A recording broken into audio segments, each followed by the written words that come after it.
Good morning, everyone, and welcome to the Global Power Platform Bootcamp. I hope you already had some coffee. At least I can see some on our side. And I hope you're also excited about our day because we have a lot of interesting topics. And as you can see, we are not only on one side, we are online, we're in Saarbrücken, we are also here in Bar in Switzerland. And we're thrilled to have you with us today. Short introduction, who am I? I'm Thomas. I helped Jonas, Edith, and Diana to organize the whole event. A big shout out to them because they did a lot of organizing stuff and made sure that this will be a great event. So I think we can quickly move on to the more important thing. We will record this meeting in case someone has to leave the meeting and join later. No worries, we will record everything and then you can catch up later. So, in just a few minutes, I will hand over to Saarbrücken. But before that, let's have a quick look at our agenda. So, we will start with a keynote from Adriano. He's already there and waiting. And then we will have a lot of deep dive topics like automating CI/CD. There's things with Azure OpenAI. And I think the agenda is packed with cool and interesting stuff. And I think what's super important is your participation. So we need you to enrich this event and also your feedback, your discussions. I think that's why we are here today. It's not an Orbis event. It's sponsored by Orbis, but it's really a community event. And now, without further ado, let's connect with Saarbrücken. Edith, Diana, Thank you, over to you. Thomas. Thank you. So a little hi from the camera. I hope you can see us. And thanks a lot for presenting and setting the stage for today. We can't be more happy to have Donna Sarkar herself kick off the day with a forward video. She's well known for giving homeworks, and she's very well known for being the queen of Copilot and AI at Microsoft. And she has some words for us, for all those, for example, who are a bit worried and hear a lot the question, will AI take my job? She has a cool answer on that, and her tip is get ready for that and make sure that this will never happen. So I will share my screen right now.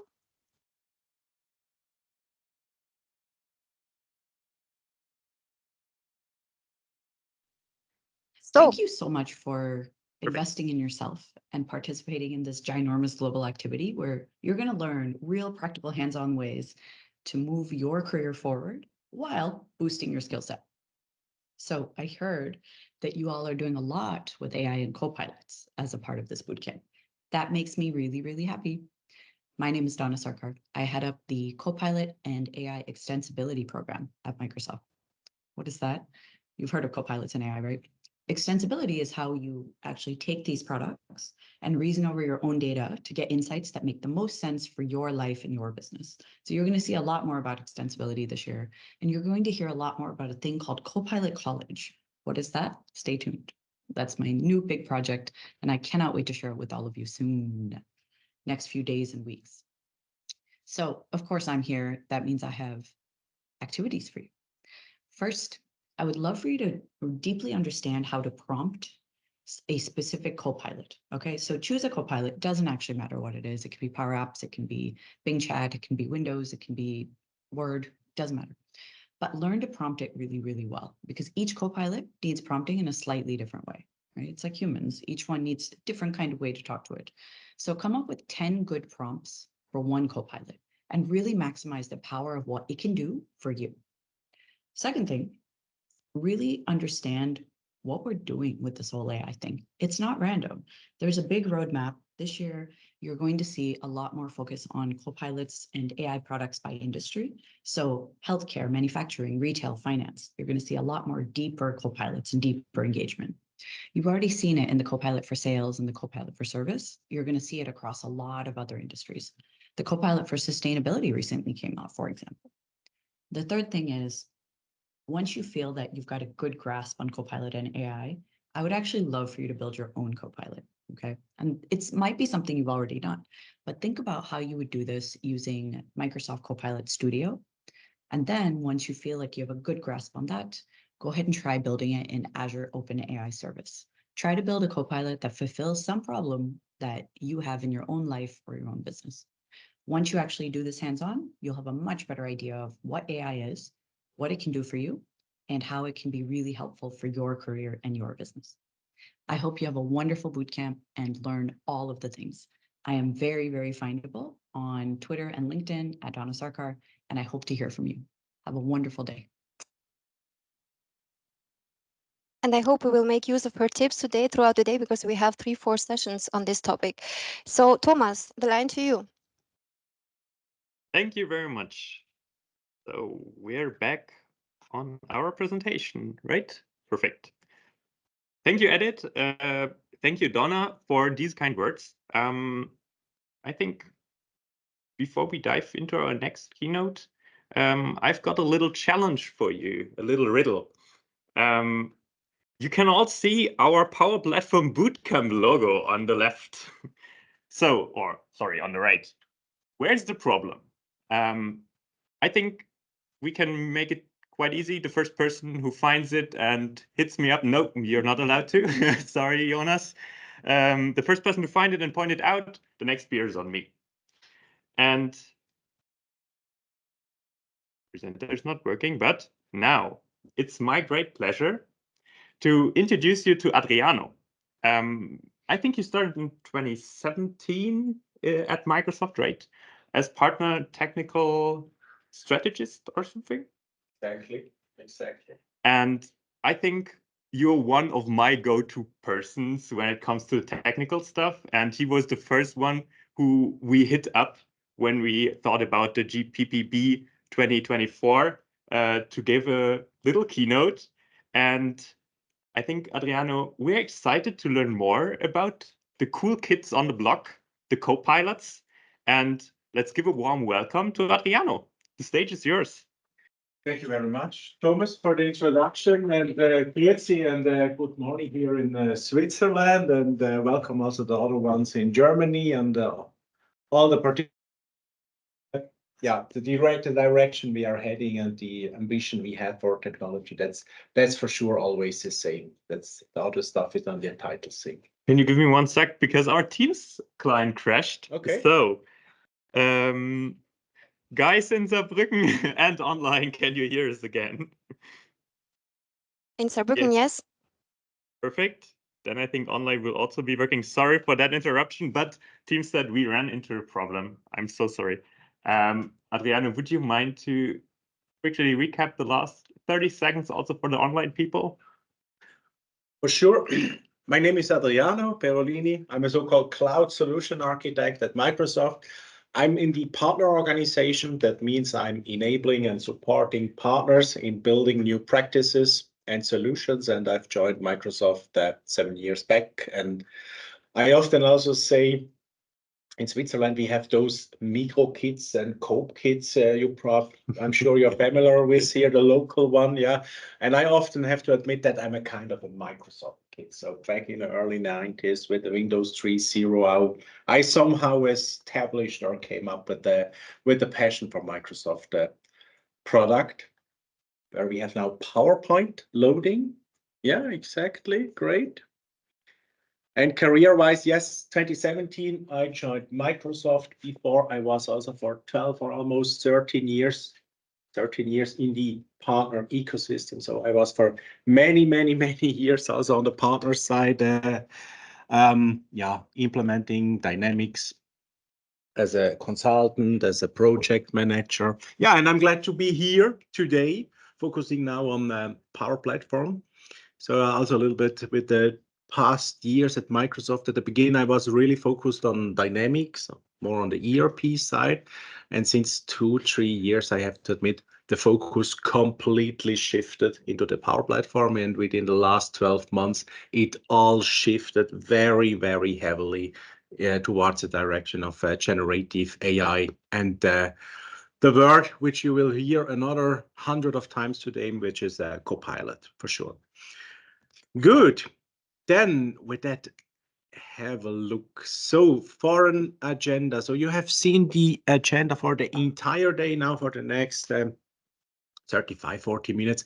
I have some topics here, some very, I would say, more general topics, really on a high level, because all the sessions you will hear today, they go then really deep in particular areas. But I try now to give an opening here really on a broad scope.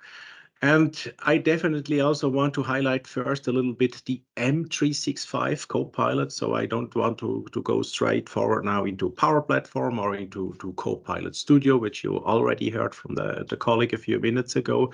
First, I really want to open it a little bit with the M365 Copilot. Yeah, is someone here already using the Microsoft 365 Copilot? Orbis, any customers? Not yet. Okay, good, cool stuff. But have you heard? Now really only I'm only able to focus now on the local audience. Who has heard about? Who has seen some videos? Yes, yes. Okay. Okay, no. Then let's jump into a bit. I try to convince you. Maybe you will order your SKU then at the end of this session. Let's see. So with Copilots, yeah, there is a statement where it says the age of Copilot has arrived. If I listen to our leaders, if I listen to other colleagues sometimes, I also hear expression like this is a seismic shift. Yeah, this is opening a new chapter. This is the next evolution. Yeah, after the introduction of the World Wide Web, then after the introduction of the smartphone. So this is really on a next level.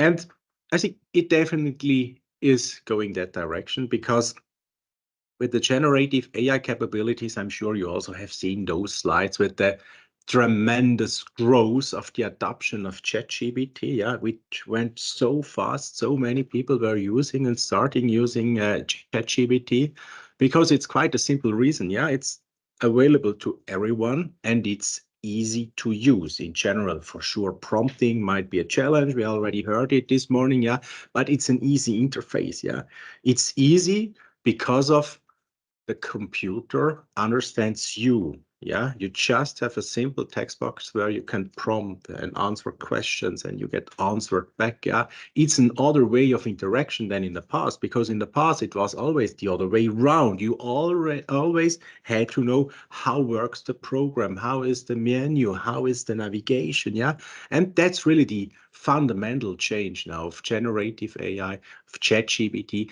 and in essence, for sure, then everything we have here now with Copilot. So that's definitely a huge change on the way on how we definitely also will work in the future. And I'm sure we are right now really at the early stage, but I also have to admit it's really impressive to see all the capabilities we have available now. There are, as mostly or as always in a presentation from Microsoft, there are some figures and numbers here. So here we see also some information here that I guess it resonates with almost all of you, that here 64% of employees don't have enough time or energy to do their job. I guess that resonates with most of us. Also the one in the middle, 57% of employees' time is spent communicating in emails and chats. I guess it's common to every one of us coming back from vacation. You know, the first day or the first half day, I need to catch up my mailbox. I need to sort out this.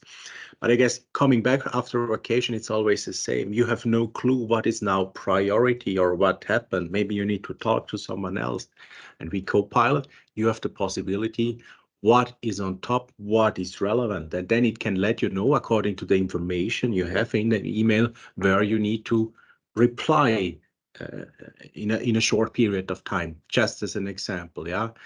And I guess also the one here on the right hand side, the time we use in creating documents and spreadsheet and even presentations. Yeah, that's always a huge time thing. When you see how many documents we create, and out of this we are creating some slides, it's always super time consuming. And that's exactly the area where we have great support with Copilot. Yeah, it's not an autopilot. Yeah, it's not doing something completely on its own, definitely not. It's a Copilot. Yeah, it's supporting you. It's a productivity booster, right? Let me move on then with that. Copilot, or now especially the Microsoft 365 Copilot. So the Copilot for Word, for Excel, PowerPoint, Outlook, and so on. Yeah, it's available, I would say now apparently for 9 months or 12 months, something like this. But there is a huge but. So in the past 12 months, yeah, it was only allowed or available for larger companies, the ones having an enterprise agreements, the ones having 300 plus seats and so on. But this has now changed. Yeah. So mid of January, Microsoft announced that Copilot, Microsoft 365 Copilot is now available to everyone. Yeah. Even to the ones with a private subscription, even to the ones with an M365, E3, E5, whatever subscription. So now it's available to everyone. Yeah. But coming back to the one who adopted M365 Copilot already now 9 or 12 months ago, here are some of the reflections, yeah. And here, at least if we look now here on the right-hand side, yeah, 77% say they definitely will prefer having Copilot instead of free lunch, as if we talk about fringe benefits, yeah. And also here then at the end, 30% they would choose an employer, yeah, when they know they do have Copilot available. And I guess that's quite relevant. I guess even in your situation, you probably work with teams, you're working in a modern environment, but there are still companies where the IT infrastructure is, let's put it that way, a bit outdated, maybe, yeah. And now, once you really start using the Copilot, at least for me, I would say it's definitely mind-blowing, definitely. Some other colleagues, they also told me, yeah, but it's lacking behind my creativity. If the Copilot, everything creates on its own. But again, it's a Copilot, yeah. It makes you a proposal. It creates a great draft. According to me, I say often, hey, that's perfect, that's fine. And others who are probably then more aesthetic and I want to change this and that, all good. Do it, yeah. So it's supportive. It's not something which will replace you, but it's something which will definitely, bring productivity and make your life easier, or make it give you more time for other stuff. Again, I guess some of the last figures here, how fast and then the M365 Copilot is kind of, or how fast you have a return of investment. And the list price for a Copilot 365 seats is about $30 a month, which is, depending on the company size, okay, there are some buts maybe, but in essence, it's really something which you have a super fast return on investment. Yeah, it's worth a lunch in essence, if you talk about the Swiss prices for lunch. Let me see what we see here. So it definitely improves the quality of work. Definitely would agree on that one. It increases the satisfaction, well-being of employees. Definitely also agree with this. It also says here that it reduces this famous digital debt, but also on the quality of work. I also got some feedback in the past few months also from CEOs, and they told me, I got mails from colleagues or from team members here in the company. Wow, they were so well formulated, all nice, all good, but I do know it was not them creating this kind of message, yeah. But then for sure, that also then goes back a little bit. It's a change, yeah. Remember maybe the middle-agers like me here in the room, you probably remember also the time in the 90s, yeah, when a computer with Windows was coming then to almost every household. Oh, wow, now they also have a computer. They also don't write their letters no longer with the typewriter or by hand, yeah. They also have now a computer. Back then, it was kind of the same, yeah. They are becoming modern, yeah. And now it's also a way that they are getting the support also from a machine, yeah. But here it's an artificial intelligence machine behind, and that's something really we need to keep in mind. And also from talking about the text generation, for sure, there is a slider where you then can indicate, do it in a professional way, do it in a more body way. But even those texts or those learning models, they also get to know your text style and your personal style. And there is now also an option I have seen in Outlook, I didn't try it out, that it can be written in your personal style. Yeah, even if I write it, I'm not a writer, I'm not a perfect writer, yeah, but I also do some, I wouldn't say mistakes, but I do have some habits, yeah, and those habits and the machine can also learn and adopt, yeah. But for sure, now, if you only enter a few sentences, please write a confirmation or an invite or whatever, then for sure it might look super professional, yeah. But why not, yeah? Why not going this way? Why not really, yeah, taking the chance and adopting this? And when we talk about those Copilots, so now I was always referring to the Copilots for Microsoft 365. There are a bunch of others. I guess there are between 70 to 80 Copilots. If we really take every single SKU, there is a Copilot for sales, there is a Copilot for service, there is a Copilot for this, for that. So those are, I would say, the main groups we have. So we have the ones on Dynamics and Power Platform on the top. Then the M365 Copilot, I guess the Copilot, which is the most relevant for every user. There is one for security, which simplifies to create security roles and guidances and so on. It says Windows. It also says for Copilot for GitHub, so for developers, that's also definitely a productivity booster. But in essence, yeah, it depends what the need is. But I definitely want to encourage you here for a Copilot for M365. And the ones who are here on site locally here in Bar, I'm also glad to then show you some examples then during the break on my own device. Good. But if you think, how is this magic then all possible? Yeah, right. You're, for instance, in Word or in Excel, or you are searching something. Yeah, Copilot also allows you to search through your documents or your email in a complete different way.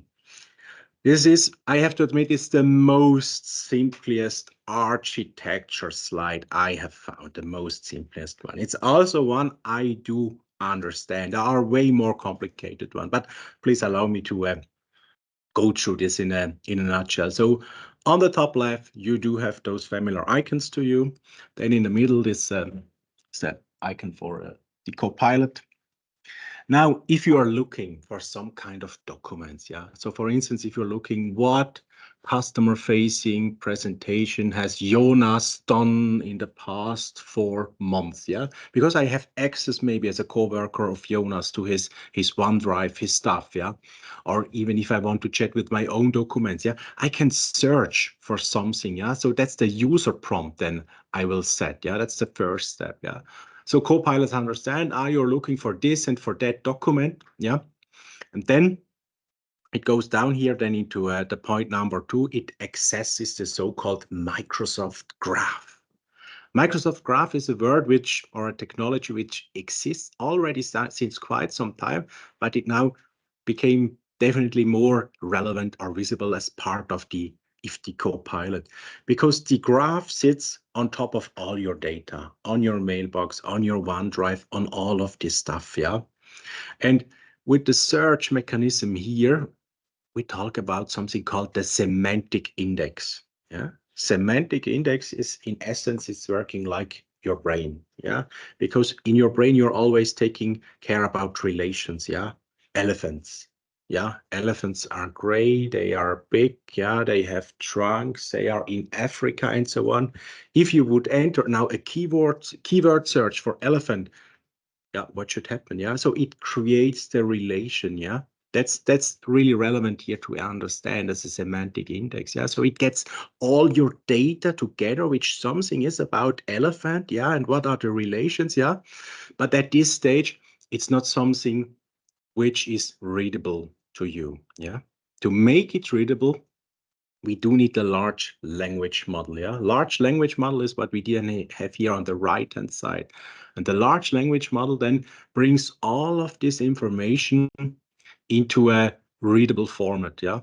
It's then the ChatGPT experience. So if you ask ChatGPT for something, yeah, you will get perfect structure, answer, whatever you expect, yeah. So to create this in this readable format, this all goes then through the LLM, the large language model, which we do have here on the right-hand side. There are then additional steps like a post-processing, yeah, checking also security, privacy and compliance stuff and so on, yeah. But in essence, behind there is a lot happening. And that's also the reason why it sometimes can take some seconds. Maybe as a last one here it says underneath in gray, it's the customer Microsoft 365 tenant, yeah? So if you're wondering, yeah, it's all in your OneDrive, it's all in your environment, yeah? So this won't leave your tenant, yeah? And that's also then the major difference compared to the public models from OpenAI, yeah? If you're on ChatGPT, yeah? Be careful what you enter there. If there is some business context, you don't know what is done, how this might be reused, yeah? But here in a Microsoft cloud, in your tenant, it says the service boundary, this is your own data, yeah? And Microsoft has access to those models from OpenAI. So I'm sure you know that Microsoft has an intensive contribution with OpenAI. But in essence, Microsoft has the same models, the GPTs, the DALL-Es, all those models you have heard, I'm sure, from OpenAI, they exist also in the Microsoft cloud as a carbon copy. So those are the same models, yeah, but it's completely separated, yeah. It's not an API or something which is then calling OpenAI service. So it's all in your tenant in a safe or protected environment. Then going back a little bit to what I shared already before, the availability of Copilot. So again, before January 16th, it was only restricted. Now it's available to everyone, and I'm really glad to also then share to the audience and here also some demos then on my environments during the break. Good. So that's in general. I guess that's again the Copilot, which is the most, wouldn't say affordable, but the one who is the tangible one for every kind of office workers, productivity workers, where it just might become then interesting, right? If we then move on, Copilot in Power Platform, yeah, there is a Copilot everywhere in the Microsoft Cloud, as I mentioned before. And in the Power Platform, who of you here in the room who is already using Power Platform, Power Apps, Power Automate? Raise your hand. So majority, cool, great. So as the name says, it's a platform, yeah? It's not a unique app or a unique invest for a single use case. It's something you will leverage over a longer period of time. But also to be successful there, you need a roadmap. You need your own roadmap, a kind of an adoption plan, yeah? Here are also some figures on return on investment and so on. If we then here move on with the Power Platform, Power Apps, Power Automate, sure, this is known to most everyone. The colleague who mentioned before, also new technologies, that's the Copilot Studio, yeah? In earlier days, this was called Power Virtual Agents, right? The chatbot framework. Copilot Studio is an evolution of the Power Virtual Agent, yeah? It still comes with the capabilities from the, yeah, let's say earlier days, but it now has been, let's say, supercharged with a bench of AI capabilities.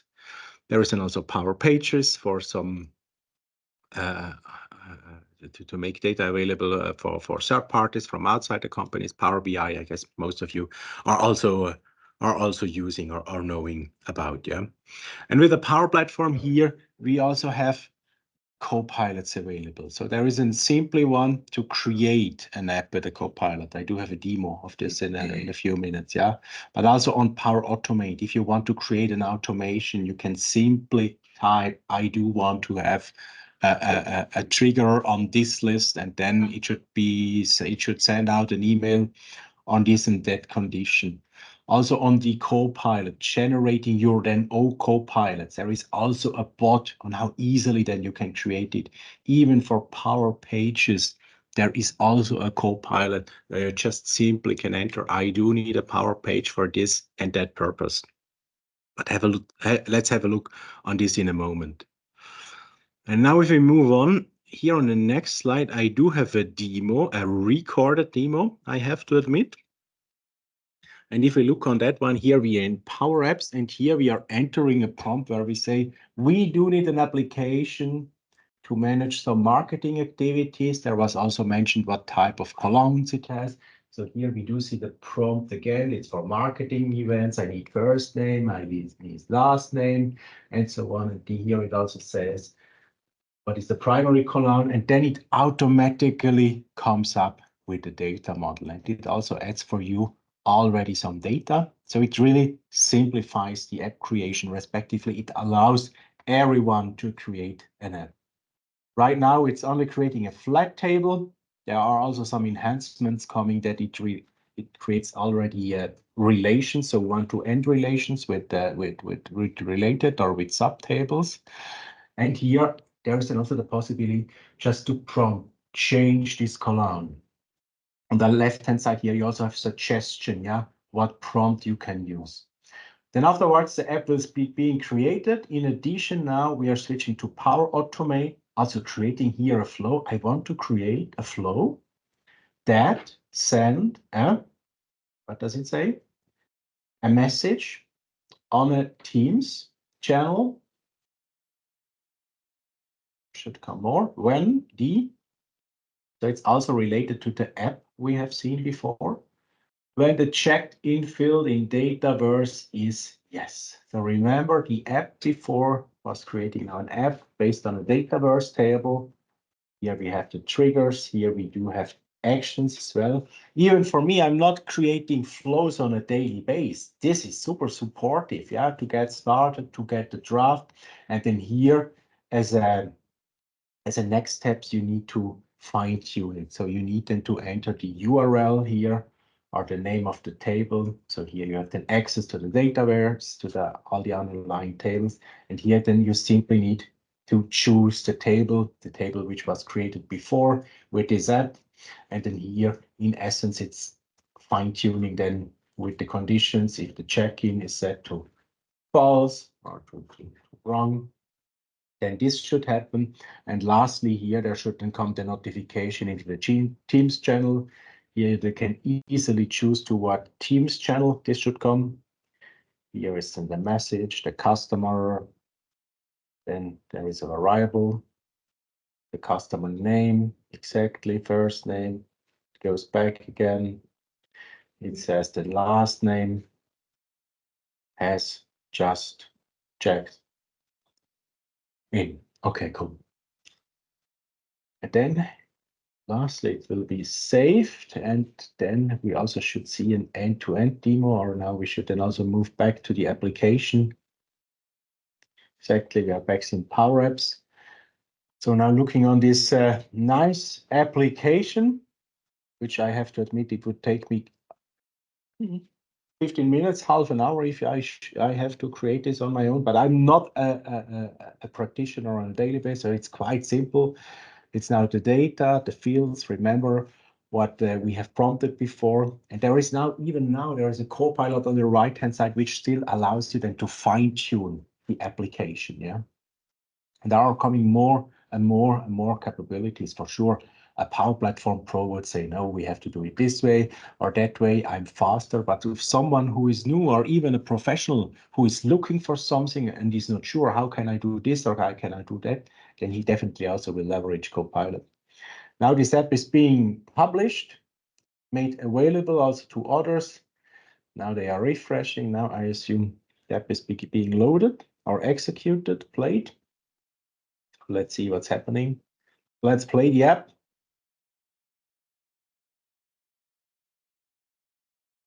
Okay. Is this the video? No, it's still running. Is it loading then?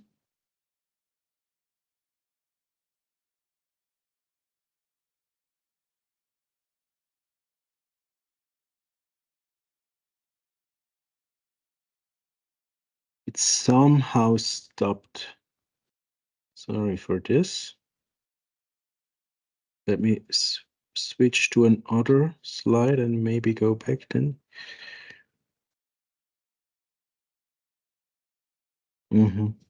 Okay. Not sure what happened, but in essence, here again, the storyline is that It's easy to create an app. It's easy to connect it with the flow. And it's an early stage. Again, a professional would say, but you know, for me, yeah, this and that, yeah. But it's an ongoing evolution. There are day by day new features, new capabilities coming in, and it's really simplifying the way we work. So that was just an example, leveraging Copilot's capabilities in the Power Platform. I have talked about the M365 Copilot at the beginning. But there is something else now I want to jump in, which is then the Copilot Studio. Yeah, you have Copilots for this, you have Copilots for that, but maybe there is a need to have your very own Copilot, or maybe there is a need to have an own Copilot available for your customers or for your prospects. Yeah, because everyone likes this experience, being in a chat window and getting then the right answers. Yeah. If I move on here, I do have an overview about all the types of Copilots. Yeah, there is the M365, Word, Excel, browsing your OneDrive, and so on. There are then the specific one for Dynamics. Yeah, but maybe there is a need for a Copilot, a dedicated one, and this is then can then be done with the Copilot Studio, where you can extend or build your customs ones, and you then can also all leverage then here the underlying capabilities or the beauties here of Power Platform, like the 1000+ connectors, AI Builder, and so on. And talking then a little bit about the co-pilots or the studios. So in essence, yeah, that's also from a customer perspective, no waiting time, quick return on investment. Even if the co-pilot doesn't have the answer for the customer, it can escalate to a live agent. Customer can be an external or internal one, yeah? It's a direct dialogue with the customer. The customer doesn't have to wait until Monday morning. He can call you, or the customer doesn't need to write an email with all the details. He just can feed him some informations and getting an information. And I will talk about some of the use case later. Then maybe I can skip this one due to time reasons. So again, the Copilot Studio is an evolution of Power Virtual Agent, but again, it has been supercharged with some capabilities. And one of the capabilities which I really like here is then you can allow then your Copilot to access certain websites or internal SharePoints, yeah, or your OneDrive, whatever, yeah.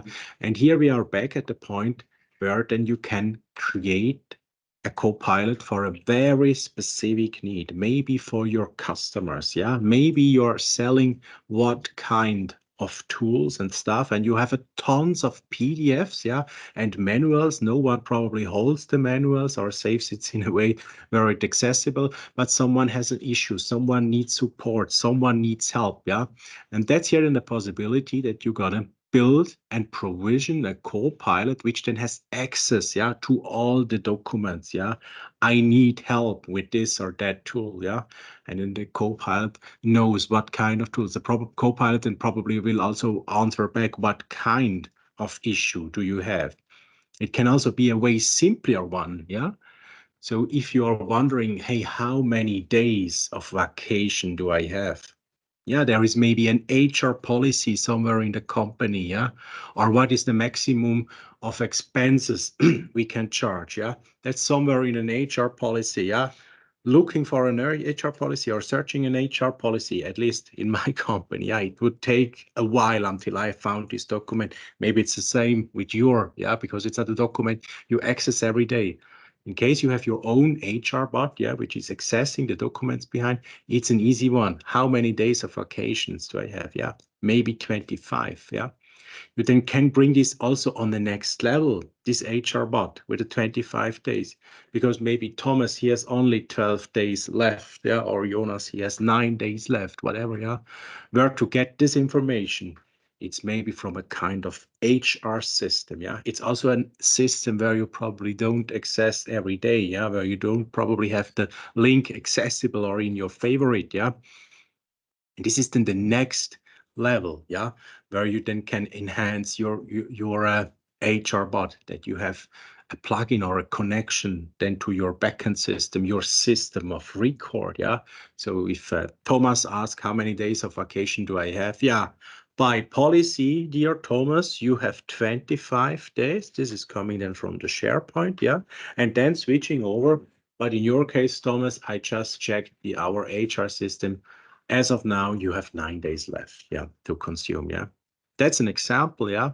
Can be any other case as well. Maybe you can ask how many open invoices has a particular, yeah.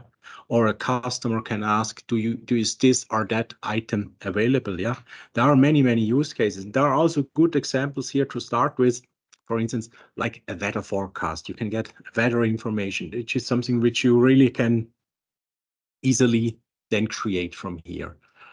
And I know that Jonas at 11, he will dive especially into this topic on how to can build your very, very own Copilot.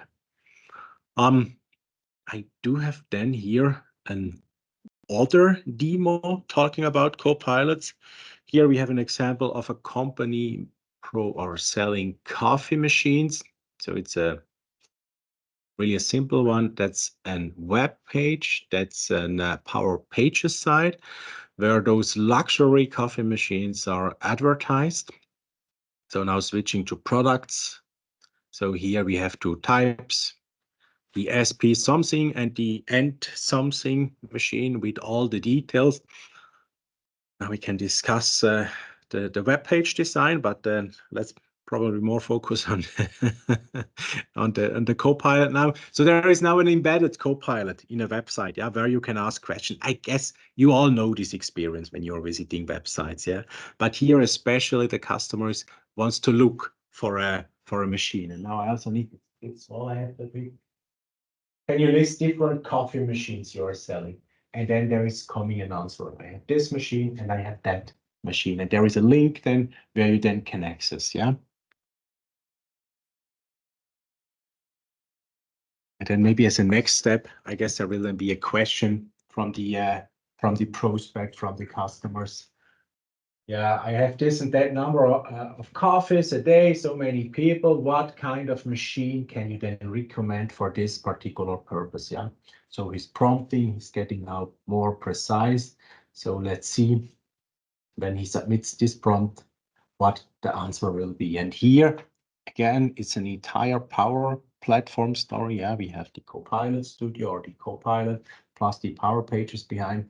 And then here, depending on this particular demand, then the Copilot will then recommend according machines. Yeah. And underneath, there is then also the link to this particular one.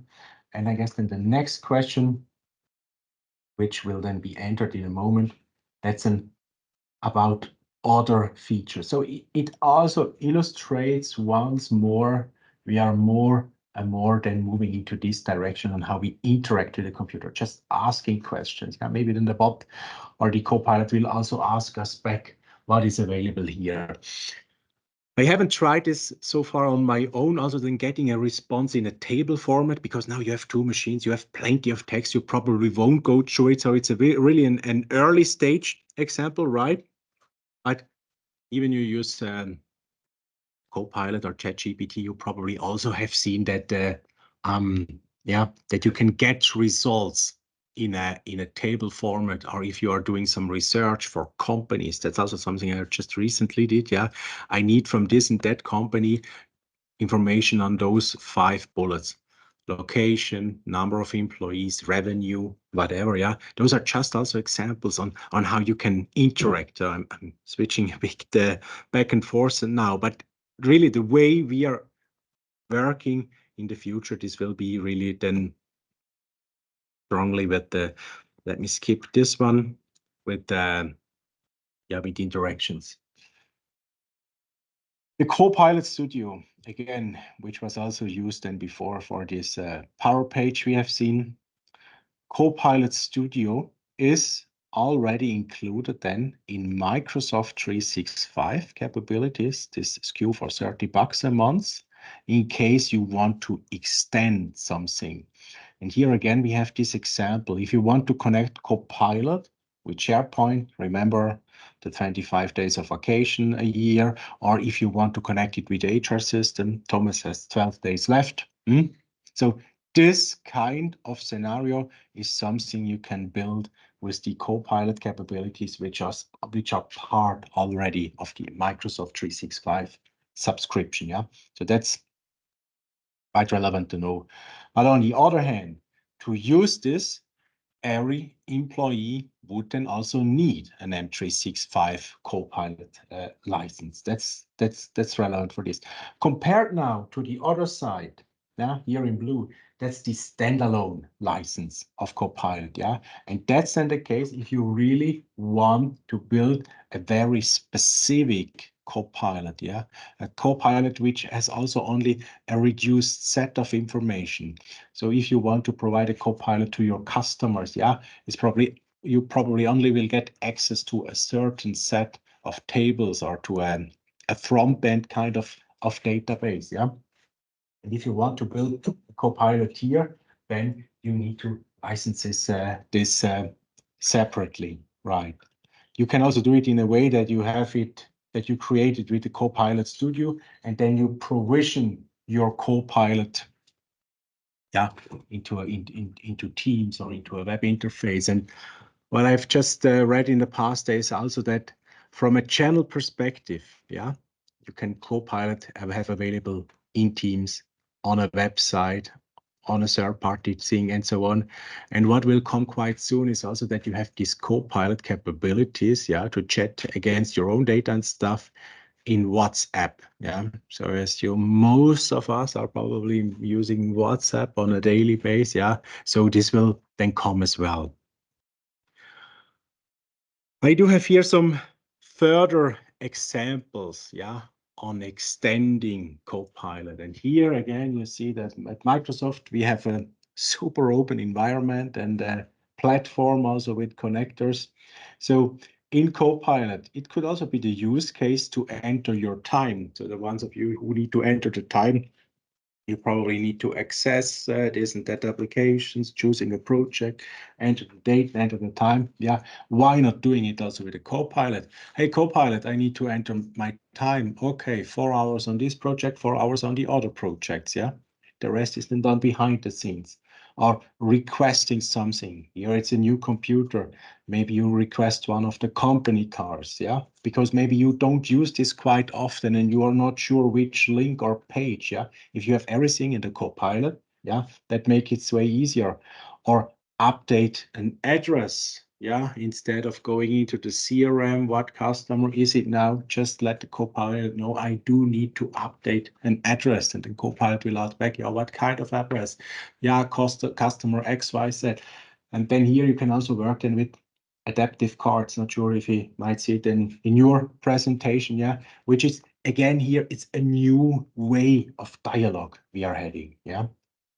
I have a spot about this one, about the vacations, or open a service ticket, yeah.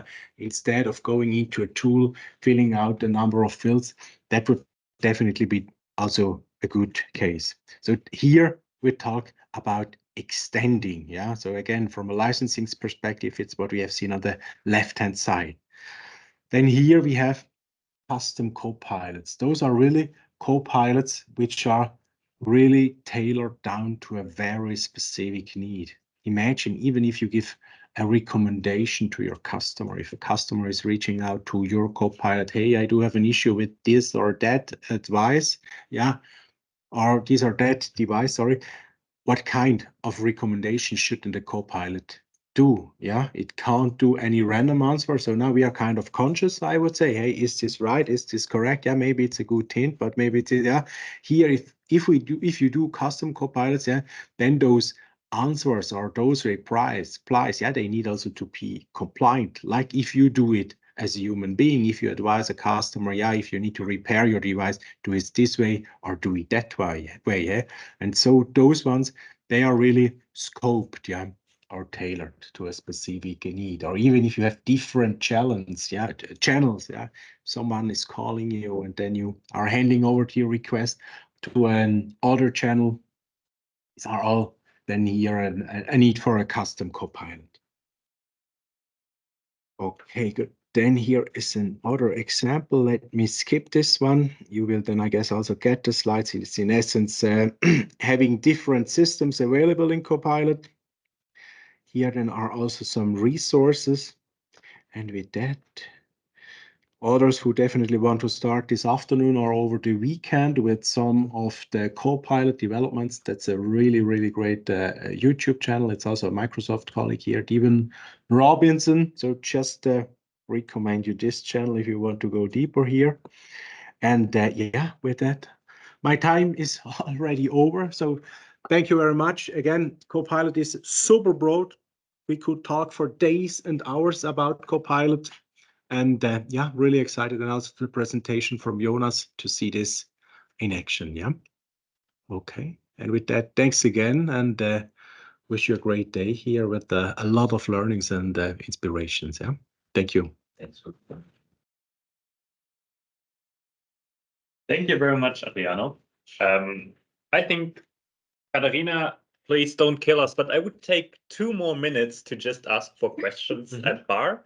And then we will move on to Germany. And then we will move on to Jonas with our online participants. Are there any questions? Yes. So, Thomas, I think we have a question here from Saarbrücken. Yep, just give us 2 more seconds. We will rephrase the question from bar and then we move on to Germany. Yeah. Sounds already like a lot of details. What if on-prem? What if single sign-on? Yeah. I wouldn't say yes. I wouldn't say no. It depends. Yeah, would be the answer right now. But glad to talk to you afterwards. Yeah. Just for all the online participants, the question was how behaves Copilot when it comes to on-prem systems and how can they be attached together? And yes, the answer is not so easy, I think. Okay, thank you. Germany, Edith. Hey, my question is, can we query the semantic index that is used in Microsoft 365? Because I cannot find any documentation about that, and you had some images in the slides about that. So what would be your intent then to query the index? What would be the case why you would like to do this? Yeah, because we also have this index data, don't have to index it ourselves, and can create even richer but more custom experiences that are probably not possible with the Copilot.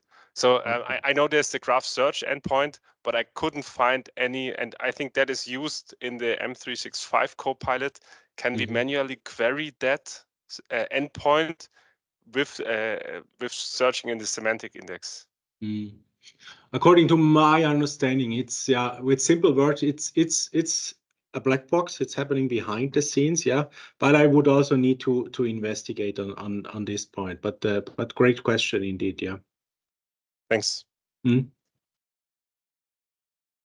Okay, ladies and gentlemen, it's now my pleasure to welcome our first MVP and our first online speaker. Katerina, are you there? Yes, for sure. So let me share my screen. And do you hear me well? Yes, sounds good in Bar and I think also in Saarbrücken. Yep, confirm. Perfect. Then I think, Katerina, just to talk about you, you're MVP in business applications as far as I know. And as far as I also saw on LinkedIn, you're doing a lot of community contribution. And what impressed me most was the feature a day in Copilots. I know it's not your talk today, but from my perspective, definitely check out Katerina's LinkedIn profile. I really like that series and it's a pleasure to have you here.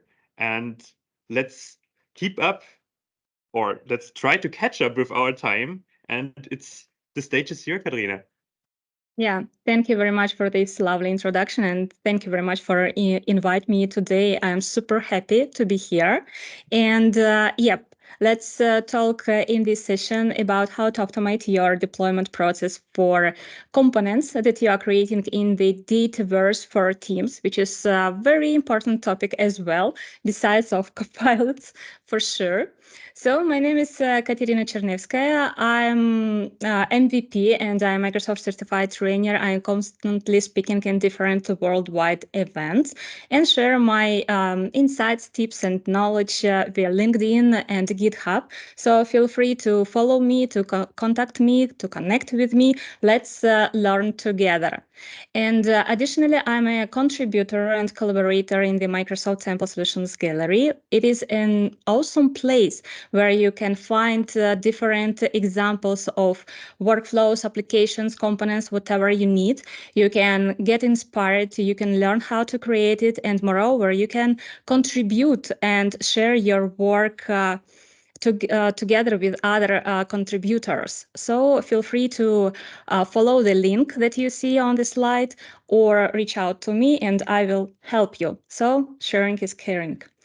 Yes, and today we are talking about the application creation and application deployment. I'm not a big fan of a lot of slides when it's a topic about something that we can build or making by our own. So the most focus of today's session will be around the demonstration. So let's make our hands dirty and see how we can prepare a solution in the Dataverse for Teams, how we can setting up the Azure DevOps project to handle pipelines and to make deployment automatically from one environment to another environment. So we are going to store code of our solution in the repository of Azure DevOps and provision it in the targeted environment. So when we are talking about the application development, probably you are thinking about the code, how to make the code greater, how to follow code standard, the naming convention, how to improve performance.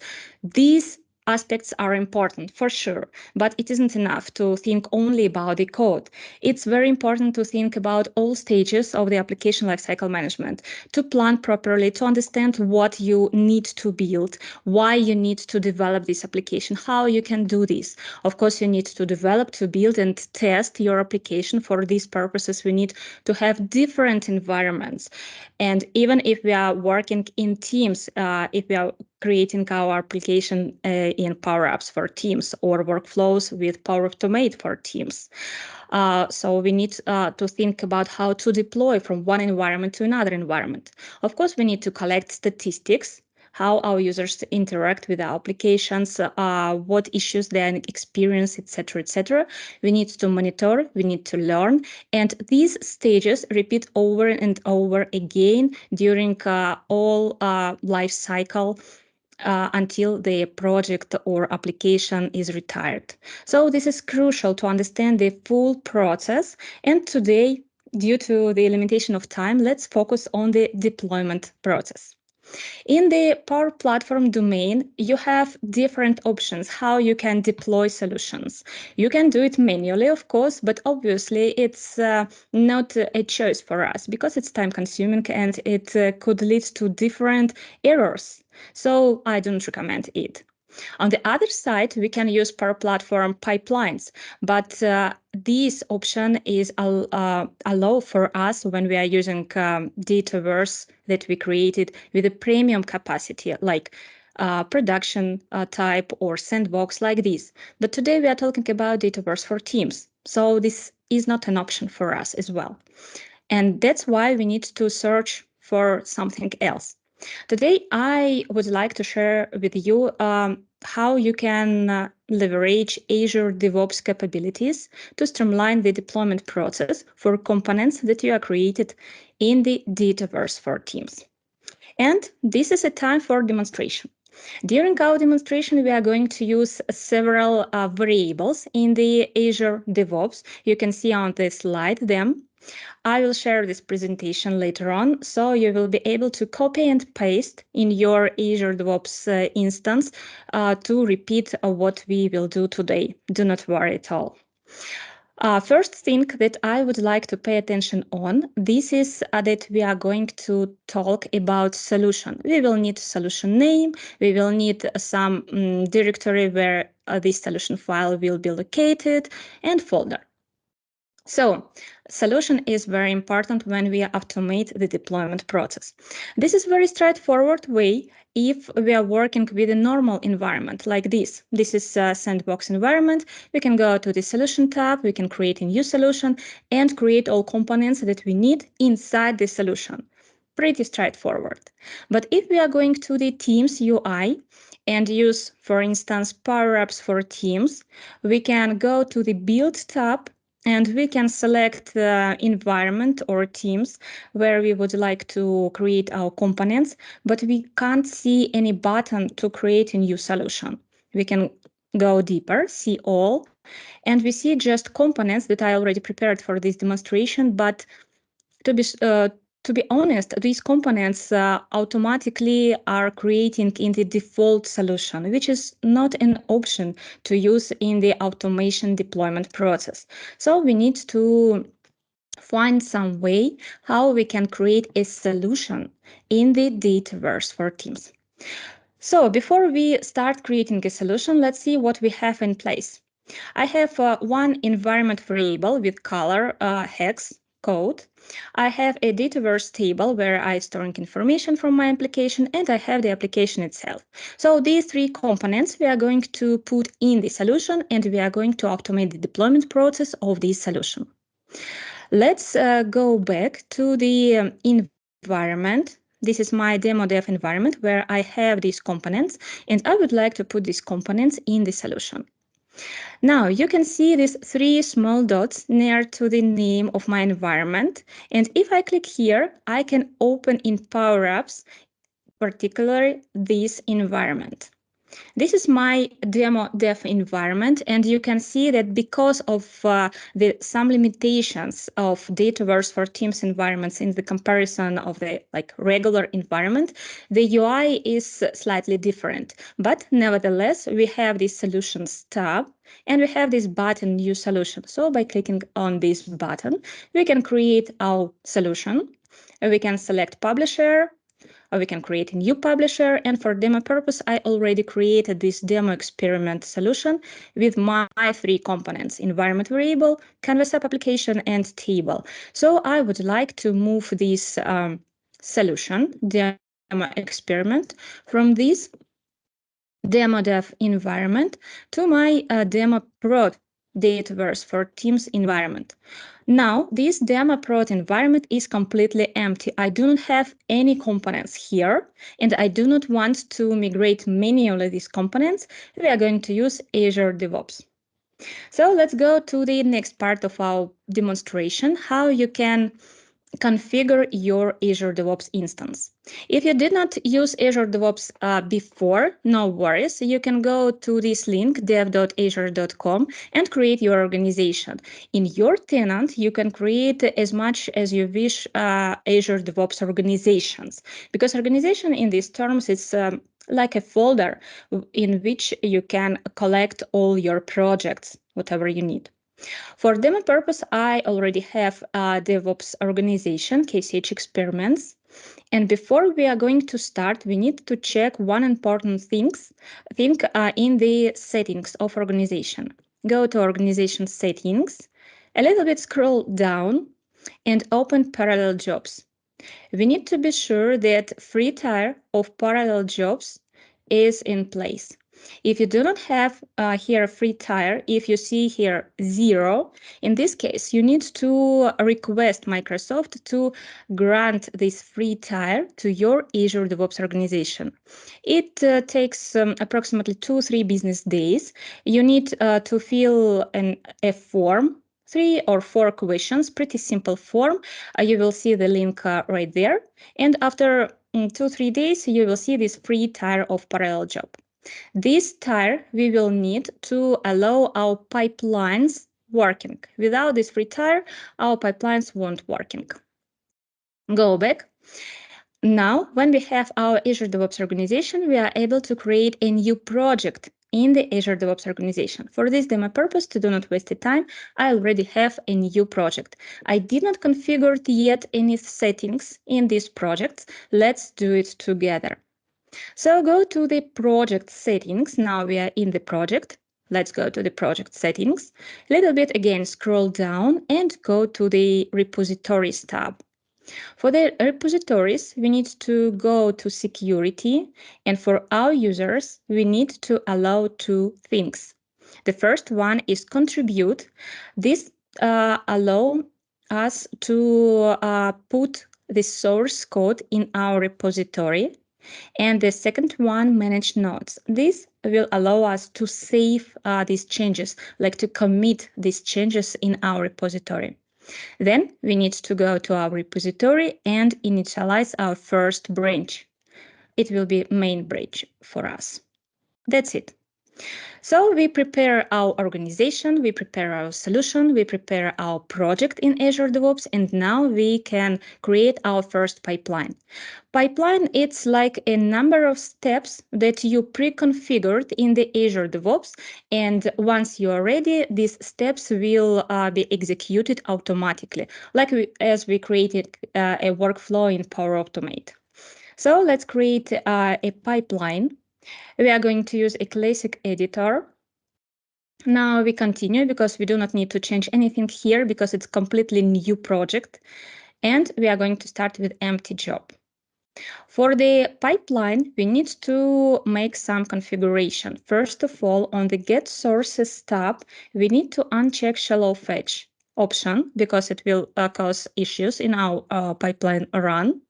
And the second one, we need to check Allow Scripts to allow us to commit changes that we will make to our repository. Now we are ready to add steps in our pipeline. In this demonstration, I'm going to use Power Platform Build tool. If you have your own organization completely new and you did not install this extension yet in your Azure DevOps organization, do not worry, you can go just to this marketplace, search for Power Platform Build tool, and install this Power Platform Build tool to the entire Azure DevOps organization. And all projects under this organization will be allowed to use these steps. So click on the plus button, and using search, we can find Power Platform Build tool. As we are going to use steps from the Power Platform Build tool, we need firstly to install this tool to our pipeline. In this case, we add this first step, Power Platform Tool Installer. Then we need to export our solution. This is like a step as we used to use manually when we click Export button. This step will export a zip file from our environment, from our Dataverse for Teams. And the next step, we are going to add Power Platform Unpack solution. Because we would like to unzip this solution and store entire code in our repository. That's why we need to unpack the solution. And last step, we are going to add a command line to commit all changes. Okay, this will be our first pipeline that will export solution and put source code in our repository. It's very important because in our repository, we will have a single point of truth for the code of our solution. You see that some action need our attention. Let's see what's going on. So for the export solution step, we need to provide several information. First of all, we need to connect our pipeline with our environment, with our Dataverse for Teams environment. Usually, we can use different options, username and password, or we can create app registration in Azure portal and use service principal. For this demonstration, I'm going to use a username and password. I do not have any service connection yet because it's completely new project. And let's create a first service connection together. So I click Manage and I click Create Service Connection. Because I'm going to use username and password, I need to select generic type, click Next, and fill out this form. Server URL, where I can find it. In the Maker portal of our Dataverse for Teams environment, I can go to this gear icon to Settings and open Session Details and copy this instance URL. Copy and paste here. Username, it's my user login. Password, let me retype. Just to avoid any issues. I need to provide service connection name. It will be dev, and in the real project, obviously you need to provide some description. Click save and go back to our pipeline. I can refresh here, and now I am able to select my service connection. Now I need to provide the solution name. You can put the solution name as is here, but it will be hard-coded, which I do not recommend to do. In this case, let's go back to our presentation and use variable for the Azure DevOps pipeline. Just copy here, solution name variable, and paste here. Then we need to provide information about the temporary folder where this zip file will be storing until we unpack this zip file and store in our repository. For this, we already have pre-built, predefined Azure DevOps variables as well. So I can copy this and paste in here. Artifact staging directory, this is our temporary folder. And Power Platform.solution name, this is the name of our solution. .zip, that's because we will use this zip file. That's it. We configured this export step. Now we need to configure unpack step. First of all, we need to provide information where we are storing our file. We already provided this information here. And then we need to tell where to unpack. So it should not be a temporary folder. We would like to use our repository. We can use these 3 dots, but I prefer to use variables as well. So let's copy this value and paste here. What we see here, this build source directory, it's our repository. And in our repository, automatically will be created a new folder with the name of our solution. And the last step is the commands line, where we put this line of code to commit our changes. In terms of Azure DevOps, commit, it's literally save our changes. In this code, you will need to replace this placeholder for email.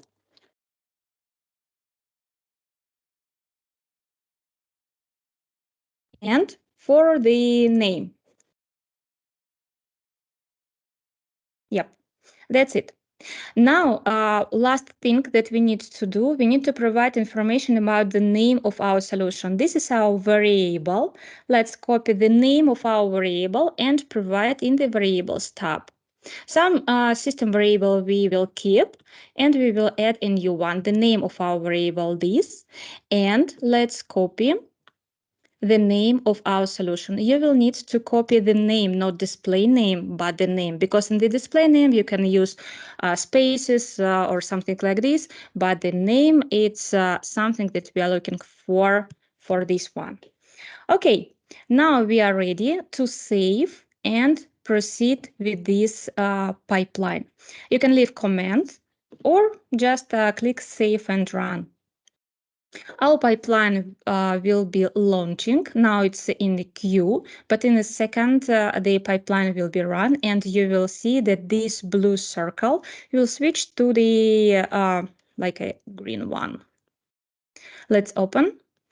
So it's initialize a job. It's checking that we have parallel job to allow us to run the pipeline. And we see here all steps. It's a very simple example of the pipeline that we can create just to illustrate how it's working. Green marks make us sure that this step completes successfully. If something happened wrong, you will see the red circle, and the blue circle means that something happened in this action. Once this pipeline will be completed, in this repository, now it's completely empty, just README file we have here. We will see the folder with the name of our solution, and in this folder we will see all code regarding our application, environment variable, and a table. Let's go back to our pipeline and let's see how it's going on. If something occur like issues during the execution of any step, you will see them here with the explanation what's going wrong. For instance, if you provide incorrect password or incorrect URL or something like this, you will see explanation here, and with this information you will be able to resolve this issue. In the beginning, we can see that authentication was successfully, which means I provided the correct password. I hope so. So we just need to wait some time. We have a pretty simple solution, so I think that it will take approximately 2 or 3 minutes. And then the next step, Unpack, will unzip our solution and put in our repository. And then we will be able to see how it looks in the repo. Let's wait a little bit. And then we will proceed with the second pipeline. Meantime, I can explain you that after we store code in our repository, why it's crucial. Because if you have, for instance, a team of several developers and they develop their own part, you can combine this part in this single source in the repository, and then you will be able to create builds. You will be able to use these builds in different pipelines for deployment in different environments like test, production, etc., etc. So it's crucial to understand what is happening here. Okay, this pipeline ran successfully, which is good. This is the first part of our demonstration. Lucky we, it's going without any issues. And let's go to the repository and see what's happening here. We see this folder, demo experiment, and if we open this folder, we see our Canvas app application, our entity, Dataverse entity, and environment variable. So now I see this code, and I would like now to pack this code in the zip file and to deploy this code in my dev prod environment, which is now completely empty. Let's see how we can do this. Go to pipeline, and let's create a new pipeline. Again, we are going to use classic editor. We are going to continue. We are going to use empty job. Here we need to uncheck shallow fetch. Here you can check or uncheck. It doesn't matter because now we do not provide any scripts to commit any changes in our code repository. Vice versa, we will take code from our repository. Nevertheless, let's add some activities. So the first step will be adding again Power Platform tool installer because we're going to use this extension. And now we need to pack the solution from our source control, from our repository. And then we will need to import the solution. Import the solution, not data. And again, we need to configure these two actions. For the pack solution, we need to select the folder. And again, we can go back to the presentation and we select these predefined variables that point where the folder is located. This one. And solution output file. Again, we already used it. It's our temporary folder where the zip file will be storing. And for import, we need firstly to set up a service connection. Now we have only dev service connection, but we can't deploy to the same environment. We need to create another service connection for our production environment. New service connection, again, generic, next. And now we need to copy another server URL. Let's do what we did before. We need to open our demo prod environment in the Power Apps Maker portal. Now we know how to do this.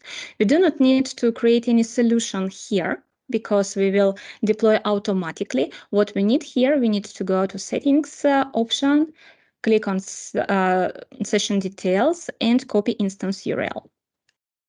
This is another URL, and we need to provide it here. Again, my username, I retype password. Service connection name, it will be prod, and just save. So I have the second one. Here I can refresh and select my second one. For solution input file, we are going to use this information where we stored our temporary folder, this one. And what we need to provide? We need to provide a value for our variable. Do not forget to do this, because otherwise you will get issues during the run. Go here, and yeah. Now we can save and queue. What this pipeline will do? This pipeline will get code from our repository, pack this code into the zip file, and import this zip file in our target environment, in the dev prod environment. So we will need to wait some time. And I think that to do not waste time during the import process, I'm going to back to my presentation and cover one additional slide that I prepared. So yes, Dataverse for Teams and Azure DevOps are better together because you can automate your deployment and you can take control on your deployment process when you are using Dataverse for Teams using Azure DevOps. What next? Now, in just 30 minutes, we created 2 simple pipelines that handle this deployment process. But of course, it's very simple pipelines, and you can extend them. How you can extend? First of all, you can use Power Platform CLI to create a settings file and handle information value for your environment variables and connection references. You remember in my example, I used the environment variable that handle a hex code of the color. So if you proceed with the target environment, probably you would like to change it. To do not change in the Dataverse environment in your solution, it is better to have this file in your code repository in the Azure DevOps and make changes in the Azure DevOps. Then you can make a build, use this setting file, and during the deployment process, just tick a box that I have a deployment file and I would like to use it, and information about your connection references, your environment variables values will be taken from this settings file. Another option that you can use, you can connect CI and CD pipelines. Now in the demonstration, I run manually the both of pipelines, the first one and the second one, but you can connect them, you can link them, and once the first pipeline completes successfully, it means that the second pipeline can be triggered automatically, which means more flexibility for you as a DevOps engineer or a solution architect, so for your team. Then you also can add a build pipeline. Now we get code from the Dataverse for Teams environment, store in the repository, our single point of truth, and then immediately take this code and deploy. But meantime, in real project, you probably would like to have a build and store this build somewhere in artifacts, for instance, in Azure DevOps, and use this build multiple times. For this purpose, you do not need to create separate pipelines. You just can create a build pipeline and reuse the outcome of this build pipeline in your continuous deployment pipelines. And last but not least, you can create release pipelines. In simple words, it's like a pipeline, but they creating in another area, like this, releases. And with releases, you can handle deployment in multiple environments. You can deploy manually or automatically to these environments. You can use artifacts in this release, etc., etc. So you are pretty flexible to configure these processes according to your requirements and meet expectations of your stakeholders, of your projects, and do not use just these simple examples. So during this pipeline, what we see here, the first step, Power Platform Tool Installer, was successfully completed. The second step, again, we pack solution successfully. And now we are waiting just an import process. We can scroll a little bit up and see if everything is okay. So authenticated was success, and yeah, it should be okay. It should be fine. Just let's wait a little bit. Okay, yes, everything was successfully. Today we are very lucky, great. And let's go to our teams. Now you see this demo prod environment completely empty. Let me refresh my browser. Yes, I would like to reload. Let's go to our Power Apps for Teams application. Let's go to the Build tab and let's open our demo prod environment. And yep, now you can see that all three components, environment variable, Canvas app application, and table appear here automatically without any manual manipulations. It's completely handled by Azure DevOps pipeline. Super. So it's near to complete of my presentation. Let me go back to the slides. I will share this presentation with organizers and probably put on my LinkedIn. I provide here some resources. The first one, a LinkedIn article that I published with a detailed explanation of each step that we did today, very briefly, but in the article with more details. You can follow and proceed with these steps, and some additional Microsoft links that valuable for this topic as well. Now it's a Q&A session, and I would like to ask you to fill out the survey to let me know and organizers know how you like and how you find this session. And probably, as I see here, you can win a swags. Yeah. Thank you very much for listening. And if you have any questions, it's time to ask if we have some time.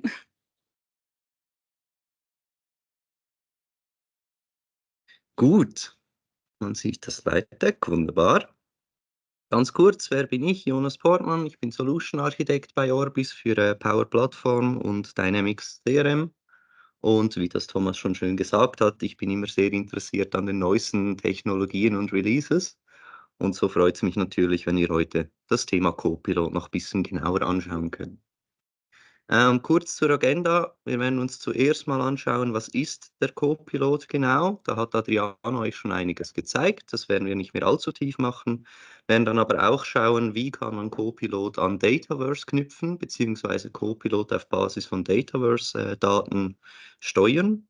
Und zu guter Letzt werden wir uns auch live das Copilot Studio anschauen. Wie das Adriano gesagt hat, Copilot Studio ist da, um diese Copiloten eben auch selber zu bauen oder die bestehenden zu erweitern. Gut, ein grober Überblick. Das sind jetzt mal so die wichtigsten Copiloten, die mir zumindest in den Sinn gekommen sind. Aber wie wir das schon mitgekriegt haben, es gibt halt nicht einen Copilot, sondern es gibt ganz viele verschiedene Copiloten für verschiedene Einsatzgebiete. Ich habe von dieser Ansicht, ihr seht da wahrscheinlich nicht allzu viel drauf, das soll nur eine Übersicht sein. Ich habe da ein paar extrahiert auf der rechten Seite. Da sehen wir zum Beispiel die ganzen Dynamics Copiloten. Also es gibt einen für Sales, der einem dabei hilft, Konversationen mit dem Kunden zu führen, E-Mails zu optimieren. Es gibt einen für Service, wo es dann eher darum geht, Cases zu beantworten und zu handeln. Es gibt einen fürs Marketing und so weiter.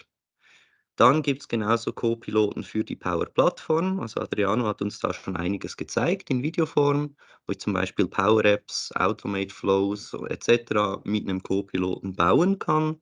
Aber es gibt eben auch den Co-Pilot für die Endanwender. Und das zeige ich euch dann live. Dann zum Beispiel der M365 Co-Pilot aus der Office-Palette, Excel, PowerPoint und so weiter.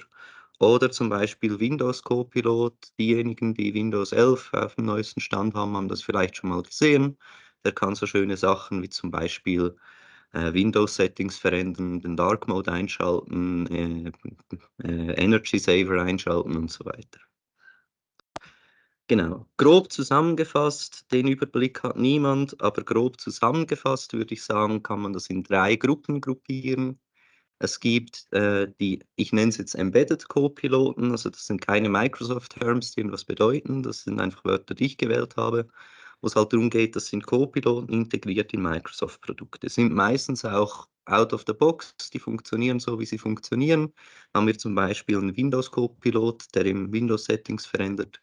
Wir haben GitHub Copilot, der einem hilft, Code zu generieren. Die sind aber sehr fix, was die tun können. Dann als zweite Gruppe gibt es die Solution Accelerators, habe ich das mal genannt. Das sind diejenigen, die bereits auf Produkten basieren. Da ist das UI UX eigentlich gegeben, aber man kann die auch mit eigenen Skills versehen und somit erweitern. Da hätten wir zum Beispiel eben den M365 Copilot, den Dynamics Copilot, beziehungsweise die verschiedenen Dynamics Copiloten. Die haben schon ein Skillset, was die tun können, aber man kann die jederzeit auch noch erweitern. Und last but not least haben wir die Custom Copiloten, was halt wirklich darum geht, wir erstellen from scratch einen Copilot. Der kann in verschiedene Channels eingebunden werden, sei das Teams, sei das neu im WhatsApp oder zum Beispiel einfach auf der Webseite. Und das ist das, was von Power Virtual Agents kommt. Das kennt ihr wahrscheinlich, so diese Chatbots. Man macht eine Webseite auf, da kommt ein Pop-up. Genau. Gut, jetzt, wie sieht das Ganze aus? Da zeige ich euch gerne mal was dazu. Und zwar beginnen wir dazu mit einer kleinen Teams-Applikation. Da muss ich kurz mein Fenster wechseln. Und solltet ihr demnächst sehen, ich habe hier mein Inventory-App.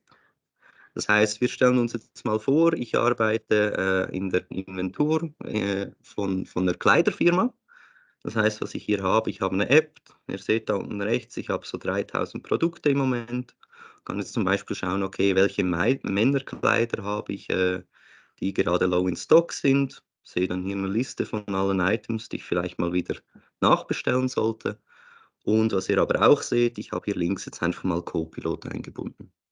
Wichtig dafür, der Copilot ist nicht angepasst, der hat keine extra Funktionalitäten, außer dass er eben diese Tabelle, die wir auf der rechten Seite sehen, im Zugriff hat und damit interagieren kann. Und dem kann ich jetzt gewisse Fragen stellen. Zum Beispiel seht ihr hier, wir haben immer eine Kategorie und dann eine Unterkategorie. Und ich kann jetzt zum Beispiel fragen, okay, was ist the least common subcategories of clothes? Und der soll mir jetzt quasi zurückgeben, welches ist halt am wenigsten häufig verwendet. Jetzt, ich hoffe, der geht nicht allzu lange.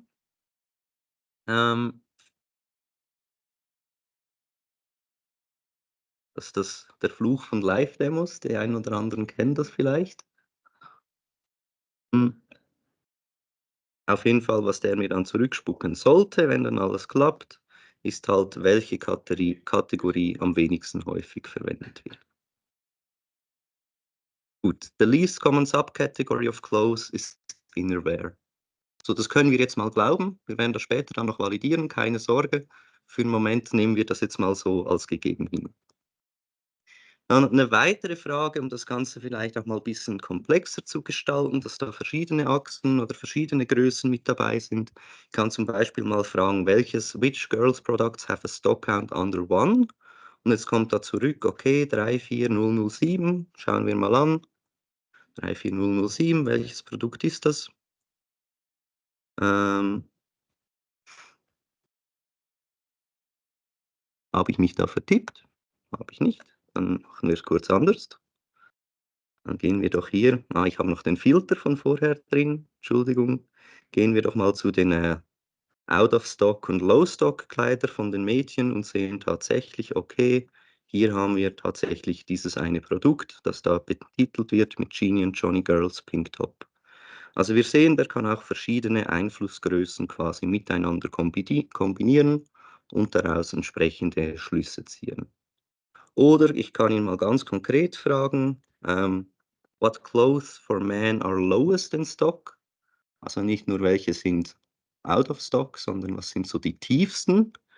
Und währenddem da die Antwort generiert, beziehungsweise hat er schon, gehe ich jetzt mal noch hin und öffne dann den entsprechenden Filter. Und dann sehen wir hier, es gibt 17 Kleider, die sind low in stock.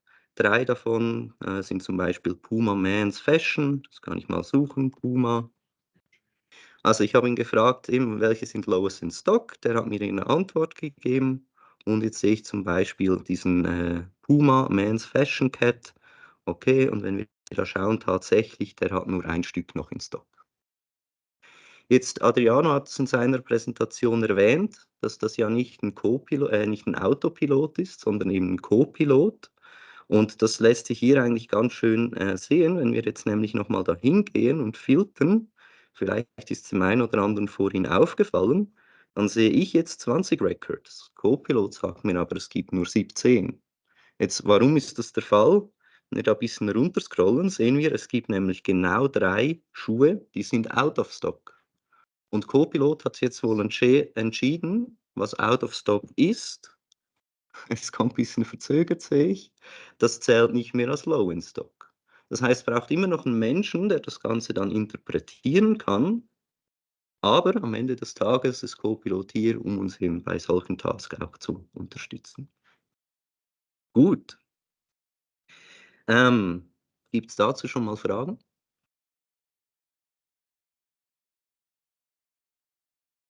Das ist eine Canvas-App. Das ist eine Canvas-App. Also Power Apps, Canvas-App, eingebunden in Teams.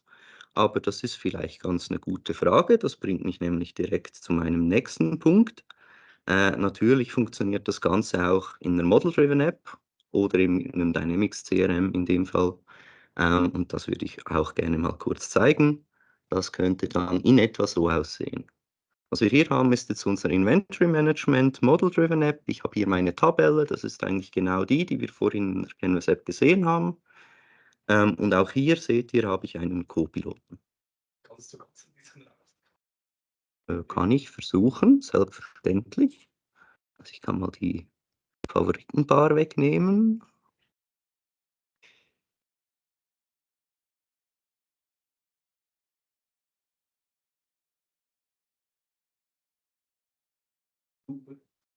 Bisschen was hat es gebracht, okay.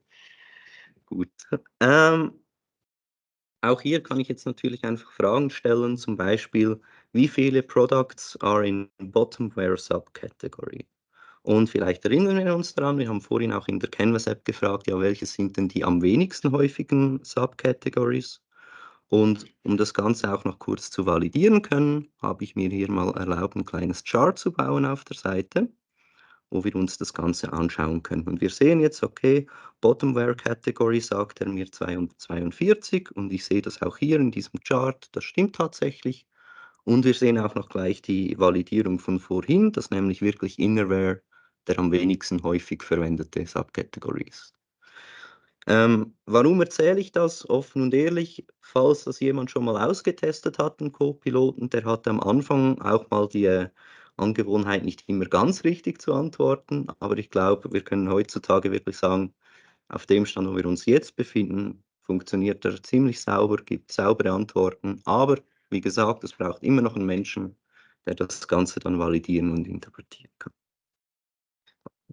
Um nochmal ein bisschen komplexere Fragen zu stellen, zum Beispiel frage ich ihn jetzt mal über alle Produkte, die wir als Footwear gekategorisiert haben, möchte ich gerne wissen, was ist denn unser Stock? Das heißt, er muss zuerst mal alle Produkte finden, muss herausfinden, was ist die Kategorie, was ist der Stock von denen und das Ganze dann einmal hochsummieren. Das ist schon ein bisschen komplexer und auch dafür habe ich es mir nicht nehmen lassen, einen Chart zu erstellen. Und was wir jetzt hier sehen, ist leider eine Falschantwort, muss ich gerade gestehen. Es wären nämlich 191.581 gewesen. Ich habe es aber vorhin erwähnt, weil die Produkte, die out of stock sind, die zählen nicht mehr. Das ist der gleiche Grund wie vorher. Also Copilot hat halt entschieden, dass die out of stock Produkte nicht mehr dazu zählen. Das ist auch der Grund für die Differenz. Das heißt auch hier, man hat auf jeden Fall eine Unterstützung. muss aber immer noch selber validieren, was der Ganze dann eben zurückspuckt. Und last but not least, um auch zu zeigen, dass das nicht nur ein Chatbot ist, der einfach halt irgendwie ein bisschen Antworten gibt, also den kann man auch wirklich brauchen, um damit zu interagieren. Wenn ich den jetzt nämlich frage, hey, was ist denn eigentlich Low in Stock? Ganz einfach und simpel. Dann sehe ich hier mal eine Liste von Produkten, wo das zutrifft. Ich kann aber auch hier hingehen und mir das Ganze einfach direkt in der View zusammenfassen lassen und habe dann hier eigentlich die komplette Liste mit allen Produkten, die low in Stock sind. Wenn ich will, kann ich jetzt hier einen aufmachen oder ich kann direkt hier in meinem Copilot da auf eine Nummer draufdrücken und würde jetzt in dem Fall auf die Nummer 38285 abspringen, habe hier meine Produkte und sehe hier, ah ja, da haben wir tatsächlich nur noch 4 Stück an Lager. Vielleicht sollte ich da mal was nachbestellen. So, soweit so gut. Nochmal, alles, was wir bis hier gesehen haben, ist Out-of-the-Box-Funktionalität. Das ist nichts angepasst an dem Copilot. Das ist reines Verbinden mit der Datenquelle. Jetzt gerne. Ja, okay. Genau. Ich weiß nicht, ob man das online gehört hat. Die Frage war gerade, ob der Copilot, den wir in Teams gesehen haben, auch in der Canvas-App eingebunden war oder eben in Teams. Und ja, das war jetzt in der Canvas-App in Teams. Gerne. Mhm. Okay. Nein. Nein. Also in dem Fall ist es Dataverse, die Datenquelle dafür könnte aber zum Beispiel auch SharePoint sein. Also es gibt da Standardkonnektoren, es kann eine API sein zum Beispiel. Und wenn das alles nicht reicht, dann gibt es immer noch das Thema Azure OpenAI. Das heißt, ich kann den Copiloten mit Azure OpenAI verbinden und damit dann indirekt ziemlich fast alle Datenquellen anbieten. Sage ich jetzt mal so frech. Ich brauche eine API, sollte vielleicht in der Cloud sein, so, aber genau, da kann man auch wirklich auch andere Daten beiziehen. Soweit, so gut? Wunderbar, sehr schön. Dann würde ich hier eigentlich gerne mal zurück aufs Copilot, beziehungsweise, sorry, aufs Copilot Studio meine ich natürlich. Das habe ich hier einmal offen. Und was wir hier sehen, ist eigentlich mal dieser Bot. Das ist jetzt der Copilot Johnny. Und hier haben wir eben die Möglichkeit, das Ganze auch zu erweitern. Jetzt, falls jemand die Power Virtual Agents schon gebraucht hat, dann kennt ihr sicher den Begriff Topics. Ganz kurz erklärt, was ist ein Topic? Wenn ich dem hier Hallo schreibe, dann erkennt er eben, was ist der Intent von der Person, was möchte der jetzt von mir erhalten und versucht dann darauf entsprechend zu reagieren. Das heißt, er fragt jetzt, was kann ich für dich tun? Am Ende des Tages seht ihr hier, so sieht ein Topic aus. Das heißt, da kann ich einfach meine Triggerphrasen, Phrases definieren. Also immer, wenn ich Hi, Hallöchen, guten Tag oder irgendwas in die Richtung sage, dann geht der Bot los und fragt, ja, was kann ich denn für dich tun? Das ist nichts Neues, das kommt so 1:1 aus der Welt von Power Virtual Agents. Aber es ist noch wichtig zu wissen, das ist dann später auch die Grundlage, wie so ein Copilot funktionieren kann. Aber man kann das Ganze eben mit künstlicher Intelligenz unterstützen. Jetzt, was heißt das? Dazu würde ich jetzt einfach mal hier auf der linken Seite in den Bereich Generative AI oder eben generative künstliche Intelligenz navigieren. Und wir sehen, wir können hier andere Datenquellen einbinden. Was ich hier jetzt mal gemacht habe, ich habe einfach meinen Blog eingebunden. Ich könnte jetzt hier aber auch hingehen und ich könnte jetzt da noch eine Orbis-Webseite einbinden, eine Microsoft-Produktkatalog-Webseite und so weiter. Also ich kann da verschiedene Datenquellen haben. Genauso könnte ich jetzt hier zum Beispiel hingehen und Files hochladen. Das kann PDF sein, ein Excel sein. Die einzige Einschränkung, die wir hier wirklich haben im Moment, sind diese 3 Megabytes. Aktuell geht nicht mehr als das. Aber genau. Und wenn ich das jetzt getan habe, Entschuldigung, irgendwann geht das Fenster auch noch weg, dann kann ich jetzt zum Beispiel meinen Copiloten fragen, hey, woher kommt denn dein Name, Johnny? Das ist jetzt noch wichtig, ich habe dem nie ein Topic beigebracht, ich habe die Situation nie erwartet, oder ich habe dem das nie beigebracht, wie er das handeln soll. Was jetzt aber passiert, wenn der halt einen Unknown Intent bekommt, sprich, er weiß nicht, was soll ich tun, dann geht er hin und durchforstet einfach mal all seine Datenquellen. In dem Fall mein Blog. und versucht daran dann eine Antwort zu generieren. Das heißt, was der jetzt sagt, ich muss selber schauen, weil ich weiß es nicht. Mein Name ist Johnny, aber ich habe keinen persönlichen Hintergrund oder Ursprung. Ich bin ein virtueller Assistent, der entwickelt wurde. Okay, solltet ihr es wieder sehen, richtig? Nochmal, also der sagt eben, ich bin Johnny, ich habe aber keinen Hintergrund, ich bin virtueller Assistent, der entwickelt wurde und mein Name wurde von meinem Entwickler ausgewählt, um eine freundliche und ansprechende Persönlichkeit zu vermitteln. Hier hast du noch einen Link dazu, dann kommt gleich zum About Me, also wer ist mein Entwickler? Das bin ich, hallo. Und das Spannende daran ist eben, ich habe dem das nie beigebracht, oder? Früher wäre der Bot dann einfach fertig gewesen, hätte gesagt, ich habe einen Fehler, keine Ahnung, wie ich das handeln soll, ja, Game over. Und neu kann ich den eben mit künstlicher Intelligenz so unterstützen, dass der versucht, zumindest jede Situation selbstständig zu handeln. Klar, wenn ich dem nicht die richtigen Daten gebe, dann kann er trotzdem keine schlaue Antwort machen, aber er versucht zumindest selbstständig auch Content zu generieren. Soweit, so gut. Alright. Auch hier, was wir jetzt gesehen haben, ist einfach mal die Unterstützung durch künstliche Intelligenz. Soll heißen, ich gebe ihm verschiedene Datenquellen und er versucht daraus Informationen zu ziehen. Und last but not least gibt es noch die sogenannten AI-Plugins. Und was so ein Plugin ermöglicht, ist dem Bot ein Skillset anzutrainieren. Und auch das würde ich euch gerne einmal live zeigen. Und dazu gibt es hier diese sogenannten Plugin-Actions im Copilot Studio unter Extend Microsoft Copilot. Gibt es einmal die Conversational Plugins, um den M365 Copiloten zu erweitern. Und auf der anderen Seite gibt es die AI-Plugins, um unsere Custom Copiloten zu erweitern. Und was ich jetzt hier tun kann, ich kann hier einen GPT-Prompt erfassen. Das heißt, ich gehe da hin, sage, ich möchte so ein Ding haben und ich setze jetzt quasi eine Anfrage an GPT ab. Und zwar möchte ich gerne das Ding Produktbeschreibung nennen und ich gebe dem einen Prompt mit. Zum Beispiel schreibe ich dem jetzt, hey, kannst du bitte für mich als Produktberater agieren? Ich suche einen kreativen Weg, um eine Produktbeschreibung für Produktname zu beschreiben, das sich von der Konkurrenz abhebt. Jetzt der Produktname, der müsste dann natürlich mit einem entsprechenden Wert gefüttert werden. Das heißt, ich kann hier einfach hingehen und sagen, okay, du bist jetzt ein dynamischer Wert, Produktname. Und so habe ich eine Variable drin, das heißt, ich kann den Prompt jetzt in verschiedenen Anwendungen und Flows verwenden, muss dann jeweils einfach einen Produktnamen mitgeben.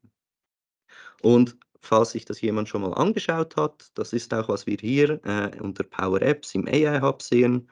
Wenn ihr das nicht kennt, einfach ignorieren, aber auf jeden Fall, das sind die gleichen GPT-Prompts, die sind nicht nur für Copilot, Copilot Studio, sondern wir können die jetzt zum Beispiel auch in einer Power App weiterverwenden. So, jetzt, ich möchte es aber in meinem Copilot verwenden und dazu gibt es hier diese Topics und Plugins. Jetzt, was ihr hier seht, ich habe einfach dieses Produktbeschreibung, das kriegt dann noch ein Präfix, das ist einfach so, habe ich hier einmal hinzugefügt. Also diesen Prompt, den ich vorhin erfasst habe, habe ich in meinem Bot einfach als Skill mitgegeben. Jetzt, was haben wir hier? Wir haben am Ende des Tages eine Beschreibung. Ich sehe hier nochmal den Prompt, der dahinter steckt. Ich habe hier Inputs, zum Beispiel Produktname, der wird jetzt einfach automatisch gefüllt. Und ich habe entsprechende Outputs, da kommen wir dann nachher noch schnell drauf. Was ich jetzt hier zusätzlich gemacht habe, ich habe dem noch ein Approval mitgegeben. Das heißt, ich habe dem gesagt, okay, bevor du losläufst, lässt du dir aber bitte vom User nochmal bestätigen, dass du das wirklich tun sollst. Und das ist jetzt ein Text, den ich geschrieben habe. Ich schreibe da jetzt, hey, ich mache dir gerne einen Vorschlag, aber KI-generierte Inhalte sind immer basierend auf bereits bestehenden Datenquellen und nicht originell. Willst du das wirklich tun? Und der User muss es nochmal bestätigen. Das ist nicht nötig, das kann man auch einfach weglassen, aber wenn man das nochmal durch den User confirmen lassen will, kann man das auf jeden Fall tun. Gut, das zu dem Plugin. Jetzt ist das aber nicht die einzige Art, wie wir diesem Copilot neue Fähigkeiten beibringen können. Ein weiteres Beispiel, ich habe es schon mal gemacht, ich zeige nachher auch noch gerne wie, ist hier die Funktion E-Mail-Reminder schicken. Jetzt, wie sieht das aus? Das ist eigentlich nicht mehr als ein Konnektor aus der Power-Plattform. Wir haben ja da unsere Adriano weiß das vielleicht besser als ich, 1000 Konnektoren, glaube ich, sind es langsam. Genau. Und einer davon ist jetzt halt Office Outlook. Den habe ich hier angebunden und daraus den Senden-E-Mail-Step verwenden. Was kann ich hier tun? Ich kann dem wieder einen Namen geben, gleich wie vorher. Ich könnte das wieder bestätigen lassen, mache ich in dem Fall jetzt nicht. Und ich habe Inputs. Die sind dann natürlich abhängig von was ich tun will. In dem Fall habe ich zum Beispiel ein To-Feld und das habe ich jetzt einfach fix mit der E-Mail des entsprechenden Users gefüllt. Also wir können hier auf die ganzen Variablen zugreifen, sei das irgendwie Username oder User-E-Mail. Also da gibt es ganz viele Informationen, die wir schon mal verwenden können. Dann das Subject wird jetzt einmal statisch gesetzt auf Task Reminder. Das habe ich einfach von Hand eingegeben. Und der Body, der wird jetzt einfach aus der Antwort des Benutzers versucht zu verstehen. Also da habe ich nichts statisch definiert, der wird versucht, aus der Antwort des Benutzers zu extrahieren. Soweit, so gut. Dann, last but not least, hier habe ich noch einen Output definiert und zwar sage ich dem, hey, wenn du fertig bist, schick mir einfach eine Message, wo drin steht, hey, der Reminder wurde verschickt. Genau, mehr ist das eigentlich nicht. Ich könnte aber auch hier hingehen und sagen, hey, generiere mir einfach selber eine Antwort und dann wird er wieder auf Basis von OpenAI GPT, würde der versuchen, eine Antwort zu generieren. Und jetzt, wie funktioniert das, wenn ich jetzt da was Neues hinzufügen möchte, einfach um das kurz zu zeigen, wie einfach das ist. Ich kann dann einfach hier oben hingehen, sagen Plugin-Action und habe dann hier eine Liste von allen möglichen Sachen. Also ich könnte jetzt zum Beispiel eine Row als Excel löschen, ich könnte eine Row abrufen, ich kann eben nach Outlook suchen, dann habe ich E-Mail erstellen, Kontakte erstellen, Termin verschieben und so weiter. Oder zum Beispiel hier den Forecast for Today. Ich den jetzt mal auswähle, um zu zeigen, wie das funktioniert. Dann fragt er zuerst mal nach einer Verbindung. Die braucht er halt, damit er den Connector ansprechen kann. Die wird jetzt kurz generiert. Und sobald das dann geschehen ist, kann ich hier unten rechts mit Next auf den nächsten Step validieren oder genau navigieren. Ich kann dem dann noch ein paar Infos mitgeben. Zum Beispiel kann ich den Namen sagen. Dann nenne ich jetzt nur Get Forecast for Today. Passt auch schon. Dann habe ich noch ein paar Input-Parameter, zum Beispiel die Location und die Units. Okay, die Location möchte ich jetzt gerne vom User anfragen. Die Units, da sage ich jetzt mal, ja nö, die will ich eigentlich gar nicht anfragen. Die mache ich jetzt mal auf einen statischen Wert. In dem Fall Imperial, also die amerikanische Größeneinheit. Speichere das Ganze, bestätige und so habe ich einfach schon einen Skill erstellt.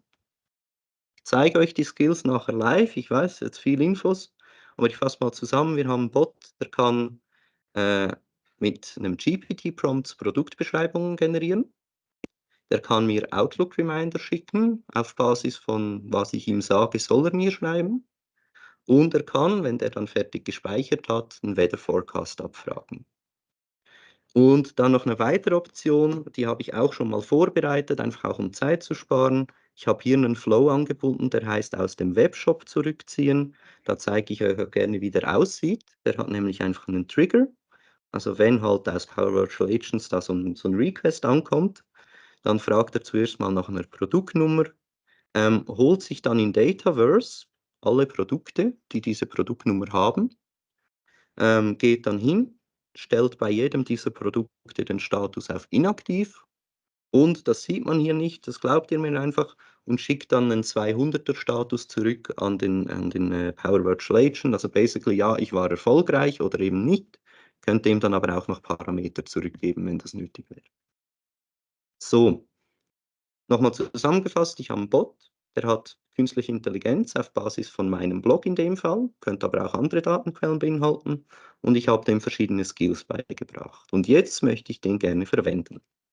Das heißt, was mache ich dazu? Ich gehe einfach hier hin, ich sage, okay, publish mir den Bot mal bitte, damit er natürlich auf dem aktuellsten Stand ist.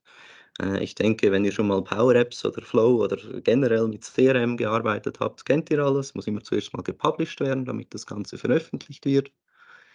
Und wenn das Ganze dann erfolgt ist, kann ich den dann entsprechend in meinen Channels einbinden. Wir haben vorhin von Adriano mal gehört, das kann zukünftig zum Beispiel WhatsApp sein. Das kann aber auch einfach auf einer Webseite sein oder das kann zum Beispiel in Teams sein. Jetzt, ich habe den natürlich schon gepublished für meine Demo, darum ich mache es jetzt weg, der wird im Hintergrund noch weiter gepublished. Was ihr dann hier tun könnt, ist einfach hier unter Channels, kann man hingehen und in dem Fall zum Beispiel sagen, okay, ich möchte jetzt den gerne in Teams eingebunden haben.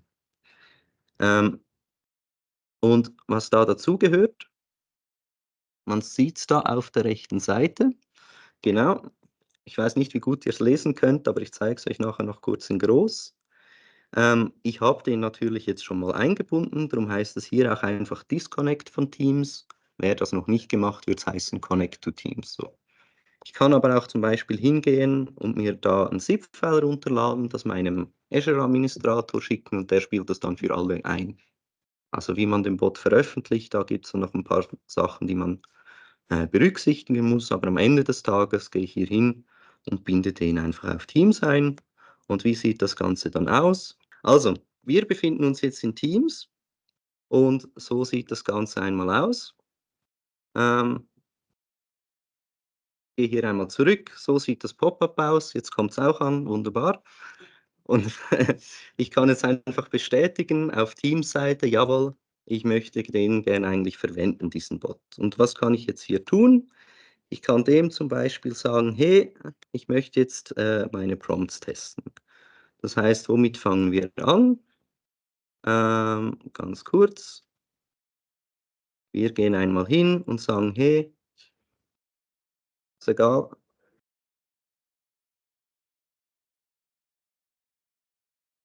Genau. Kannst du mir mit einer Produktbeschreibung helfen für unser Rebook Man Premier Ultra? Und was jetzt hier zurückkommt, ist jawohl. Ich mache dir einen Vorschlag, aber KI-generierte Inhalte sind nicht originell. Das war das Confirm, das wir vorhin eingefügt haben. Und wenn ich dem jetzt sage, okay, ich möchte das gerne trotzdem tun, dann geht er jetzt entsprechend hin und generiert mit ChatGPT eine Produktbeschreibung für mein Rebook Man Premium Ultra 8 und so weiter.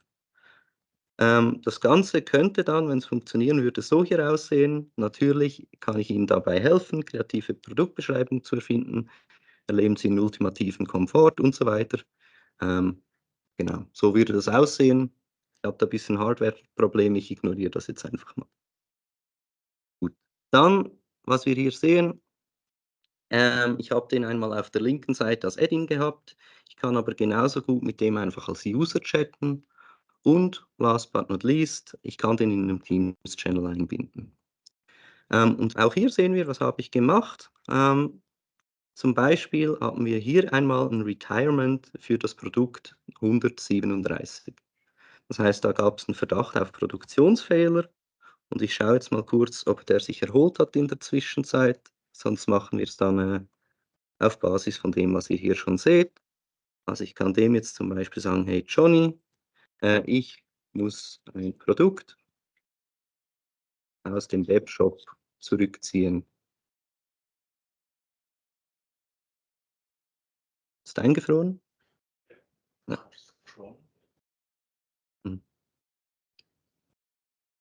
Dann kommt hier zurück, haben Sie eine Produkt-ID? In dem Fall ja, habe ich.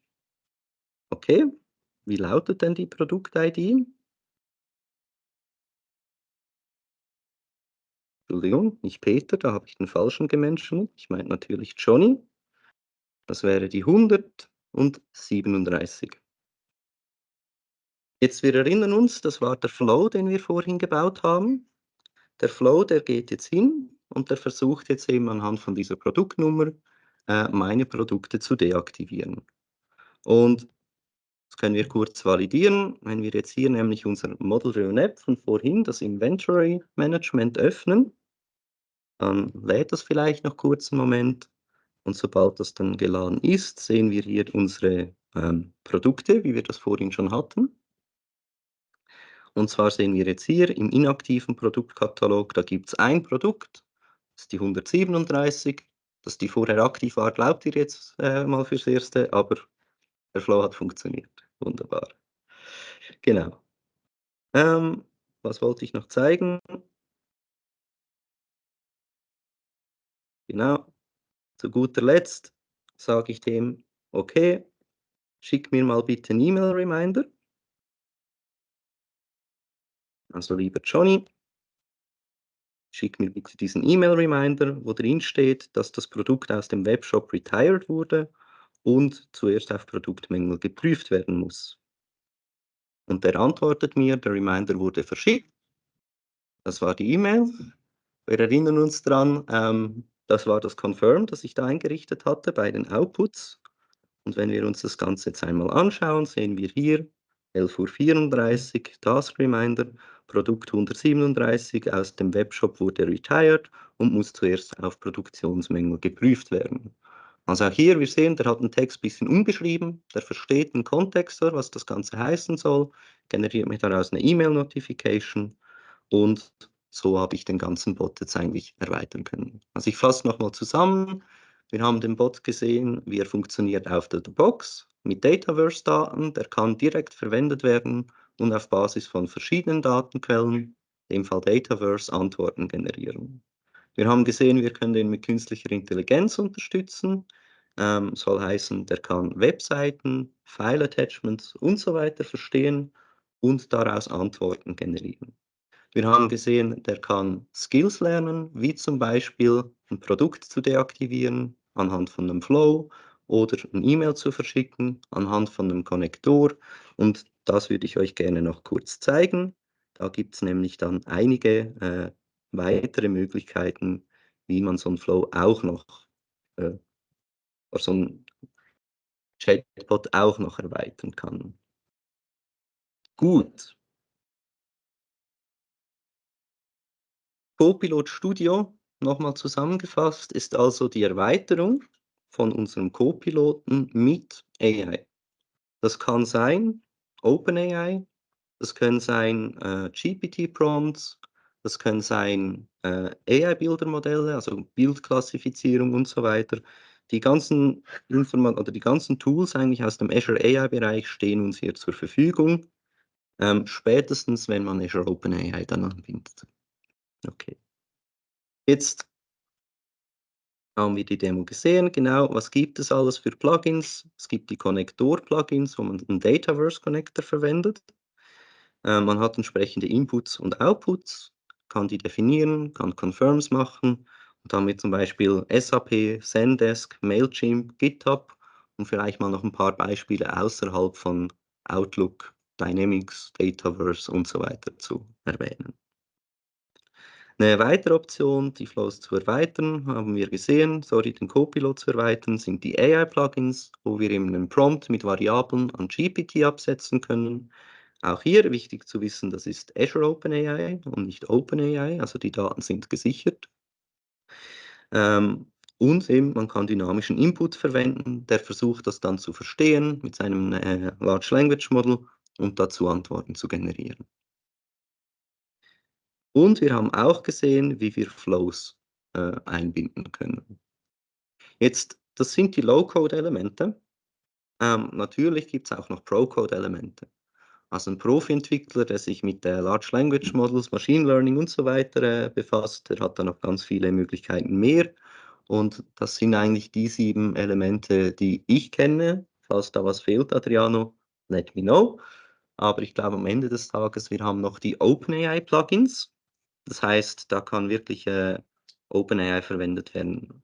Das heißt, wenn ihr ChatGPT verwendet, um das als Beispiel zu nehmen, habt ihr vielleicht mal gesehen, da gibt es Plugins, sowas wie ein Poemwriter, der schreibt immer nur Poems oder der bringt dir einen Chuck Norris-Witz oder der findet Zusammenhänge im Finanzsektor oder der macht Antworten nur auf Basis von wissenschaftlichen Quellen und nicht irgendwie auf Basis von Wikipedia und Google.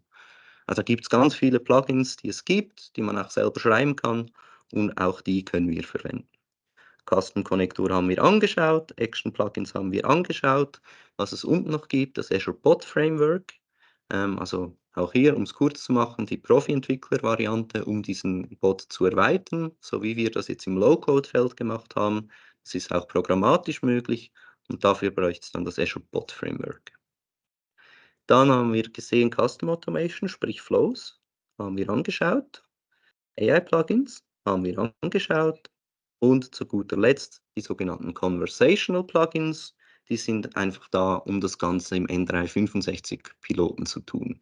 Also alles, was ich jetzt in meinem Johnny Copilot getan habe, wäre so oder ähnlich auch im Microsoft M365 Copilot als Plugin integrierbar, damit man quasi alles an einem zentralen Ort hat und nicht 20 Copiloten für 20 Themen.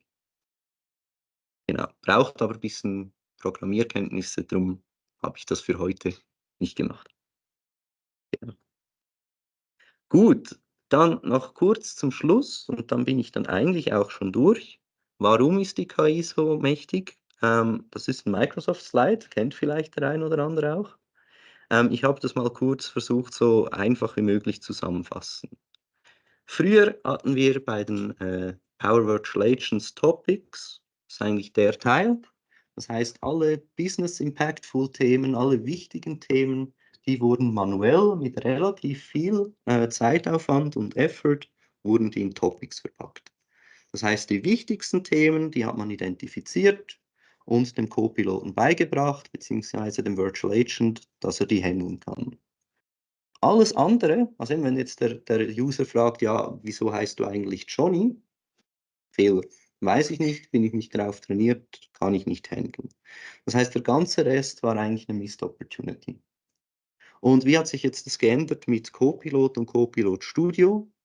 Topics sind immer noch wichtig, weil es macht durchaus Sinn, für dedizierte Themen, dedizierte Topics zu haben.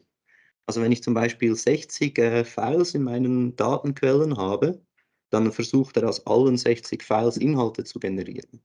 Also macht es zum Beispiel Sinn, wenn ich sage, ich habe 5 Dokumente zum Thema HR, also packe ich die in ein HR-Topic und generiere da drin dann nur auf Basis von den 5 die Antwort. Also einfach Topics sind immer noch wichtig und es wird immer noch so sein, dass man die wichtigsten Themen in Topics von Hand erstellt. Was aber ist, wir haben auch hierfür einen Co-Piloten für uns als Maker, wo ich auf Basis von natürlicher Sprache Topics generieren kann. Also kann ich dem zum Beispiel sagen, mach mir ein Topic, frag, welche Pizza ich gerne möchte und auf Basis von dem schicken eine API an Aufruf an eine Webseite. Das heißt, ich habe deutlich weniger Aufwand, um die Topics zu erstellen und ich kann sie mit künstlicher Intelligenz füttern. Und das Schöne daran, der ganze Rest, das ich eben nicht aktiv gehandelt habe, kann ich mit Generative Answers und Actions handeln lassen. Das ist das, was wir angeschaut haben. Also ich habe dem Co-Piloten Skills beigebracht, ich habe dem Datenquellen mitgegeben. Auf Basis von dem versucht er selbstständig auch alle unvorhergesehenen Informationen zu handeln. Gut, damit wäre ich eigentlich durch. Auch hier gerne mal die Survey ausfüllen. Gerne auch die technischen Probleme erwähnen, aber auch alles andere wäre auch interessant, genau. Abgesehen davon, gibt es noch Fragen im Bar? Says that he is sure it's everything activated, but he thinks his Copilot isn't working for model-driven apps because what he gets is, sorry, I don't know that one yet, but I'm always learning. And I think it's a bug. It's not that Copilot is not existing, it is there, but sometimes it's still a bit work in progress, I would say. So what we can say there, yeah, Copilot is a new product, we all know that, and it is currently also tagged as preview, right? So it is possible that sometimes it doesn't work as expected. That's just the reality of it. What I can say is, if you really want to get your hands on right now, I really recommend having an environment in the US. It works a lot better there. And the second thing is there are certain capabilities where you need to be approved. So the M365 plugins I talked about before, you cannot do them unless Microsoft has enabled your organization to publish those plugins. So not anyone can do that. You actually first need to open up a support case, let them know you would like to do that. And unless there's some good reason why they shouldn't do, they will allow it within like a week or two. But just to mention, not everything I showed you right now will work right out of the box. You might need to enable some features first, or your administrator. Is this enough of an answer for now? I think so. Let me ask here in Saarbrücken, do we have questions for Jonas, or it's All fine. You get some positive feedback from the office here. They love your session. Thank you. All right. Hope you can. So were those also the online questions, sorry, or are there any online questions left? I think online we are done. All right. So perfect. So I think in this case, unless there's something to add, we are ready for our lunch break. Do you want to do some closing or should I? You can. All right. So I'm not sure what you're going to eat in Saarbrücken. Maybe you can add that afterwards, Edith. We are going to order some pizza. And we will continue our session at 1 with, who's at 1? Let me think.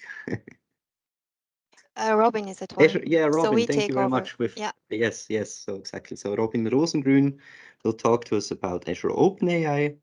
So maybe not directly related to what I just showed you, but to just open that bridge, you can also include Azure OpenAI in the Copilot. And what Robin will tell us, I think, is how to include Azure OpenAI in a Canvas app. Is that true? Perfect. All right. So I would say have a nice lunch break. And Thank yes, you. Same we're to back you. at 1. Thank you. See you in a bit. Bye.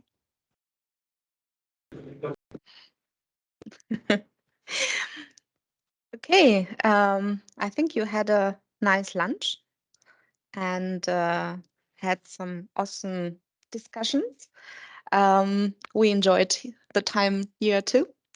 Our next speaker is Robin Rosengrün.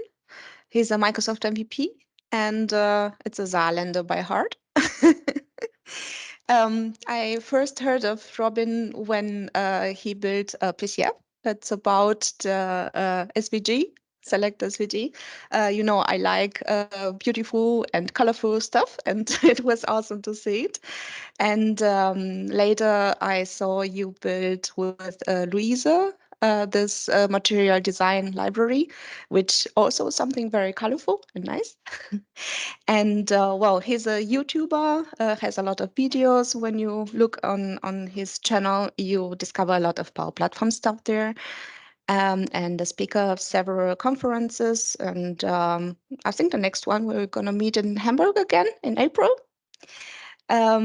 And he embraced the OpenAI right from the beginning. And today he's going to speak about Azure OpenAI and loves Power Apps. We're going to connect a Power App to OpenAI. And he said we're going to make his app answer questions about my blog. Now I'm very, very excited to see what the OpenAI learned from my blogs. Thank you very much, Diana. And I wouldn't have built that PCF without your blog and without the help of your blog, because I'm totally lost when it comes to PCF development. So yeah, let's see if our little helper today can help me. Diana's blog, visit it if you're, or you will visit if you're Googling and building PCFs. So great resource. And thanks for having me here, Edith and Diana. I'm not just a Saarländer by heart, I'm a Saarländer by birth. So I was born a few kilometers from here. My grandmother, who turns 88 today, also still lives here, and that's why I'm here today. And combining those two things is super cool. So that we got that opportunity to meet here in Saarbrücken. And thanks always for having us here, providing great lunch. We are fine, small select group of people here on site, but it's good to meet some people face to face, and not just doing that from my home. So nice to be here. And Diana, she said already everything that I want to say, but I will probably add one more thing. So first of all, I work at a company in southern Germany, in Stuttgart. Company is called EnBW. The Germans probably will know it. It's an energy company. The other ones from outside of Germany will probably have never heard of that company. So not too bad, but they gave me this nice jacket. I don't know if you can see it. It says AI on there, I think, on the back.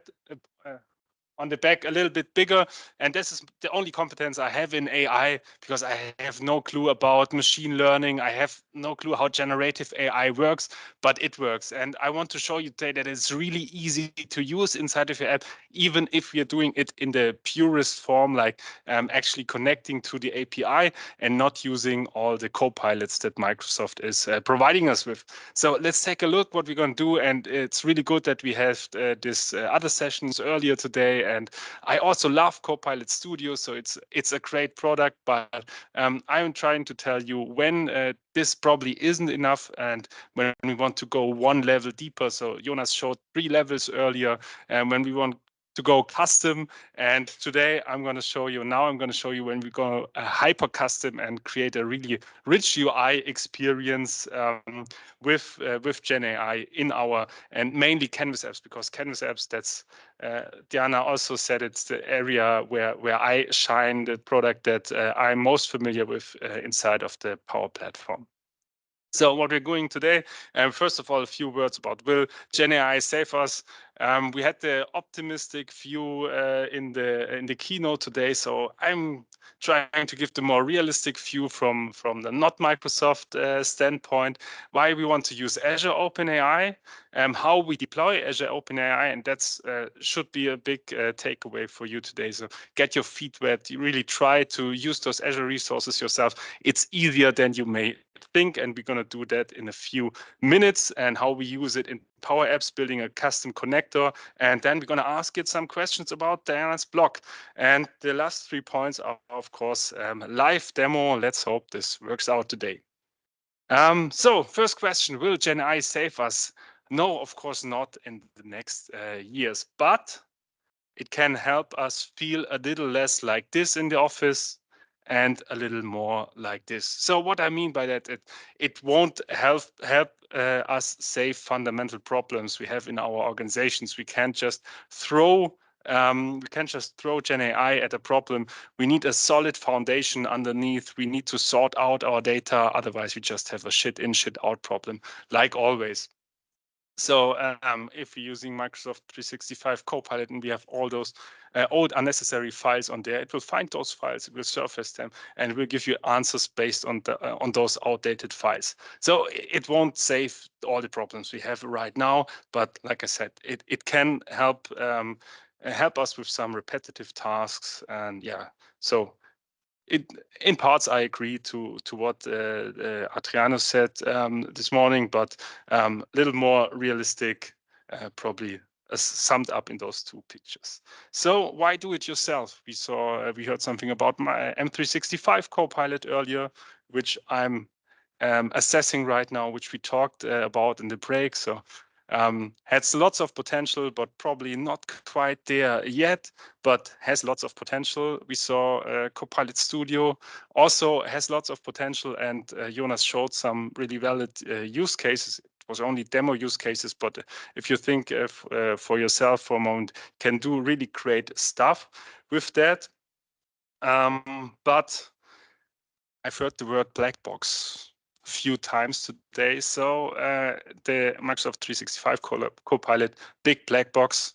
Adriano understood that picture that he showed us earlier. I don't understand it, and I don't understand what in detail happens there, and Microsoft won't tell us, and they can change that probably. So we have only limited influence what happens inside there. We have a little bit more control about the Copilot Studio, what Jonas showed us, but also they provide the model that they want, the deployment that they want. So we don't have full control about that. And you probably saw that we have, that's the black box, or I have a meme for that. So the black box Copilot, we don't know what goes in there. And then the last question, can we change it? No, we cannot change it. Microsoft can change it, we cannot change it. And yeah, that's something that I'm not super happy with. For some use cases, it might be the way to go. So I really loved Jonas' presentation and really valid use cases, and we will use it in our organization. But for others, we want a little bit more customization, and we really want to know what's going on under the hood. And the next thing, sometimes also I love the apps that Jonas built, but it's not really integrated into the user interface. It was a little bit in the model-driven app, you could click it and then something happened.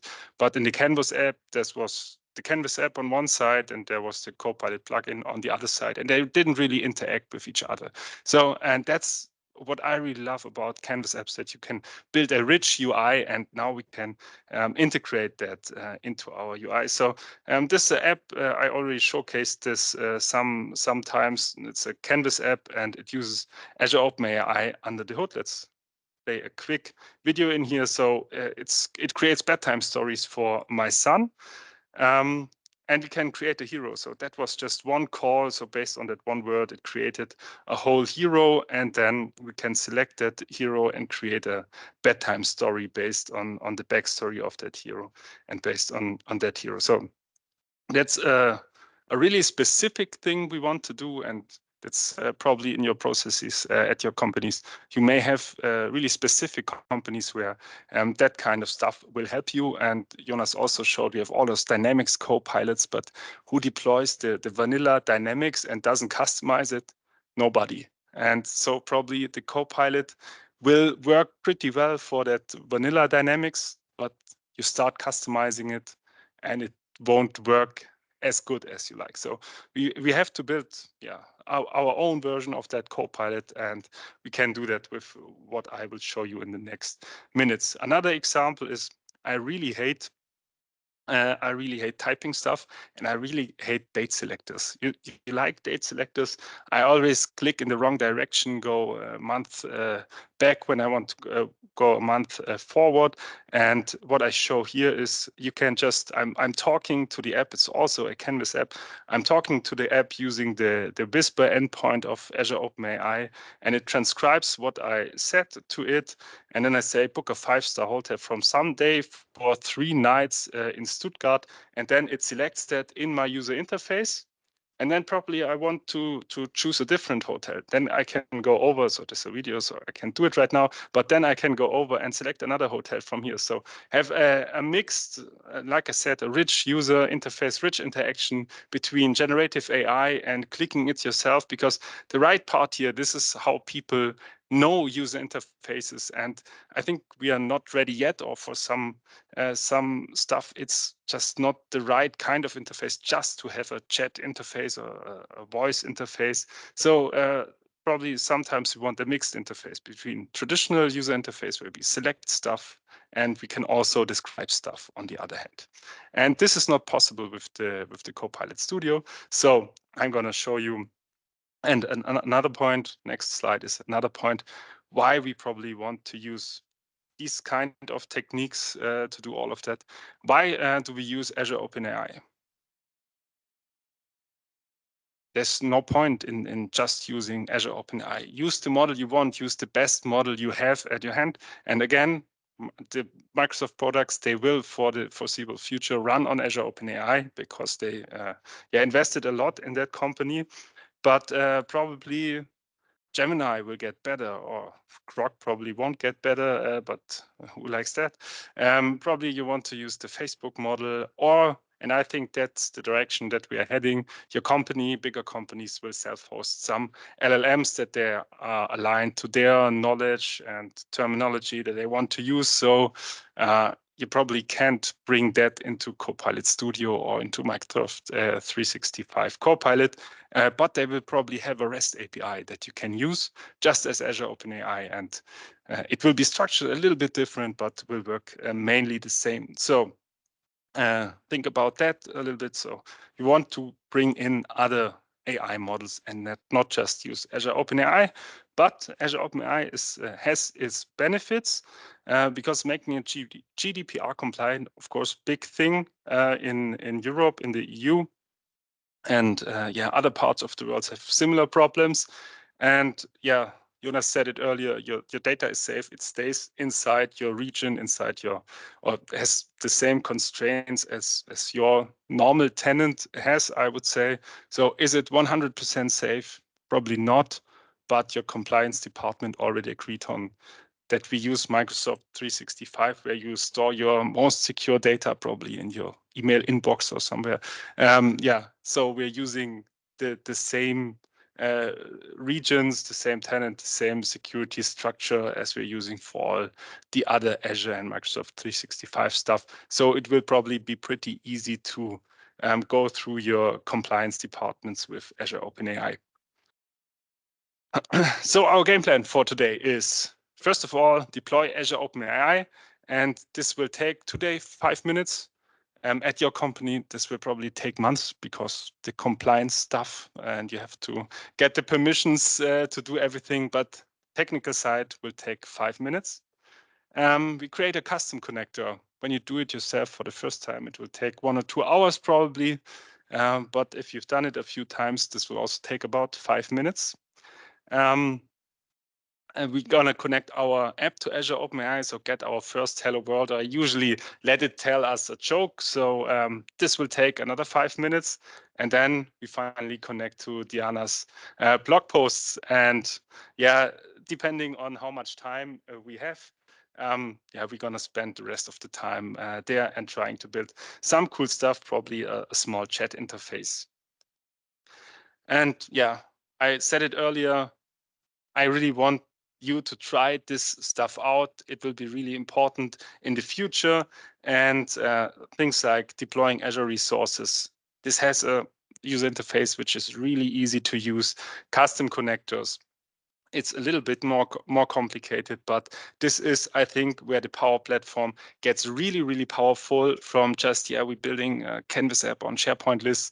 This is, yeah, we're going to connect to other sources of data inside, outside your company. We're going to connect to different APIs that really helps us, like Azure OpenAI in that case. So this is where the Power Platform really started coming together when I started to learn about custom connectors and this stuff. So that was me 3 years ago, knowing nothing about all of that stuff. So get your feet wet, create Azure resources, create a custom connector. And yeah, this is where the Power Platform really starts getting powerful. And now we are at demo time and we are again in sync. So super good. This is portal.azure.com, your starting point. Of course, we can create Azure resources through many ways. The developers that are listening right now probably won't touch that portal at all. But for me, as a citizen developer, it's the easiest way to get started and deploy a resource.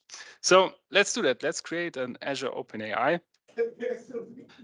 And we're going to type Azure OpenAI here. And for some reason, this won't get any good response. It's this one, but you can click Azure Services Only and then click on Azure OpenAI. And when you haven't done that for your Azure subscription at all, I think there is a message underneath here and you have to fill out a small form, get permission from Microsoft. This is processed within 1 day, and then you can come back and deploy your Azure OpenAI resource. It has a little bit more, less like 20 questions. So click through it really quickly. I don't know if actually anyone is looking at it. Everyone was approved that I know of. So, and then you can click on create right here, and we can't select too much. We can select a resource group. I'm going to use the Power Apps test one. For the region, we actually will select Sweden because Azure or Microsoft has strange ways sometimes. So in different regions, we have different models we can use. And in the Swedish region, we can use GPT 3.5, GPT 4 with the newest version, the multimodal version. So to try it out, probably select Sweden. I'm going to call it GPPB test Robin, and this will be your URL when you're connecting to it. So give it a meaningful name. Pricing tier, we can just select one. So this is really easy. When you're using this in production, you should probably pay some attention here. Right now, we're just testing and a little bit time constrained. So now we can hit create, and it takes a few seconds for it to deploy it. And this works a little bit different. So the models that are lying underneath are exactly the same models that we know from from OpenAI, but here it works a little bit different, that you have to create, or you have to deploy each model for itself. You can deploy the same model multiple times, but we are already done here. So we go to the resource, and then we go to model deployments, and this will bring us to the Azure OpenAI Studio. Also has a easy to understand UI, and then we are directly in the deployments, and we create a new deployment. And as I said, depending on the region that you selected earlier, you have different stuff in here, and you also have DALL-E 3 in here, the thing that you probably want to use when creating pictures. So all of the good stuff is in Sweden when you select the Swedish region. And we're gonna use the GPT-3.5 Turbo 16K, and we're gonna call it GPT-3.5. So we can freely choose that name. We need to remember that. And we also deploy GPT-4 32K. Gonna call that GPT-4 really quickly. And then we are in the playground, and we can actually start using these models. So let's head over to the chat playground right here. And yeah, and then we can select our deployment. So far, so good. And we get our first hello world, like tell me a joke.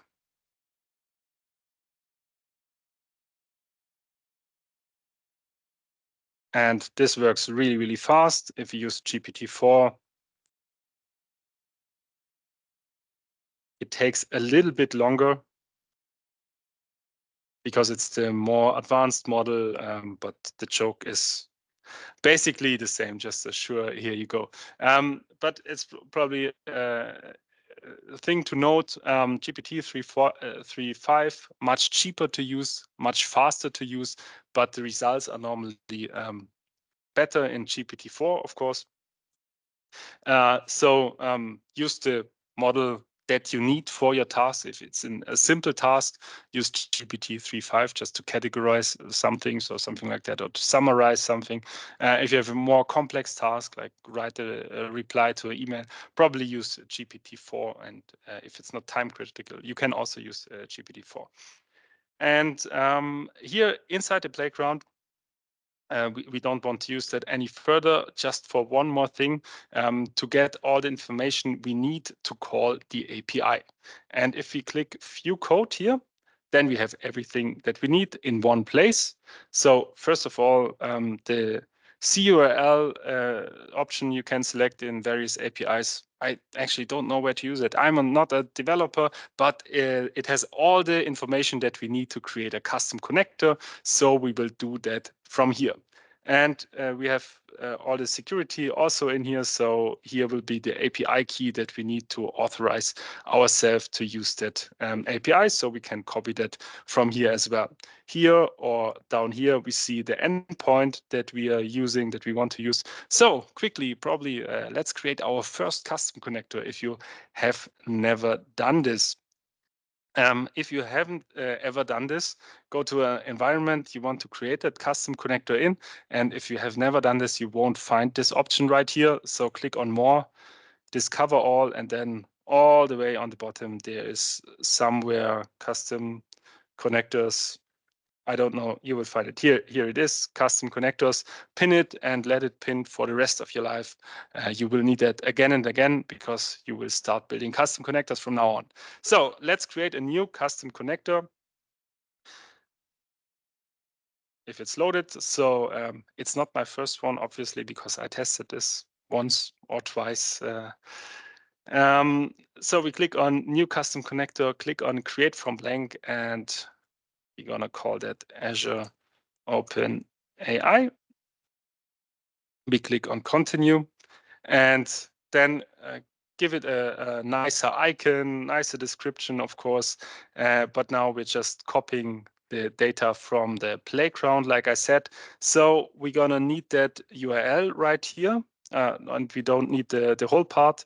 We just need the base path, the part within the slashes. So there can't be any slash in there. So like you see, api.contoso.com, we're going to need that. And that was the name that I thought of myself. That's what I meant earlier. So this will be the base path of your resource for your custom connector. We head over to security and we find everything in here. This -h means the security goes into the header, and the property is called API key.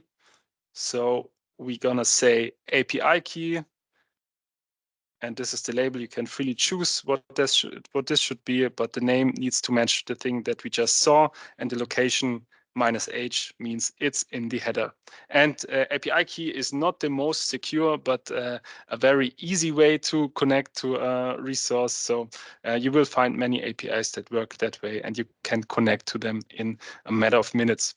And now we can create our first endpoint, and we can use the same endpoint to connect to the GPT-3.5 and to the GPT-4 model. And let's really quickly see how we can do that. So let's click on new action, and we call that chat.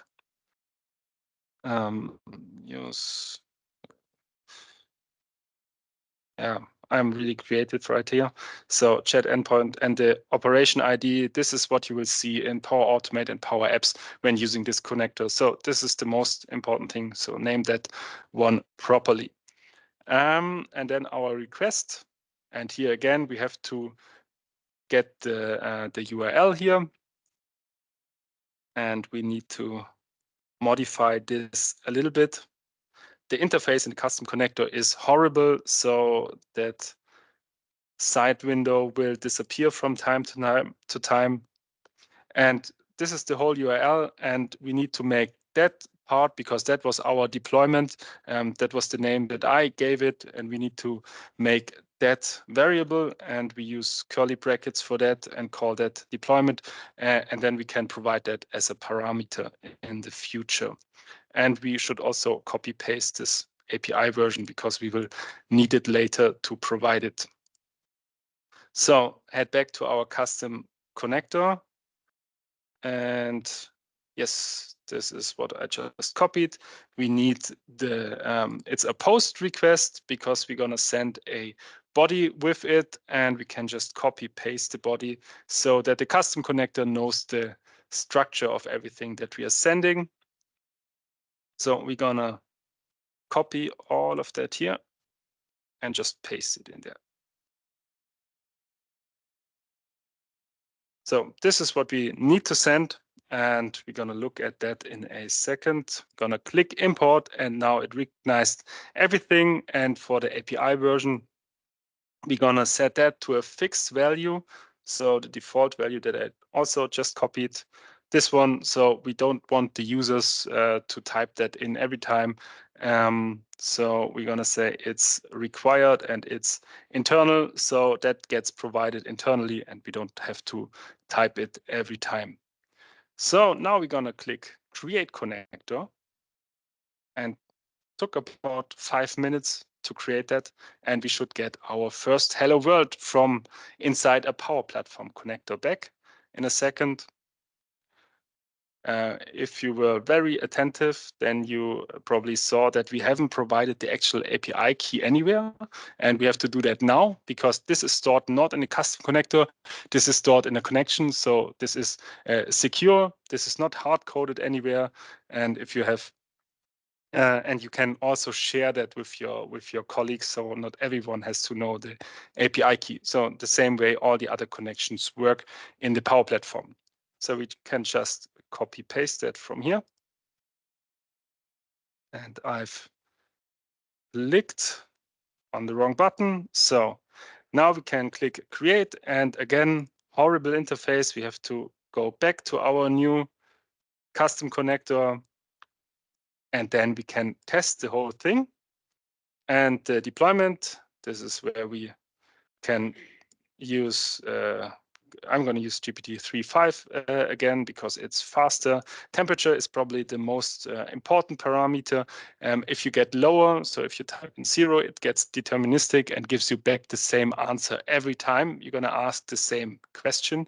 If you type 1, then you have really diverse answers from time to time. So probably try to stay on the lower side. And if you go above 1, then it gets really funky. So you probably would never want to use that. So and now as the roles, you probably don't know that from the GPT-5 ChatGPT interface right now. So and this will be interesting to explore in the next minutes.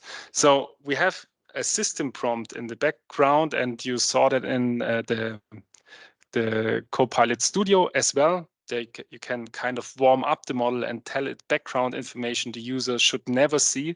And you can't do that in the ChatGPT interface. And that's a cool way to get in information. And the model is aligned that way that it really sticks to what you tell in the system prompt. So if you tell it to only speak English, then it will try to stick with that. And you have to really persuade it in the following prompts to get it back to another language. So we can choose between 3 roles right here. System, like I said, is the system message. Then we have the assistant role. Assistant is normally the message you get back from the model. And then we can also choose user, which will be the normal user input we have in here. And again, tell me a joke. And then this already worked. So our custom connector seems to work.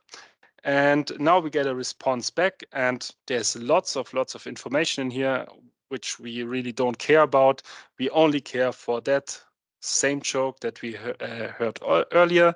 And mental note, we get a response object. This will have an array in it, which is called choices. And normally we want the first answer from the choices object back. So this will be a little bit difficult to get the actual message out, but I show you what exactly to do in the Canvas app. But we have to provide the structure of the response, which is the same every time. So we can just copy and paste this in here, out of here, go back to our definition, to the endpoint we just used here. And then we can define our response. So the 200, the response that where it says everything worked out, here's your response, will just look like this JSON object that I just copied, and now it works just like the parsed JSON when you provide a structure in Power Automate. You probably know that. So really easy. And for most of the APIs, for most of the REST APIs, you will get fixed response objects that look the same all the time. And these are the ones that are really easy to work with within the Power Platform. So we're going to hit update connector, and now we can actually start using this inside of our app. So we create a new Canvas app. And we start from a blank app. Never start from a blank app, always start from Luis's and my template that Diana mentioned earlier, because it's the easiest way to build Canvas apps. But for now, for the demo, we're going to start from a blank app, and we're going to call it GPP AI demo.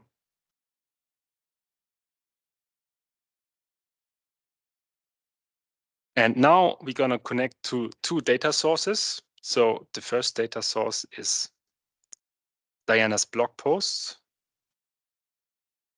I think I've called it articles. And the second data source we're going to connect to is, of course, our Azure OpenAI custom connector that we just have created. And we can use the connection that we just provided in the custom connector interface. So now we want to get our hello world from within a Canvas app, which is also not too hard. So we want to have a text input where we can type our question in. And then we need a button, which we will label Ask Azure OpenAI. And then, of course, we need a label to output the answer. So we are not quite at a chat interface where we can talk to it for back and forth, but just we're going to provide one string and get one answer out of it. And here we want vertical align at the top. Yes. So in the text input, we're going to type again, tell me a joke. And on our button, we're going to make the magic happen. We're going to actually talk to our connector. And we're going to save the response in a variable, set global GPT response. And now we're going to talk to that model. And this is the ID that I talked about earlier. So we named it chat. And then we need to deploy, we need to provide some information, for example, the deployment. So we're going to use GPT 3.5 for that. And then we have some things we can provide as well. So, for example, the temperature, we want that to set at 0.5. And then the messages. And this is the important part. This is an array. So foreshadowing a little bit, this thing saves no information. So it doesn't magically know in which conversation you were. Every time you want to talk to the API, you have to send all the information. So if you're having a conversation about 10 messages, you need every time to send all those 10 messages, and next step, send 11 messages, or it sends one back. So you need to send 12 messages. So there's no conversation ID that you get back to. You have to bring all the information in with every API call. I think with the custom GPTs, that changes a little bit, but that's a different endpoint we won't looking into today. And the table looks a little bit like this. You need to provide a role for each message. So we said our first role can be system. We can use the system prompt for that. And then I think it's called content. And here we're going to use the text input, one point text.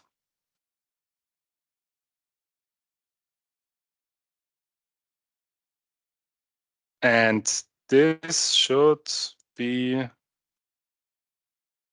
it. Yes, we are missing some curly brackets here. This is our API call. That's basically the same that we used in the playground and in the test environment of the custom connector. So we're gonna ask Azure OpenAI, get nothing back, because of course in here the text is just text. So we have to choose the right object, the right parameter of our response. So GPT response dot choices. And as I said earlier, this is, and you can see it right here, this is a table. So we want the first one from that. And this will be basically always the same. And this is a nice new feature which capitalizes your code here without being asked. So, and here we got our response back from the model. So, and this is how easy it was to get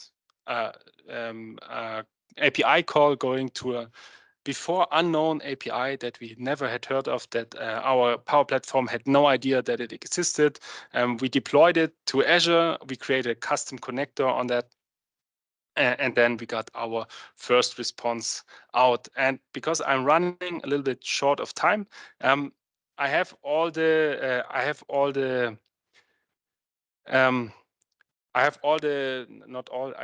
last 4 blog posts from Diana. I stored it in this table right here. So let's bring it up really quickly. Now, I just gonna tell you how to do it. So you have to provide the full text for the article for the API, because the API knows nothing about the new articles from Diana's blog post, because as you all know, the dilemma, it doesn't know new information depending on the model. The information cutoff is like 2021 or 2023. So it will never know the blog post that Diana posted last week. So we somehow have to give it in there. So we just put it in the system message in full text. And this is essentially what Microsoft 365 Copilot is doing. It's surfacing the information from somewhere, putting it into the LLM. So it doesn't know all the information all at once. It's just the whole picture that Adriano was showing earlier is just to surface the right amount of information, giving in as a context, and then answering the question based on that new information, plus the information that the model knows, like the world knowledge, the Wikipedia knowledge, and all that stuff, and answer it.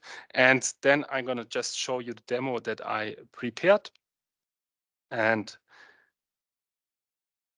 this is the Diana's blog model-driven app in here, and this will look a little bit like the thing that we saw earlier, but this is a custom page on the right side here that we will just load in a second. We're gonna chat with the article. That is just perfect.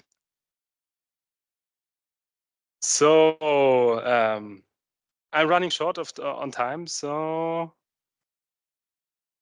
it works. It works. Perfect. So it looks a little bit like the Copilot we saw earlier, but it's just a custom page that we have in our model-driven app. And now I can ask a question about that article.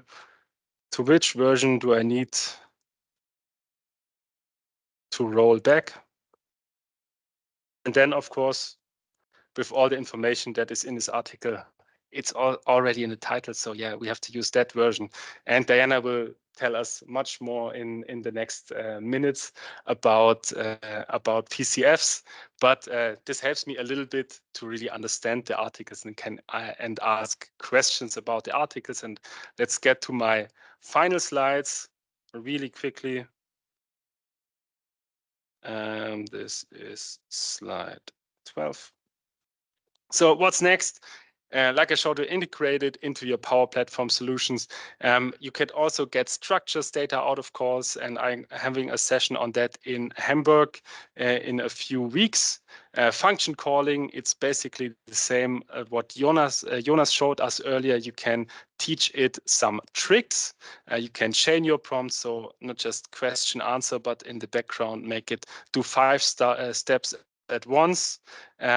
A RAG is a big topic that is basically what I told you, how Microsoft 365 Copilot is working with surfacing your data from some data sources. So this is what you can build. And your call to action for you, make us try this stuff out, deploy an Azure resource, build a custom connector, and get your first Hello World from a Canvas app or Power Automate flow. Admins also do this. You should know what you're talking about. This will be a big topic in the next years. Really try it out. It's fun and it's easy. And admins also, I said it can take weeks to get all that permissions you need. So please provide the Azure resources for your citizen developers. You do the hard work, the legwork, so that they can have it easy and really leverage that technology. So if you liked my session, please rate it anyway. Also, if you didn't like it, but if you like to win swag, we can just grab it from over here. If you like to win some, please fill out that survey. Thanks for listening, and we probably have time for one question. Thanks.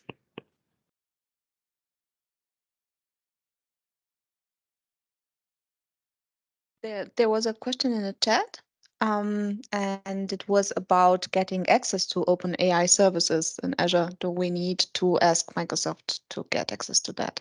Yeah, that's there's a link to a form. If you don't have the access, it will show you the link underneath. That's what I meant. It will take about 24 hours to process that form, and then you can deploy your. You have to do this once per Azure subscription, I think. So it takes longer than everything that I showed you because it's like 20 questions, but then it will be processed really fast. More questions? Are there any questions in bar? Yes, Robin. Yes. Question, Alex speaking. So regarding GPT-4, you mentioned the model. I was curious if you tested it and if it worked for you. Yes, it works for me. Okay. But, And the different. Yeah, it takes longer to process, but Okay. and the answers will be of higher quality. And yeah, it takes 10 times the time. It costs 10 times the money, but in some cases it's worth it. Actually, this was the background of my question. So first of all, the costs, and secondly, with images, if you tested it, if you got positive responses, chat completions and so on.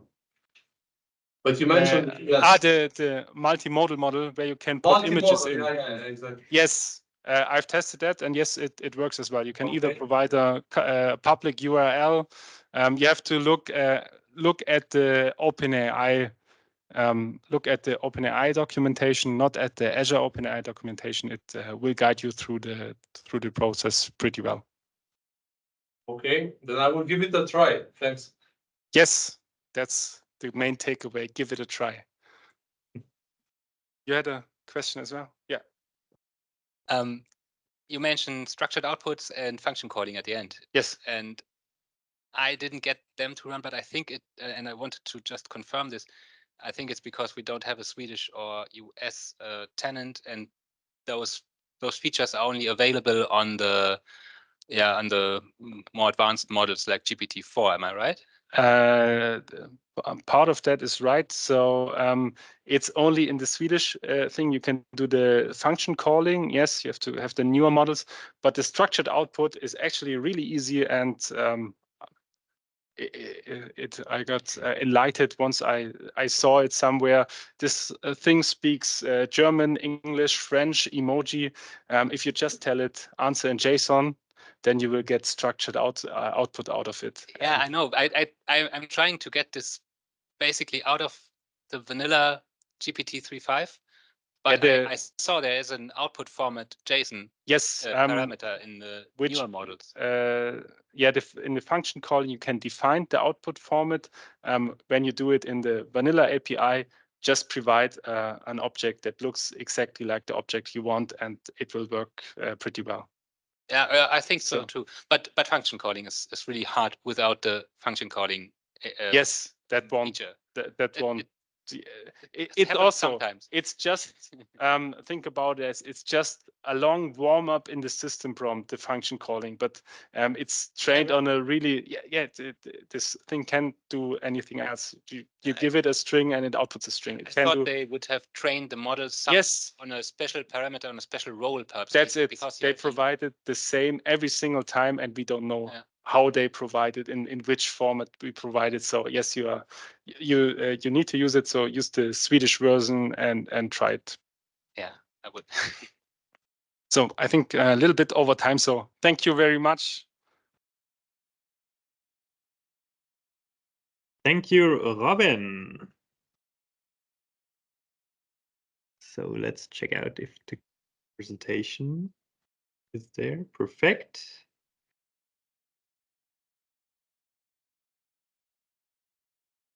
Here we go. So thank you very much to Saarbrücken. Thank you very much also Edith and Diana for managing that Robin had this great talk. And now it's a pleasure again to welcome one of our online speakers. Krzysztof, are you already there? Yes, I can see a thumbs up. Perfect. And we've seen many things about Copilots today. And I think we saw also another thing today. It was an error message in the Copilot pane. And Krzysztof will talk today about error handling and improving user experience and user interfaces. And for me, Krzysztof is special because he's also one of these Office 365 guys, someone like me, where he started. And now he made it to move into Power Platform, and especially focusing on seamless Canvas apps, as far as I know. And I would now be able or be willing to hand over to you, Krzysztof. The stage is yours. You're still muted, by the way, but you're not able to unmute, right? But we can do that. Okay, hello everyone. There's only one thing left to share a presentation. Yes. Okay. Yes, this is true. I've switched. Actually, it's not a switch. I've started with Office 365, and then like the Power Platform was natural way to proceed, and it turned out that it's great. And yes, I am doing a lot of Canvas apps, mostly. But I think most of you exactly know how it is with those licenses. Not everyone is willing to pay. So absolutely, we love seated licensing in Office 365. We don't like premium licenses that much, but now you can show us what's possible with both of them. Yeah. Okay. Please let me know if you can see my screen. Yes, works out perfectly. Okay. So once again, thank you very much for introduction. My name is Krzysztof Kania. You can call me Chris. I know that Polish name is quite difficult, but it's the closer to Christopher we can get, right? I'm a Power Apps consultant at JIT team, and today I would like to talk about the error handling, which will fluently navigate us for the journey of our users for the seamless user experience that every one of us is willing to make, right?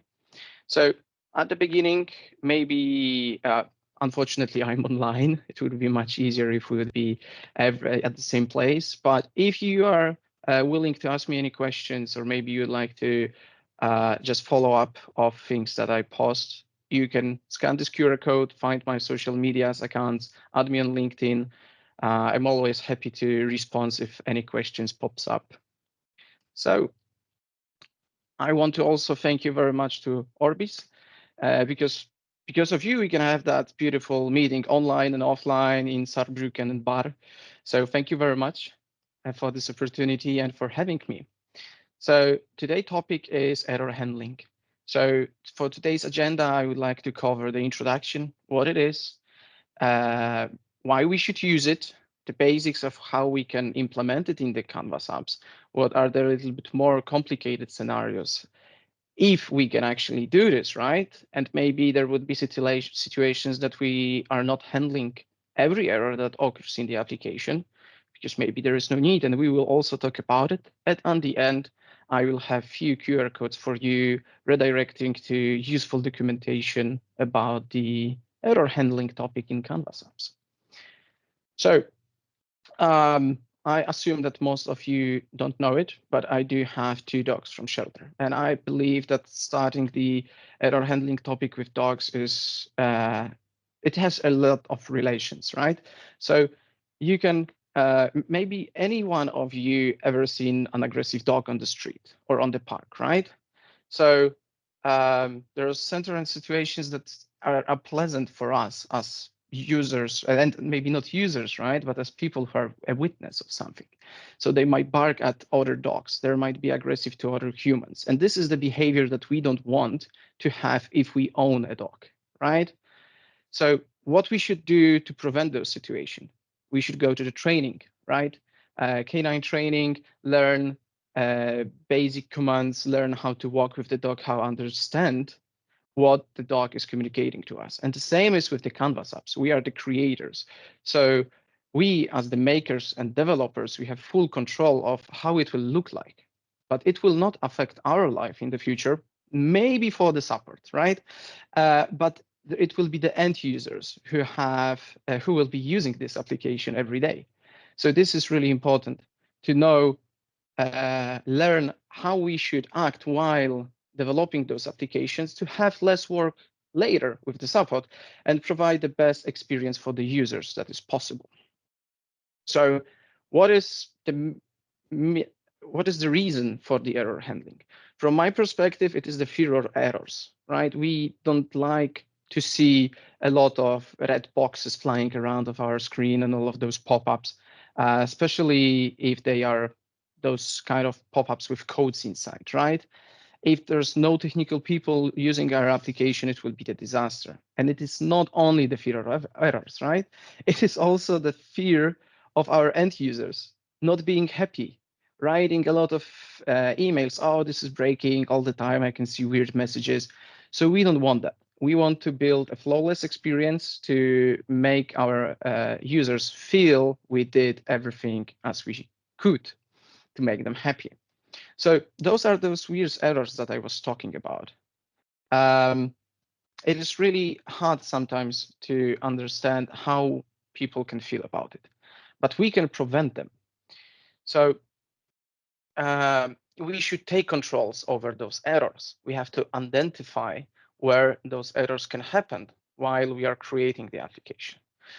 We should think about the scenario, what will happen with errors on places that were not handled with our code, because it will be really crazy to handle every possible scenario with coding for us.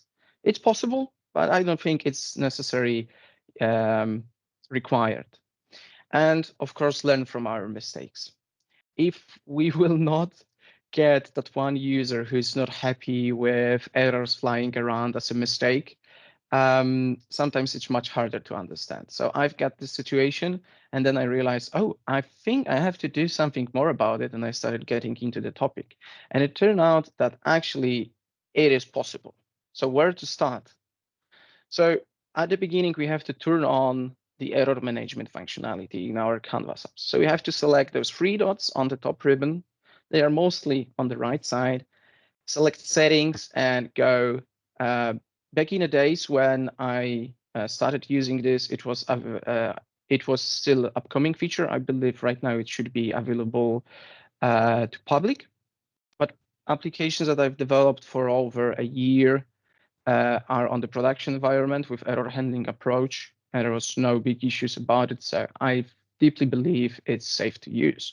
So they are available since the authoring version 3.22 something, right? But if they are with us for more than a year, that you should have them available on your environment and your tenant. So we have to toggle on the formula level error management, and that will help us a lot. It will add us few features that we want to utilize to make this handling possible. So there are a few functions that we will use. But first, let's talk when the error can occur before we go how we deal with it. So what we can think about the basic scenarios, and the most important ones are data source scenarios. We don't want to create a filtering or lookups with empty parameters, right? It's much better if the data is filled in, because we might not get anything, we might get an error. Sometimes there are updates from the connector's perspective, and we don't know how it will handle our query without parameters. Maybe it will just provide everything that match the query, right?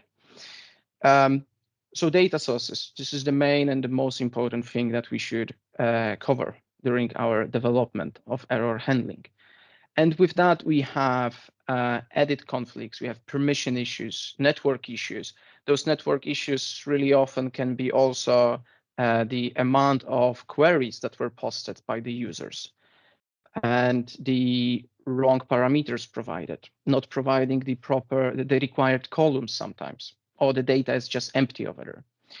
So this is what we have to cover. So this is a lot, because our applications mainly are used based on the data. We get the data, we push the data. So how we do this? Without the error handling, we do patch after patch, getting the push example. So how it will look like actually, if we will have error with our first patch. In this particular scenario, it's a SharePoint list called candidates. But don't worry, I will provide this answer right now. It also works with environment variables. So if you provide your connection, SharePoint lists, etc., to your as environment variable and use it inside the Canvas app, the errors also will be handled as a connection to the data source. So we have an error on our candidates list. So what do you think will happen? The first function will not execute. It gets errors. Things were not saved. But the second will. And this is something that we don't want to have. Especially that most likely our scenarios and our data sources are not that easy. We have plenty of relationships. If we are working on SharePoint, it is especially more difficult to create proper relationships. And if we have plenty of dependencies, create like a main record, which will be our parent for every other table in our data source. Then if we'll create few items over there, we will never be able to reference to them, to open them, to get them. So we cannot allow the second part of the code be executed. We cannot go with the second patch. We should do it differently, because this is exactly in the scheme block how it looks without the error handling. We got an error, user is not satisfied, this is not saved, then the other one is saved, and we got messed with the data, and everyone is surprised what's going on. And then there is a lot of issue from the support perspective, how to fix it, what to do. Delete stuff on the data source, add them manually, delete them, ask user to do this again, do it for them. It all depends from the way we work with our customers and clients, right? So how it should look like with error handling. So we start with the patch from the left side. So this is our patch that failed at the first time on our scenario. And then we check, hey, did everything went okay, or do we have any kind of issue here? If we have any kind of issue, we can retry to patch the same thing, the same data source with the same data once again. And we can check if that failed or was successful. If that failed again, we can check it and we can decide what we want to do. We can log the information somewhere. We can notify our users that there was some error and they has to retry and try again. But we can do this in the way that they will not be afraid. They will not be curly brackets, error number, something like this, right? And if the first patch will go successfully, then we can go to the second one. And if the second data source patch. But if the first will fail and second will work, we should still go to the second one that we want to execute. So we can do this in certain approach. From pro code development world, there is really known and famous approach of try, catch, and finally for error handling. So at the beginning, we try. This is our first approach. The second is check if the error occurred. If it is over there, let's try it again. And finally is the last step that we should try to fix it. If it will not work, we should not retry again. It depends, right? But the code also will become really big if we will start doing this plenty of times. 2 times, 3 times, this is more than enough sometimes, especially that we are only covering how to help ourselves and be sure that everything executed, not to cover everything all the time, right? So we turn on our error management. We know about the try, catch, finally approach. So now we have few functions available for us in Canvas apps that we can utilize. And we have is blank or error, which is a little bit more that was previously in is blank action. We have is error, if error, and errors. And on top, we have on error property on our application metadata. So the Canvas applications allow us to create error handling. So the first thing is checked. We already know we can do this. We can make it, okay? So where to use it? Most likely push, get, push, put, get actions, right? We can make all the error handlings actions with patch, collect, remove, remove if, update, update if. We can check if the values are also empty. So the values also, not only the action of manipulating the data or updating them, but those are things that we should cover. Maybe not all the time, but we should at least think if this is really important, that it should be that there should be a retry. If there should, we should go over there. So what's the easiest way to start? And this is really good question because it doesn't start with any of those functions. It starts with simple understanding why we should use delay outputs on our outputs properties like text boxes, because then our input control will wait till we will finish typing. If we have query on change property, not on pressed button action, so the user integration is needed. So we are looking for something in the backend for the user automatically without his direct integration within the button or any selection, then we should provide delay output. Because the great example is searching users by their emails with Office 365 connector. If we will do this straight away on change without any delay outputs, it might look for blank, or it might look for a not completed query. Only 2 or I think 3 characters can be written, and then it will be, it can get messy, right? Especially with some spaces or slashes, and it can happen. So make sure that you use delay output, because it's the first and the easiest way that we can prevent from errors without any other coding. This is a simple metadata to change. The second thing is how to start is think of the way how you want to communicate errors with your users. Learn how to use notify. Learn how to interpolate strings as a function to provide not only a text, but also a description of what happened. It might help a lot. And if we will know how to go with notified quite well, then we can manipulate the way that the user will receive those errors. Remember that ugly error that we got over there? Right now, it doesn't have to be red. We can only notify them in gray color, which is actually information pop-up, information notify, with beautiful description that something went wrong and maybe they should try again. So this is the way that we are communicating with our user and allowing them to understand that something is not okay, but we are governing all of it, and we are on the good path, at least right now. So yeah, the functionality, the easiest one were covered. Now we are going to the point. The is error, is blank or error. They are functions that are allowing us to check if the error occurred. And I deeply believe it's better for us to check it than the user will see it and will, notify us about the issues. So I think it was quite amusing with going with the Eminem part of his song, "Something's Wrong, I Can Feel It." So this is the way we should go. We should know that we should provide few things from not happening. So what is this function is error? So with is error, we can check if the error occurred on certain action. For example, collect functionality or patch functionality. We can get patch update if on the collection or even the data source, and check if the error occurred. So within those brackets, we just put our patch, and then we will know if something happened. So how it looks like. For is error, we have to utilize is functionality, because is error provides the response true, false, if there was an issue or not.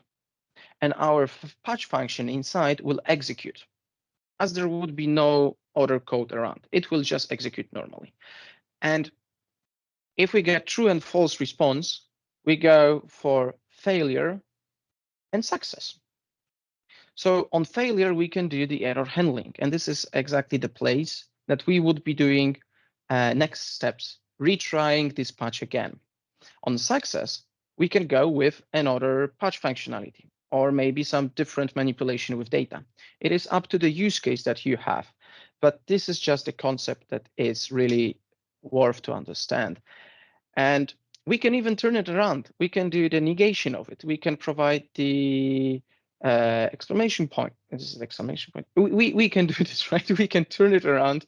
So we don't have, this is the comparison of two. So on one, we are starting with on failure, and on second one, with the negation, we can start with on success in our if statement. So how does it change? It depends how many actions we want to do, how many actions are dependent. Because if there is not a lot of dependent actions, it doesn't matter. I, for example, personally prefer to do the on success first, and then I'm leaving the on failure on the bottom. So on some scenarios, I can even copy paste the whole code, put it on the on failure, and right now I have try and catch. So this is simple. Of course, the code is much longer, but it can be also done like this. So is error is one of those things, but we can combine it with is blank as error. So this is also helping us to identify and shorten the issues and shorten our code, because the response might be blank and we don't want to blank respond because we will be utilizing it later, for example. Or the blank response might actually cause an error, so we can catch that and we know what we have to do next. And actually, is blank or error was created based on two functionalities, is blank and is error. As you can see, I provided the code that explains how it would look if that would be separate function, how we would use it. So it's also really useful to use, and I personally stopped using is blank. I use is blank or error. Of course, I'm not aware that there would be is empty or error, because is empty is mainly for our collections and blank for records and basic values, but sometimes you can turn it around. I think it depending on the Canvas authoring version. So what is the perfect example? It's just the text label. The text label is all that we need. And then we also have the possibility to do the negation and then compare how it looks like. So the first will be without the negation, the false, the on failure, and then the second would be on success. So if we turn it around on the right side, we can see that right now we are going with the on success first, and then blank or error occurred, so we can do something else. We can notify, we can retry. So this is up, everything is up to us, what we will decide. Okay. So if error, this actually is combined version of is error and if statement. So this is a really smart guy doing two things at the same time. So we don't have to go with if, then is error, do the brackets around our functionality pretty much twice. We can do this once. So we have, of course, at the first failure, and the second property is success, because it provides true and false functionality. I do not use if error often. I usually do if and then is error. I do this much often because then I can manipulate the way which part I want to be first with negation. Okay. The next part is errors, and this is also a really powerful thing, because errors are checking, for example, our data sources. So we can do simply our patch, push our data to the data source without any error handling with around it. We can do this as the next step, and then we can check if any issue occurred between getting the response over there. So we are checking the collection of possible response, because errors is the plural. So we can have more than one. So we are checking if this is empty, and then we can do with what to do on failure and what to do on success. This is also really powerful, especially that your code is not growing from left to right that much as it used to be, as it would with the previous if error or if and is error combined approach. But what is really great about it is the notify functionality. I told you at the beginning that the notify is point number 2 where we should go. And I told you about the interpolation of strings. Here on failure is the example how you can deal with interpolating strings in Canvas apps inside notify. The notify works with that perfectly fine. Of course, we will go through from where we've got the column, we've got the message, etc., because those are the metadata that we receive working with errors, right? So we can have we have also the first error metadata that is available to us to check what actually happened when the issue occurred. So we have few things that the first error provides to us. It's the observed source details of HTTP response and HTTP code and kind. What those mean exactly, you can find in the documentation. Due to the time, we will not go specifically one after the another and talk about it. But the most important is to know that those things exist and we can start utilizing them. Okay, so this is the example of how we can go with the first error. So we do the patch, we do the error handling, and in this particular example, it is if error, and we got some failure. So what we can do, we can notify user. Of course, this is not the kind of the notification we want to show to the user because they will be really scared. So this is the notification for us, for developers, makers, for purpose of this presentation, to show you that it's really easy to use it. But we can use even more, right? This is a little bit zoomed in for you guys, because I know that the previous code might be, a lot of lines. Maybe it would be not visible from end of the room. So the next step is that maybe we don't want to show those to our users, but what we want to do, we can store them. For example, we can create error lists, error tables, where we will store our errors. Later, we can even go a step further and go with creating an error handling application to see all our applications and their failures. So is it easy to save it? Yes and no, because for the real example where you're working with data, as previous examples with those patches, usually you handle that issue.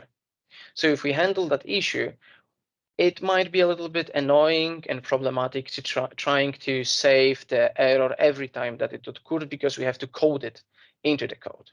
But there comes the up on error property. This is the place where we are handling the unhandled errors. So for example, any number divided by 0. This is the perfect example. Pretty much everyone, I believe, use it because it's really quick to get, right? Especially if we are just playing around, and we can check how things are working then. So we can implement that storing functionality to our list, error list, in up on error, because every time an error will occur which is not handled, it will check if we have anything on error property coded. If we have, it will follow that path, or at least it should, right? So it will follow that path, and then we will have the notification or patch to the data source, to our error list, and then notification that something went wrong.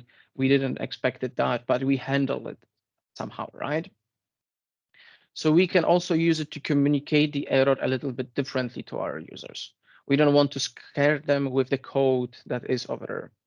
Where is on error property available? If you open in Canvas application, under the tree view, you have the app where you have plenty of metadata. So on error is one of those. You just have to simply select the drop down, maybe a combo box, navigate to on error, and you can write code over there.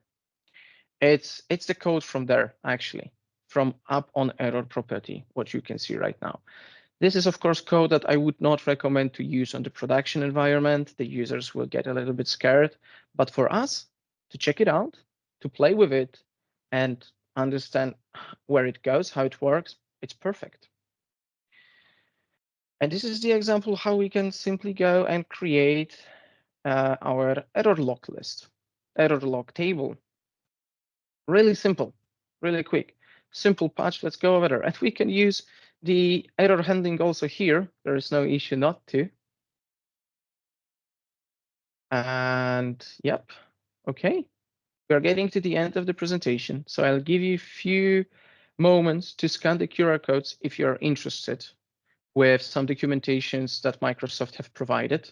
There are no URLs to YouTube videos, no other resources than the documentation. So this is all. After a few seconds, I will switch to next slide. But pretty much from my side, it's all. So if you have any questions, if you would like to say anything, we can start the discussion. Okay, I think I can change the slide. I hope everyone has scanned it. If not, I can get back there if there will be a need, no problem. I just wanted to say thank you. You are more than welcome to connect with me. I will be really happy to get you on my friends list on LinkedIn. And if possible, please fill out the survey. It will help me to understand how I can improve and from what's the best possible scenario to get that feedback, that from events like this. And thank you really much. I hope you will win some swags. And once again, thank you very much to Orbis for having this amazing event held both offline and online. Thank you very much for having me here. Yeah, thank you very much, Krzysztof, for that beautiful I will talk. go back to the QR codes for a sec. Maybe it will be best for users. Apologies, I'm still in this presenting mode. For attendees on the room, I cannot see them. Are there any questions in bar? Maybe I have one. What happened that you made these extensive deep dive into errors? Are you just like, were you just so disappointed from traditional applications, or how did that happen? To be honest, I'm doing the projects for Scandinavian banking, and there is no place for errors over there. And they are they're really nice people, don't get me wrong, but they really would prefer not to have any errors. So I had to go down deep a little bit more that I knew, explore a little bit more. So I decided what's the best possible scenario than live project to go check a lot of stuff, check for what works for me, how people see this, and I mean our end users of application, right? And then I've decided I've went quite a journey. It's not OpenAI journey, it's not that deep, right? But I decided this might be really useful for plenty of people on the community. So this is the genesis of this presentation of all of those codes, because I use them every day. Everything what I do is most likely handled from the error perspective, most likely always. Wow. And the downside when was the last this, year when they faced an error? You know, on some testing environments, it happened. Yeah. But it was the issue with required columns on SharePoint. So it was, you know, the column was required, and then what was deleted. And then it turned out that the SharePoint still thinks that the column is there from once every few weeks. And, you know, this is the last time it occurred. So hopefully I didn't get any complaints yet. Nice. Thank you very much. There's a question in the chat. Yeah. And they are asking, how did you handle the population of the error table on the on-error property? Do you notice any performance degradation? I'm doing so big applications that their performance is questionable. No, I'm kidding. No, actually, I did not realize any slowdowns as the application was working just fine. It was working fine. I do not have actually plenty of those records on my error list on my clients' data sources. So that's a big win. And I think that the code is just over there waiting for a good moment to work. Of course, the issue is that when you are creating this error handling for the patches, updates for data sets, the code is getting bigger and bigger. So you can easily get into the point that the code is too big, especially that if you have complex scenario. So I had to find a way to make the code more readable. And of course, the more code, if we are populating the same plenty of times, it can impact from the performance point of view. But honestly, I wasn't that curious to build the same complex application for my customer with error handling and without to check what was the differences. So there might be, but I haven't checked them. For sure, for getting the data and patching the data, there's pretty much no time difference with those actions. Okay. What I can say, if you are willing to get into the error handling, you can always look into the logs from developer tools in your browser, or you can test your application and see if anything is happening over there. Those are the points that you can also focus on yourself to see where maybe you should implement the error handling. Interesting. Okay. There's another follow-up question and also maybe a solution how to handle the code length. They are asking, would a combination with name formulas help, like making your own log information, log error to mitigate these lines needed? And thank you very much. This is a really good question. Actually, I've used named formulas, but I didn't thought to use them with error handling, to be honest. I know that right now there is this unrolling functionality of user-defined functions, so also that might be a point of error. But what I think would be what might cause the issue is that if we are having plenty of data sources, 10, 15, and then we are patching the data, we should cover also the same in named formulas functions to do something over there, or maybe something like this. Maybe it will be easier if I'll get into the user-defined functions, which I still don't have on my development or client environments. I'll have that in mind. Thank you really much for this question. It's a great question. Maybe we'll figure that out in the future. For the next bootcamp in 2025. Yeah. Updated version. Yeah. Thank you very much, Krzysztof. Thank you. And it was a pleasure to have you. And now I would like to hand over to our German colleagues. Our next speaker is Diana Birkelbach. She's a very prominent figure in the Power Platform community, known as the PCF lady. When she's not organizing such community events or being a technical lead at the Power Platform Solutions team here at Orbis, she is working with PCFs and posting her findings in her blog. We saw the Diana Copilot at Robin's session was interesting in pointing out where to find answers when people have questions on her blog, but the real one is awesome, and we will get to experience her now because she has to talk about UI-full and UI-less PCFs. She mentioned she likes colorful things, so I don't know how UI-less PCFs fit in there. So I'm very excited to see what she has prepared for us today. Thank you, Edith. So I have also the UI full. So there's the part where I use colors, or I could use colors, and the other one it's without colors. But I'm not taking care only about the colors, but I'm taking care about performance too. And here's the place when I try to interact with UI-less PCFs. Okay, so my name is Diana Birkelbach. I'm a Microsoft MVP, and I work for Orbis since 24 years. Actually, last week, LinkedIn reminded me I should celebrate that my 24 years working for Orbis, which I'm doing right now.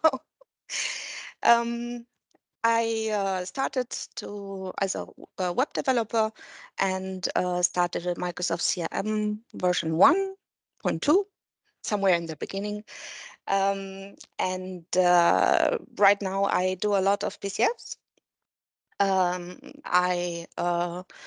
active in the PowerPoint community where I'm a super user since about 3 years and write some blogs and well, try to see what's new there and to help the community too.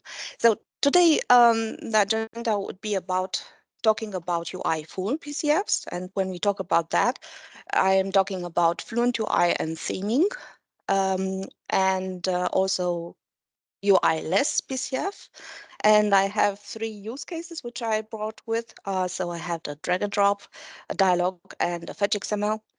And at the end, there is a demo time, and it's an app everybody hates, but everybody has to use. It's a time entry app.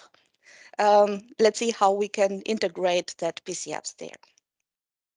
When we talk about PCFs, there are 2 types. We have the field PCF, which we can integrate on columns or bind it to columns inside Canvas app.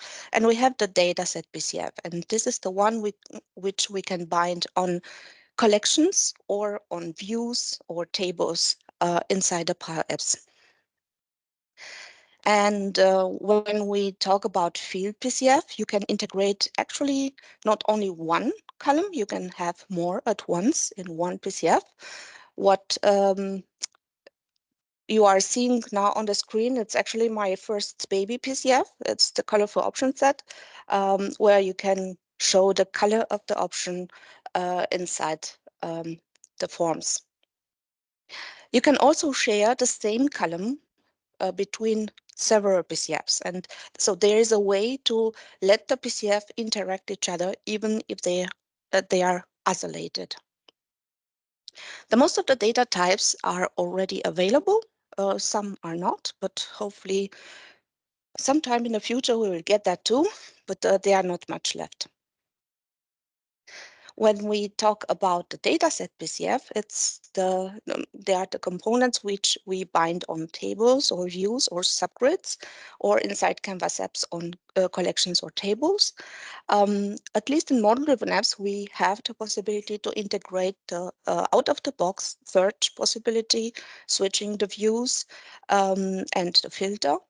But we can interact also with the code and add some filter possibilities. We can change the paging, sorting, and we can even interact with a ribbon. So we interact with a platform, not only being able to select a record, but we can also select a command and execute it from inside a PCF.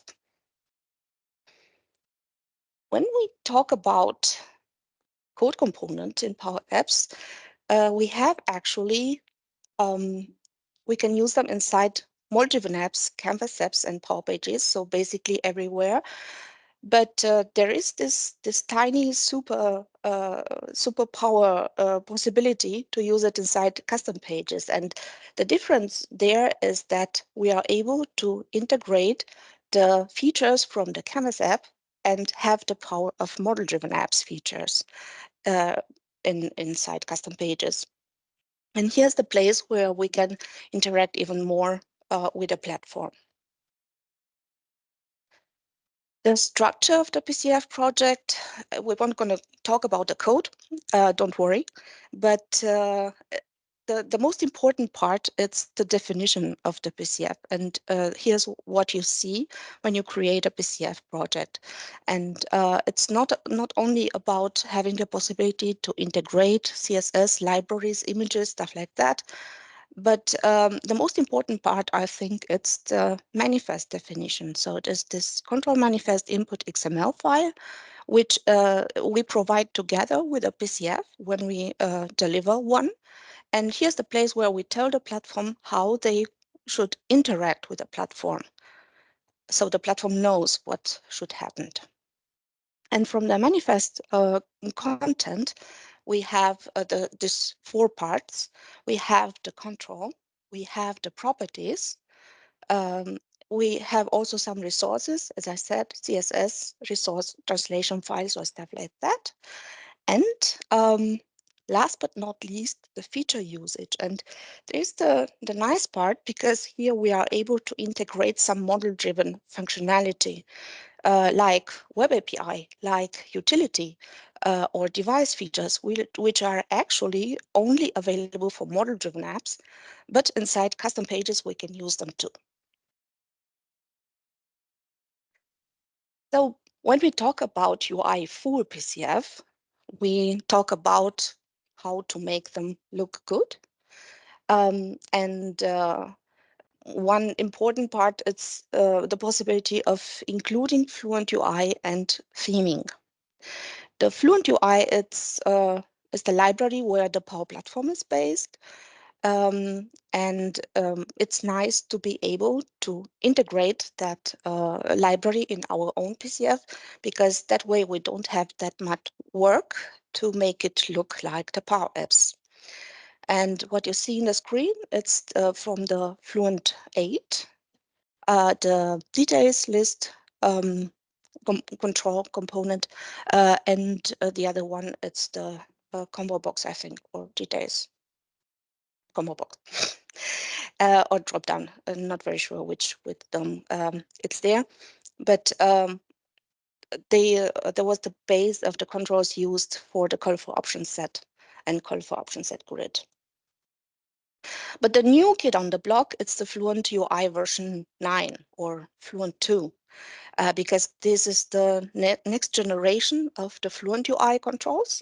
And these are the controls used by Power Platform for new look in model-driven apps. You have this toggle there, and inside Canvas app, the one used by the model controls. And when we talk about Fluent version 9, there is a new concept about theming. What you're seeing now on the screen, it's the theme designer for the Fluent 9. And you see I'm choosing only one color. I don't know, where's my mouse? Okay, I cannot use it. So I'm using only one color, and I'm able to get 16 colors for that. So it's a base ramp of colors, which we get for one base color. And that's the same as Power Apps it's doing. If we export that theme, we get the light mode and the dark mode of this theme. And you can see that the colors are very much in harmony, just saying like that. They are nicely working with each other. So it's easier to create themes which are looking good. And it's exactly that the Canvas app it's using in the new theming concept. Even for the controls, so you have the themes you can choose now for the new apps. And you have there the base color, and there you can choose from the app, from the theming, and the colors, one of these 16 colors which are available there. So the lighter until 80, and I think it's dark until 70, and the primary color. And of course, you can extend, they are working on that to extend the colors using also base color and to get more possibilities to customize that controls. The theming Perhaps concept, a mini interruption. Yes. Alex, can you mute yourself? There is some noise in the background. Okay, cool. The theming concept, it's there in model-driven apps too. We had it in the classic customizing, but this one doesn't work for the model and control. So as soon as you change here to the new look, you won't be able to use them anymore. There is a new way to define the themes inside inside this new look. There's the XML web resources, but unfortunately, until now, we can use only the header. So we can define only the header as far as I know. But I think the rest will come. I won't worry about that. The nice part is that we are able to use this theming inside the PCF. What you are seeing on the screen, it's an example from the PCF samples with controls made with Fluent version 8 and Fluent version 9, and using the context of the PCF, we get the theme and we can apply it for both versions of controls. And of course, there's also possible to go further and define your own theme. So when the theme you choose for an app, it's not enough. We can do the same as Power Apps is doing, define a base color for an own control. And you can see on the left, I have a red grid. Okay, and on the right side, I have a green grid. And inside using code, I can do that. I can generate my own base ramp colors. And because I'm doing in the code, I can use it already also in model-driven apps. What about dark mode? We are ready for that. Power Apps are not there yet, but the Fluent 9 offers us the possibility to take that color and the base ramp and render in the light mode or dark mode. Okay, that was about UI full. Now we go to UI less. Why would we use UI less PCFs? Well, maybe we have to make some complex requests, or maybe we want to take care of the performance and improve a little the performance or add a little more possibilities. And when we talk about UI less PCF, we have two possibilities to interact with the platform. One of them are the properties. So we can tell the platform which are the results of the functionality we're implementing in the PCF. And the second one are the events. They are pretty new, where we can define our own custom events, and there we can let the maker implement that functionality. Talking about properties, we have bound properties. So they interact with the platform. They have input and output. So the same property it's for input and for output. We have the input properties. So it sounds pretty easy, bound input output. The input, it's a little different in the meaning. In model-driven apps, the input property, it's more for making some kind of customization on the PCF, because this value is provided only in the beginning, and if something changed, the PCF won't be notified.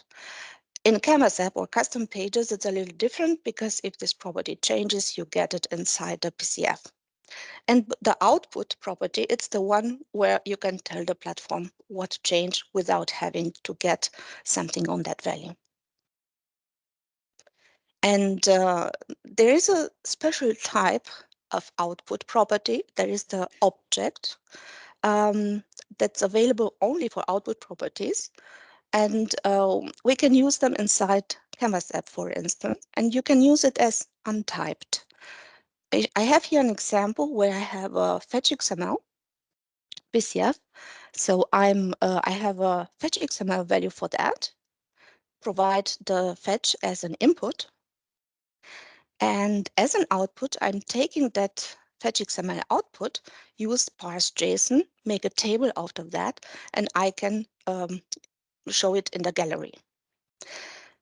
That's the untyped object. And it's not very nice, because you have to know what the PCF is giving you back, and you have to be able to parse that properties on your own. So they have to be in sync.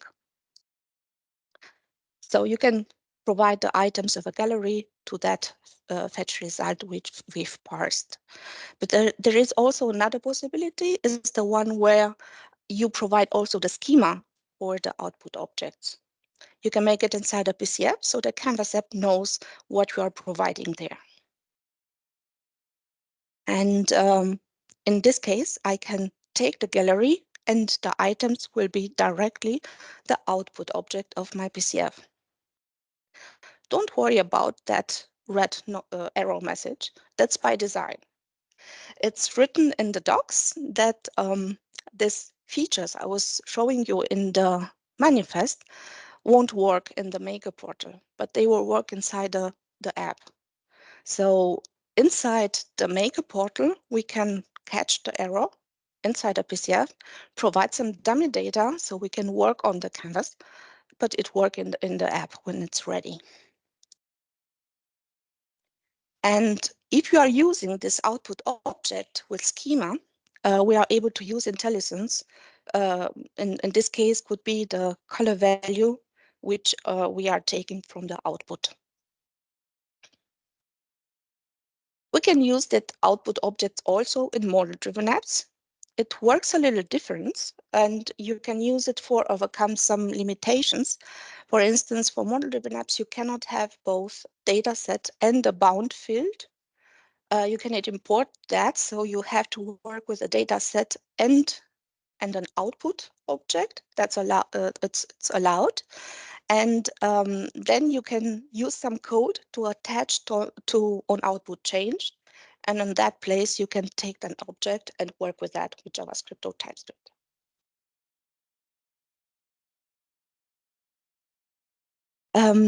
So there was a combination, maybe forgot to tell that. So here it's an example of having a dataset PCF as a separate.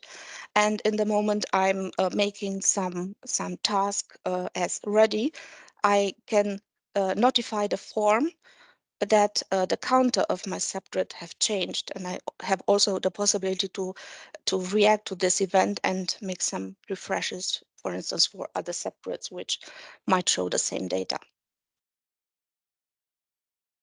And the other way to interact with the platform would be the events or custom events. We had the on-change event from the beginning. Here's the place where we can tell the platform that one property have changed, but lately we've got also custom events, and they are available only for Canvas app or custom pages. Maybe you know that before that we had the possibility to work with a grid, with a dataset PCF, and we had the selected row, and that one was changed as soon as a record was selected, but we didn't set an onSelect record event. Using this one, now we are able to define our own events. And the example which I've implemented here, it's making a dataset PCF, and I have here some buttons. And in the moment I'm clicking on a button, I render on row command. And here I can use low code to implement the logic. So I don't hard code the action inside my PCF and let the maker decide what is happening there. I'm providing only the buttons. Okay, UI-less example. I said that I have a few examples with me, and one of them would be the drag and drop. I'm very sure that you know about the drag and drop PCF from Scott to Row, which is awesome and allows a lot of flexibility to work with collection of data. It's using the properties and events to interact between more instances of the same PCF. And it renders by itself and allow the definition of the item. But there are some points where that might not be enough. For instance, when I have the content I'm providing there could be very complicated, could be a lot of events, which maybe I don't want to write it inside that definition which is allowed there. And the other use case would be, that's why I was starting to look for that, the way to interact with your own PCF. How can you drag and drop from something in low code on the form or the canvas and drop it somewhere on your PCF, which is something else? And that's why I've started to make a UI-less drag and drop. And I have here only an empty div element. I can show there a drag icon, but it doesn't have to be there. It's just the div which is placed on the item. So you can see through what's provided there. In this case, I have a gallery on the left side, and on each item I have my drag and drop div. And I can use this PCF to let it drag and drop. And I have here the data. So each item can provide define the data which is dragged. And I can say if the PCF is draggable or it may be a drop target. And if it's a drop target, then I have the drop data and I can read it from there. And in this example, I have on the left side a gallery, and I have the drag and drop PCF on that. And on the right side, it's a calendar control. And I'm able to take an item from the gallery and drop it on a specific date on my calendar. We can use that even inside model-driven apps. So maybe we take a column, which we make customize on the form, customize this drag and drop PCF on that, and we are able to drag that data and drop it on the calendar control, which is here registered as a subgrid on the form. So it's also possible to drag some data and drop it somewhere inside your PCF. Okay, that was the drag and drop. The second would be about showing dialogues. And inside custom pages, as I said, we have this feature, use it, and we have the context and the navigation property from the PCF, which we can use. And we are able to show dialogues inside custom pages. And one example would be the native dialog control by Power Thomas. And well, I've tried one too. So the Thomas van der Waard, I'm not sure if I'm pronouncing it well, it has this this native dialog control where he uses the alert, confirm, and error dialog, which are available in model-driven apps. So showing them inside custom pages. And the idea for the implementation, it's the visible property of his PCF. So it's just rendering an empty div.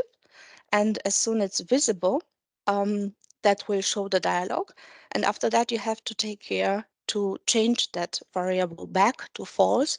And then the control will be hidden again. So here's how it works. We can open the alert dialog, the confirm dialog, and we can even get the data back. And we have also the error dialog. Based on a little change idea, I've made a dialog PCF where you can show forms or custom pages. It's a work in progress because I want to implement a little more there, maybe a lookup dialog, and maybe also the list. And I have a little different idea to implement it. I'm not using the visible property of the PCF, but a string property, a timestamp, which I'm setting each time to the current value. And the PCF only needs to know that something changed. And here's the place where I show the dialog.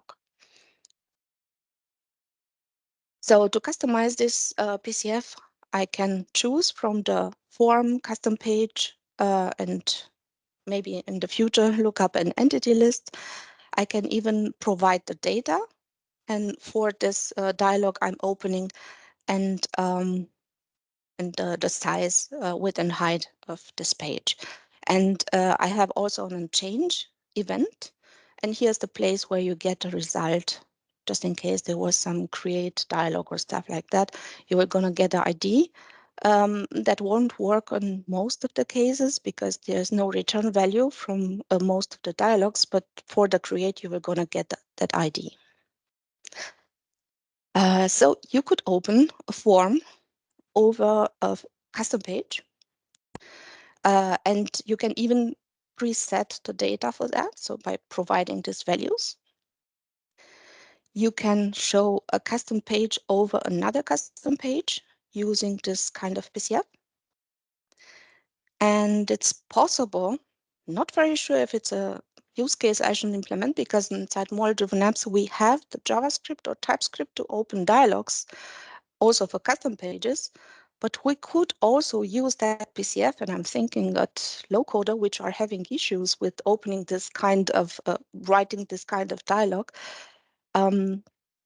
So they could have an on change of a dummy field. So using business rules, maybe they can trigger change on a dummy field. And this PCF would open the dialog without writing any code. Okay, and the third idea for the UI-less PCF, it's about aggregating requests. So I'm making some fetch XML, but I want to combine there also some metadata and make some other calculations since I'm on it.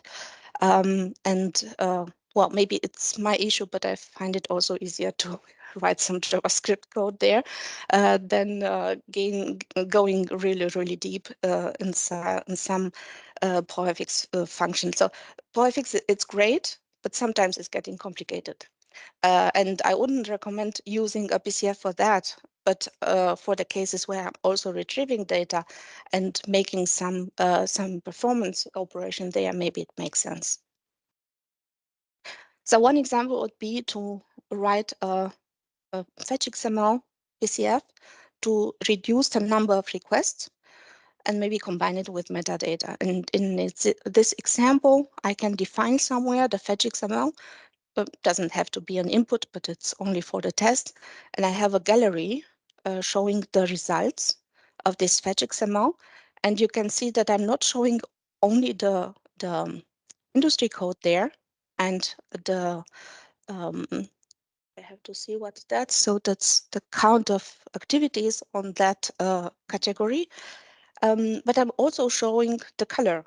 So that's the same color, which is already defined in the metadata, and I'm reading it directly from there. And I only have to use this PCF and show it in the gallery.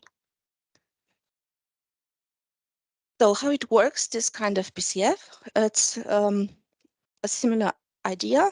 I can have some input parameter for that, for filtering the data, but I can have also a timestamp. So the same principle as the dialog. As soon as fetch timestamp is changing, the PCF will gonna retrieve the data and pass it back. You can see that it's another PCF here. I'm sorry.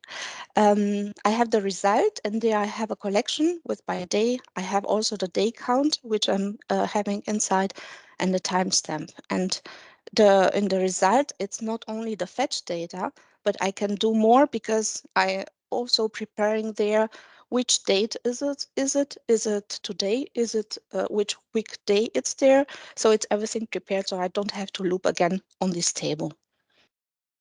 And of course, the number of formatted hours without having to retrieve all the data. It's retrieving only the aggregate, the sum. And demo time. How is it with the time? 15 minutes left. Yes, perfectly. I'm gonna do it.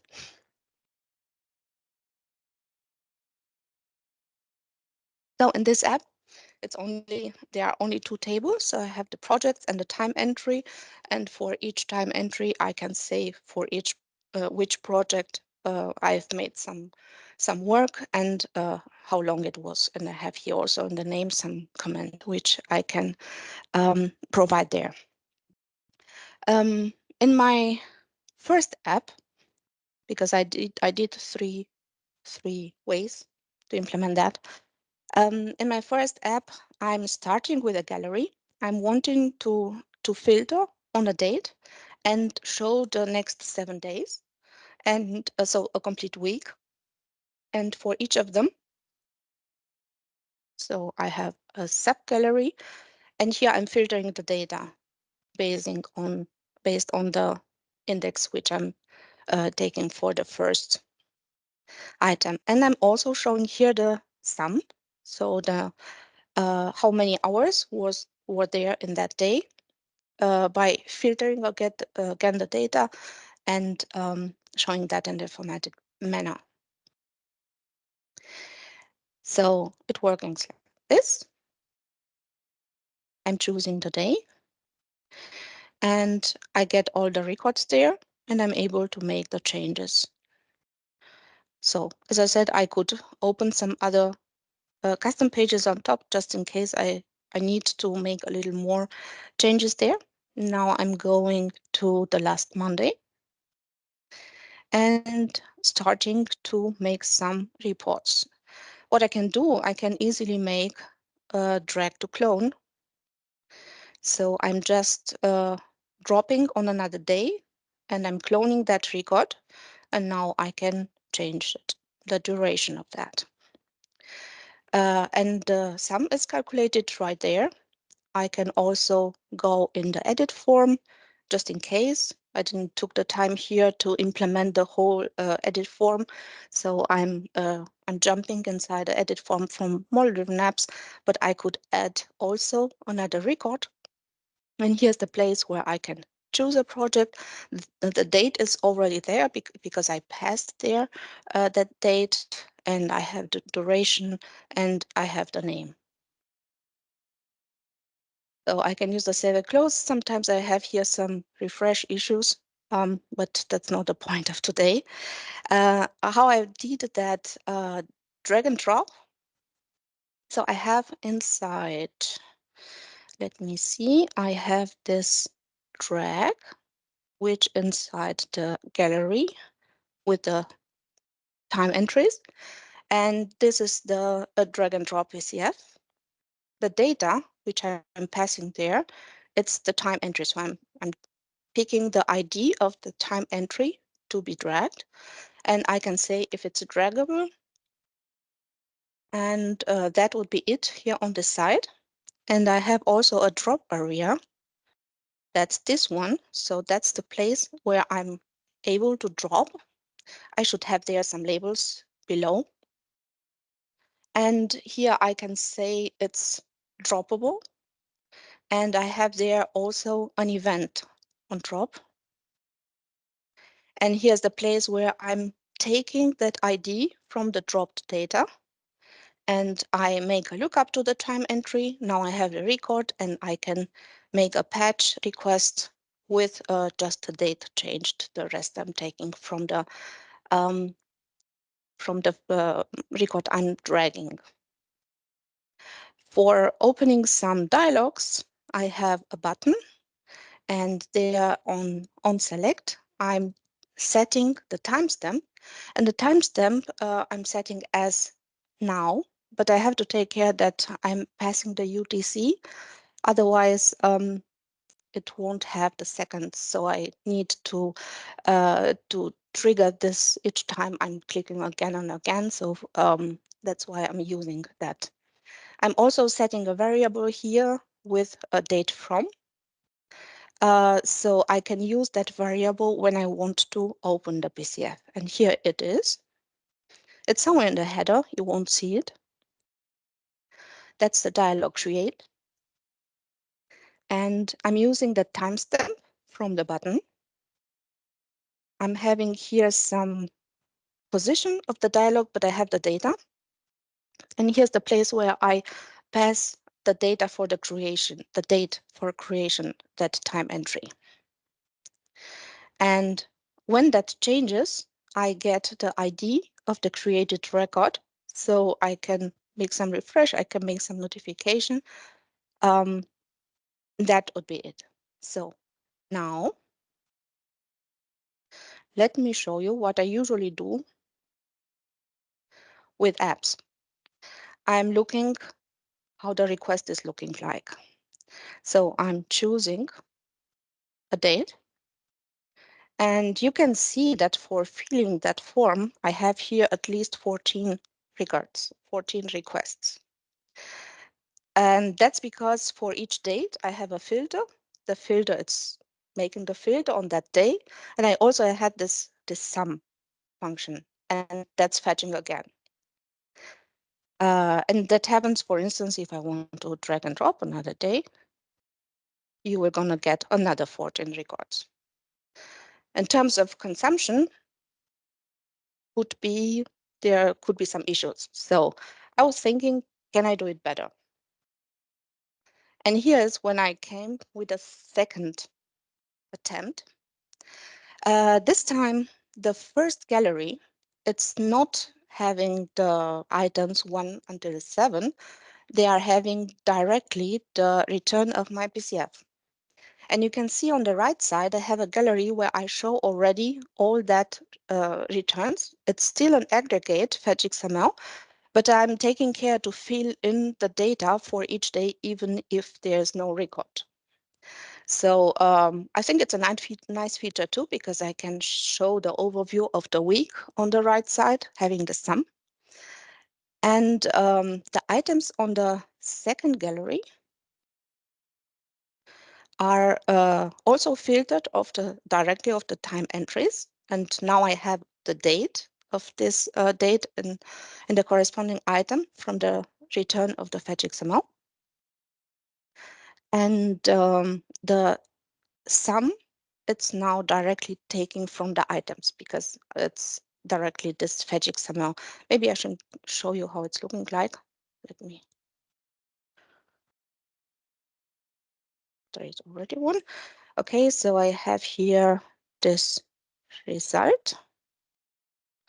So you can see I have the days count and by day, which is a table. And in that table, I have all the data I need for each day. Now, let me see if that's doing better now. So that's the app. And I'm going to look to the requests again. I have here the filter of this table. And let's see, I want to drag and drop. I made something bad. Okay, let me see if I can fix it. Okay, so you see the first request, it's actually a patch request. So that's the create you are seeing there. The second, it's the fetch XML I'm sending for getting the aggregate data. And maybe you can see it. I have the day, the month, year, and the minutes because it's a duration. And the second one, it's about filtering the data. It's a little, there are a little more records. Maybe I should filter it better, but I don't have that many requests anymore. Let me see again. I'm deleting that. Drag and drop. And still there's the patch and 2 more requests. But in this example, what I don't like is that I get, let me see if you can see that. Each time I'm sometimes in scrolling too, but also when I drag and drop, you see that this waiting icon, which I don't really like. So there's too much, I think on this data you won't see that much anymore. Let me see it like this. So you see a lot of this spinner. Again. And I thought this one happens because the items for the first gallery are taken from the PCF, and each time something changed, I have to refresh the complete PCF. So the complete gallery, it's refreshed. Okay, so the third attempt, tried doing a little better. In this one, I'm using the same fetch XML, but this time, let me see, where is the fetch XML? This time, I'm getting all the week. That's another feature I've just implemented in that example. So I'm showing the whole month. Complete month. So I have the overview, where's the month, but it's only something on top of the implementation.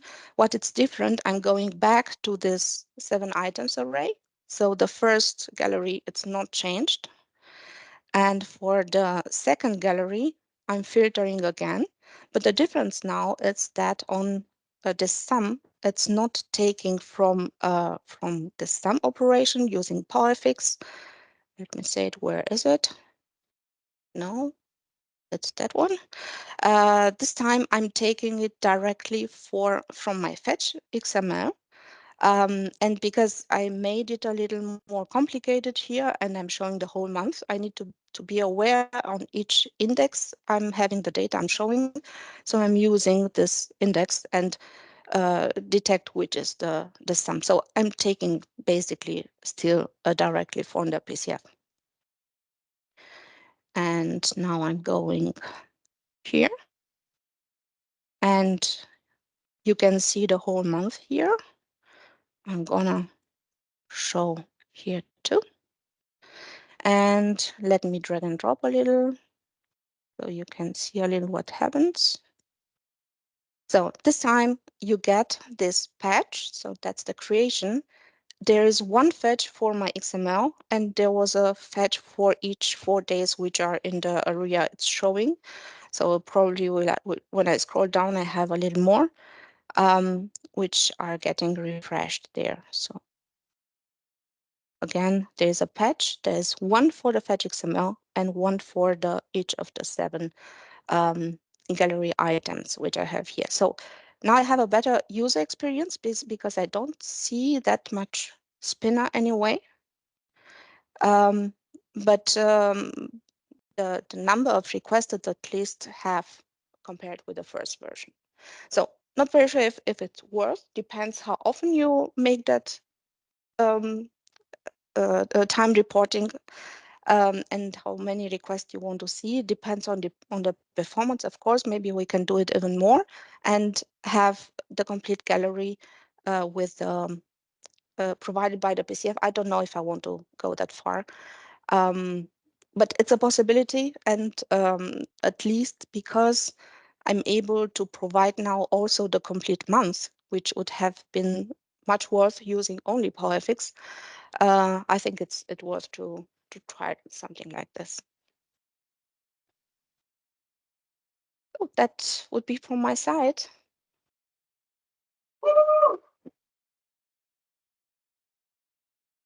Do you have questions? I see you are getting a lot of love in the chat. Let's ask the colleagues in bar if there are questions from there. Let's start from there first. Any questions in bar? No. Great. Online, there don't seem to be questions in the chat, but perhaps there are questions here in Saarbrücken. Yeah, 1 second. I mainly wanted to comment that it's great, so great to have someone who not only has Canvas app knowledge, model-driven app knowledge, but also PCF knowledge, and brings everything so perfect together. Like you, Diana, we don't have we have those separate groups, the Canvas app people and the model-driven app people, and they slowly begin mixing, and mainly because of people like you who showcased that so perfectly. Thank you. Thank you very much. Thanks, Robin. Now we see why he did a Diana Copilot. He is a huge Diana fan. I have a question, Diana. It was very interesting for me to see for the first time UI-less PCFs. Why is it better not to make a complete PCF, like consider also the colors that you love, but just get going with a UI-less one? So in the first place, I would have, so I made this app maybe in 1 day, but tried to improve the performance with the other versions. I think to make a PCF, a complete PCF like this would take 1 until 2 weeks. So the time to implement it's different, definitely. Of course, then I have more power inside a PCF, but the UI part of the implementation is taking the most time. And I try to not to program where I can use low code. And here's the place I think we can have the both words and use the low code when it's much faster and help with a little pro code to make it better. Great. Perhaps here also fusion teams might come in place. Like if you don't like the making it nice part, then perhaps another colleague can jump in and finish it and make it then fully functional, professional looking, and ready to use. Definitely, and there is another aspect there too, because if I make a complete PCF, then I have to open up a lot of customizing possibilities, because some other customer will want to have some more columns there and should be another color maybe. And then I have to program a lot to implement that features, and using low code, they can change it right away. And it's much better. Thank you. You answered my question. Okay, so if there are no questions in the office, in bar, and online, I think that we are set for a 15 minutes break before we continue with a very interesting session about understanding healthy meal ingredients by just taking a picture. Yeah. So I hope that you are a bit excited about the next session, and very nice choice of generated pictures there, Thomas. Cool. So Copilot has some problems with spelling, but looks awesome. Hey, that's a combined K and an A. Yeah, thank you very much, Diana. Thank you very much, Edith. And now I would like to invite our colleagues in bar also to solve our challenge. What's the problem with the logo? That's one thing. And all the others can also take a beer outside. So see you in 15 minutes. Bye-bye. Bye. Welcome back. Are we ready in Saarbrücken and online? Please give us some thumbs up.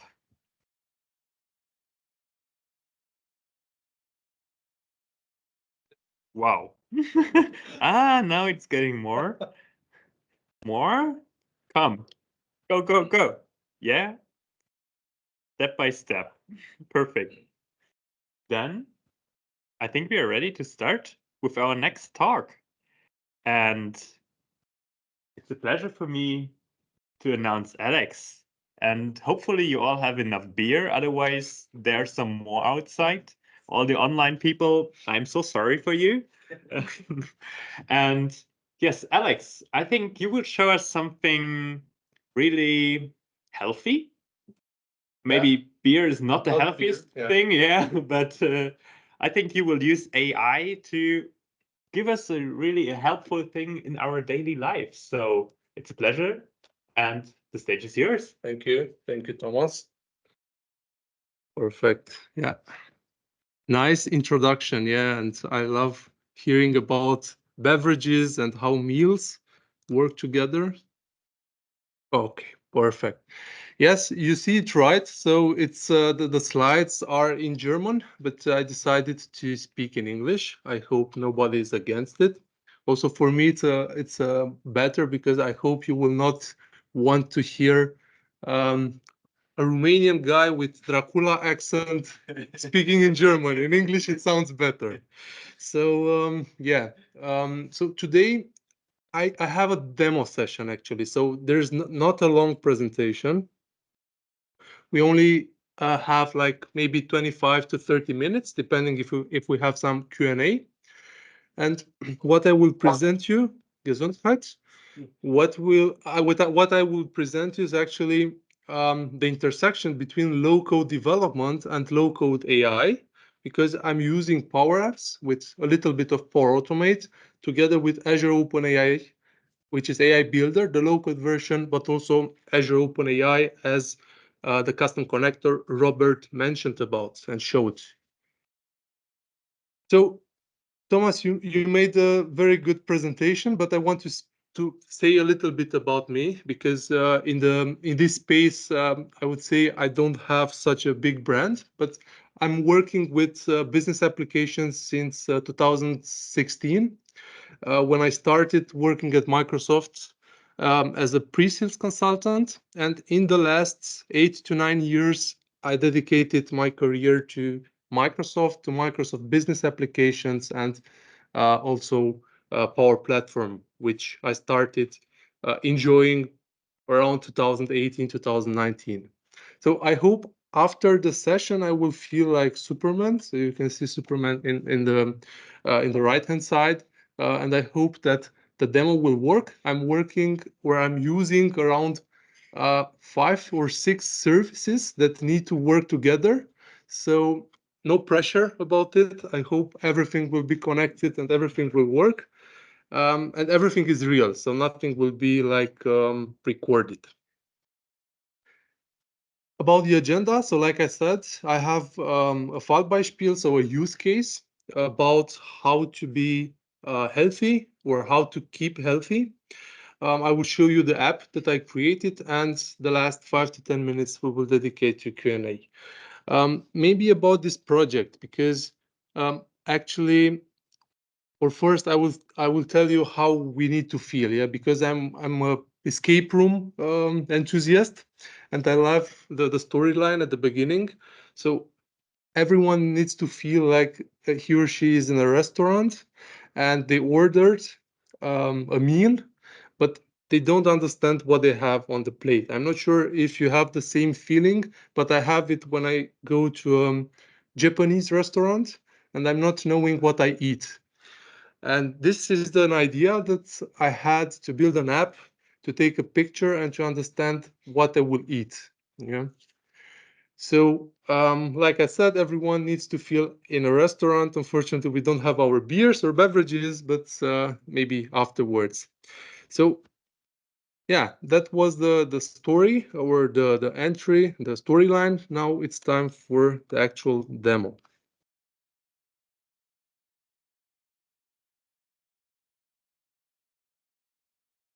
Okay. I will make it a little bit bigger because in the room perhaps it's a little bit small. But what you see here is the Power Apps canvas, of course. You can see that this is the first screen. The normal user should use it on on the device, so on a mobile device. If you are in the restaurant, of course, you are not opening the browser, but actually it's easier for me now to do the demo in the browser. So this is the first screen. You can see that I got recognized. So my user got recognized and I can start identifying what I have on my table. So the second screen, it's actually a screen where I built or I embedded AI Builder. For the moment, it's a little bit boring, but actually on a mobile device, you can take a picture. On the browser, I will use a picture that I stored here. So I have three choices. Like I said, from this, okay, I recognize the sushi, definitely. But actually, I'm not sure on the left-hand side, maybe it's a salmon or something else. And in the middle, I never had the lobster. It's lobster here, but I never had it. So perhaps maybe I want to understand more about what I have on my plate. So I'm opening the photo now. And I hope AI Builder will do the job. I see it recognized. It's a lobster on a plate, which is good. Actually, maybe some words about it. So I'm using AI Builder, the Predict model, which is a Microsoft pre-built model. So I spent nothing to train it. I'm happy that instead of maybe a lobster, sometimes maybe you can have a surprise, French fries, or I'm not sure what's the name in English, Zange or so. But actually, this model is not only it's not trained on the meals. So this model is a general model. Of course, there are ways to train it and to build custom models in AI Builder, but I spent as little as time as possible. Now, we will continue with the interesting part. So until now, you saw only low code. Now, the idea is that I want to get some information about the meal. So like I said, perhaps I want to understand what are the ingredients, how to cook it, and if I like it, perhaps why not? I can store it. So I want to cook it later. So in order to do it, I have a button, check ingredients. And when I click it, the fun starts. Actually, there is a request made to Azure OpenAI. So what Robin already showed. And you can see also the response on the screen. So what happened actually? The response with some information came back to my Power Apps. So I can see now some interesting things about the lobster on the plate. So I can see the ingredients, some lobster, salt. Okay, this, I think it's easy. It's easygoing. But believe me, when I was last time in the Japanese restaurant, I had some plates that I didn't know what to eat. And this model, half of the time, did a good job. Yeah, so it was impressive, I would say. Then, like I said, perhaps I like this meal. I want to understand more about how it was prepared or how can I cook it. And I have here some details. I will not read it. Because the name of the session is called Healthy Meals, yeah, perhaps for me it's important to understand what are the calories that I intake, yeah. So perhaps this was also an idea that I had to store the calories that I'm eating every day and to understand, and also the ingredients, and be more healthy. So make some reporting to understand how I can become more healthy. And Azure OpenAI can be also a great such trainer.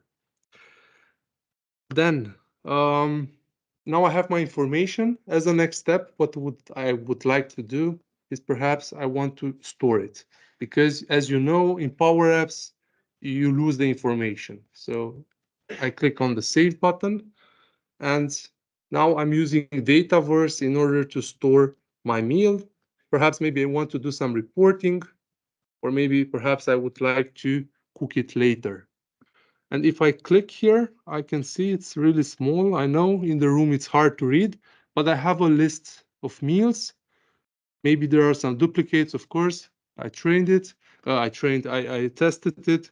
And yeah, there are a lot of things that you can find here. A plate of sushi, for instance, but let's take the lobster.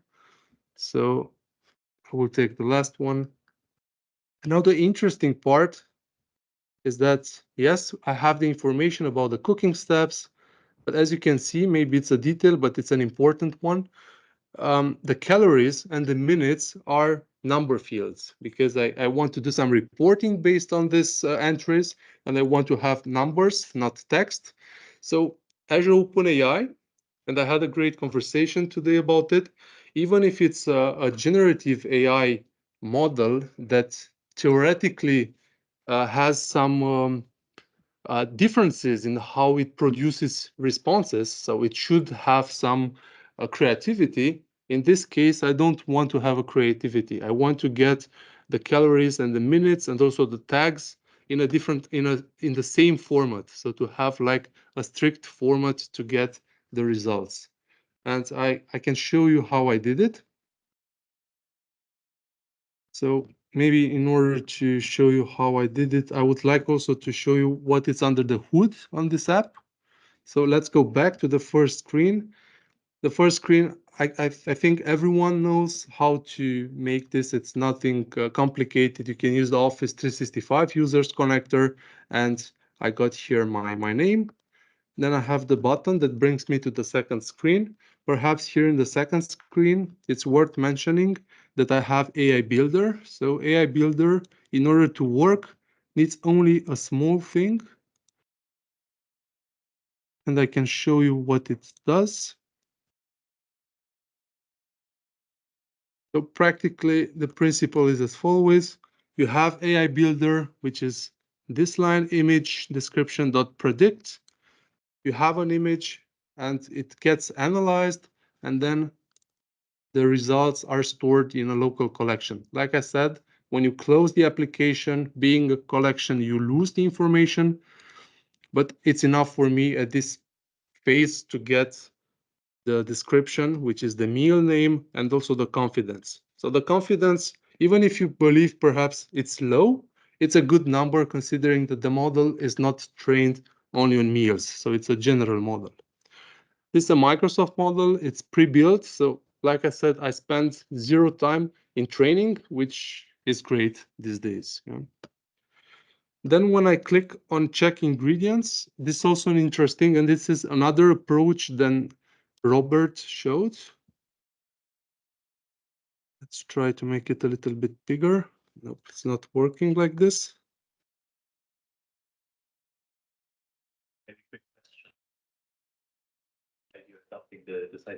Are you also able to get, for example, an estimation of the kilograms of that meal or gram? It's a good question. I didn't try to do it, but this is really important on the number of calories. Exactly. Because yeah, I'm a little bit egocentric now. I thought about myself.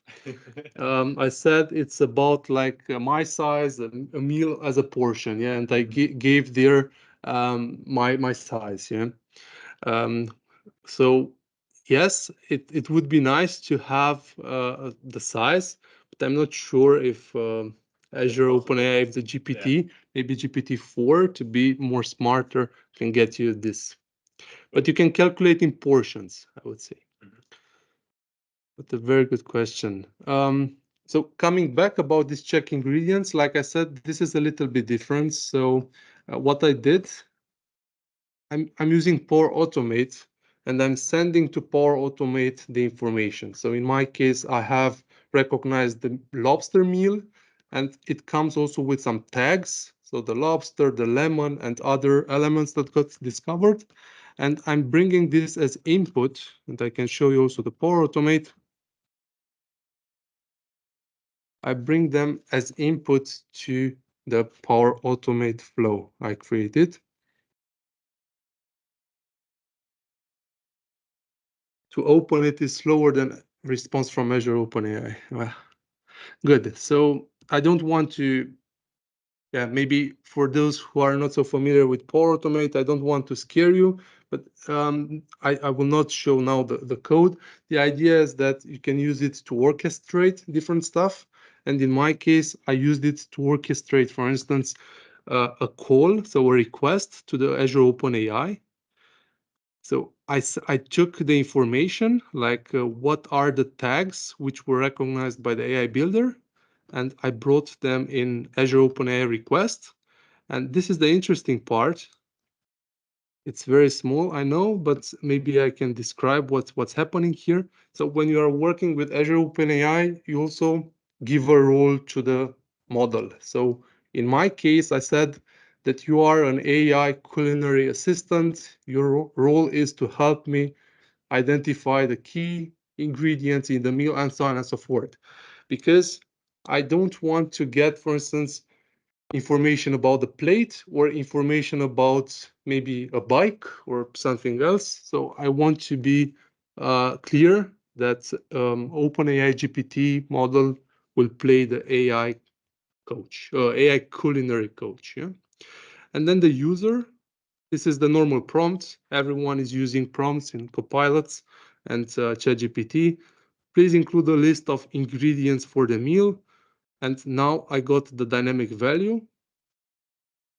And I will not read it now, but actually what's important, I generated these two prompts also with Copilot. So these are working better than what I created by myself. I'm not sure if it's true. You need to be polite, but actually the AI is better in generating these prompts.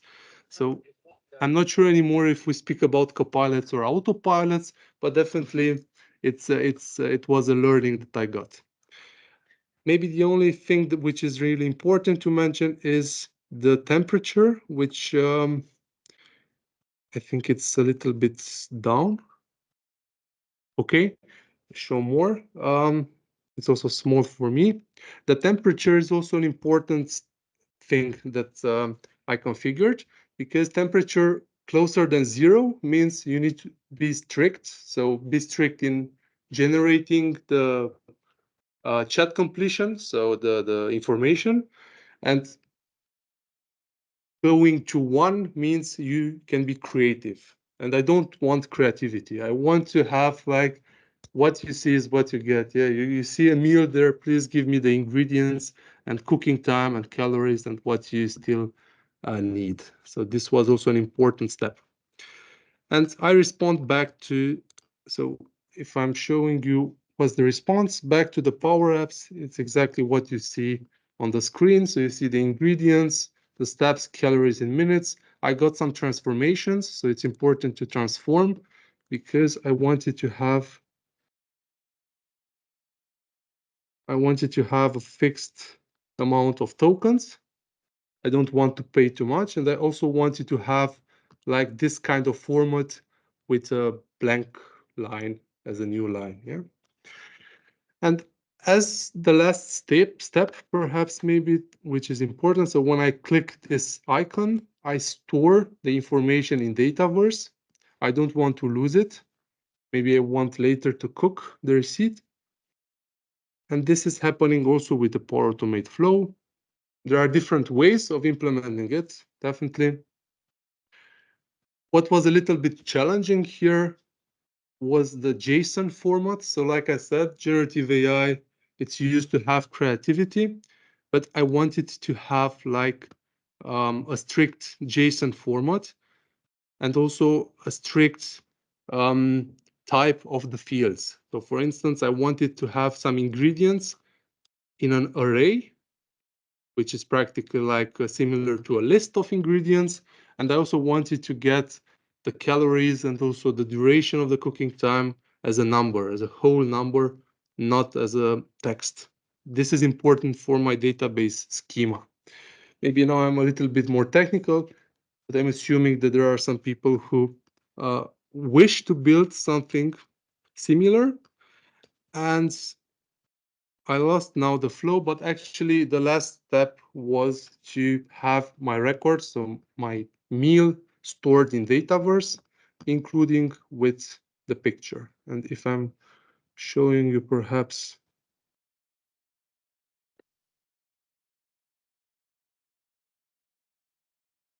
okay, I'm not sure why this is not disappearing, but yeah, let's make like this. So I wanted to show you the meals also in a model-driven app. Yeah, this is the second part. Yeah, so I want to have my meals as the second part of the project to have like some reporting.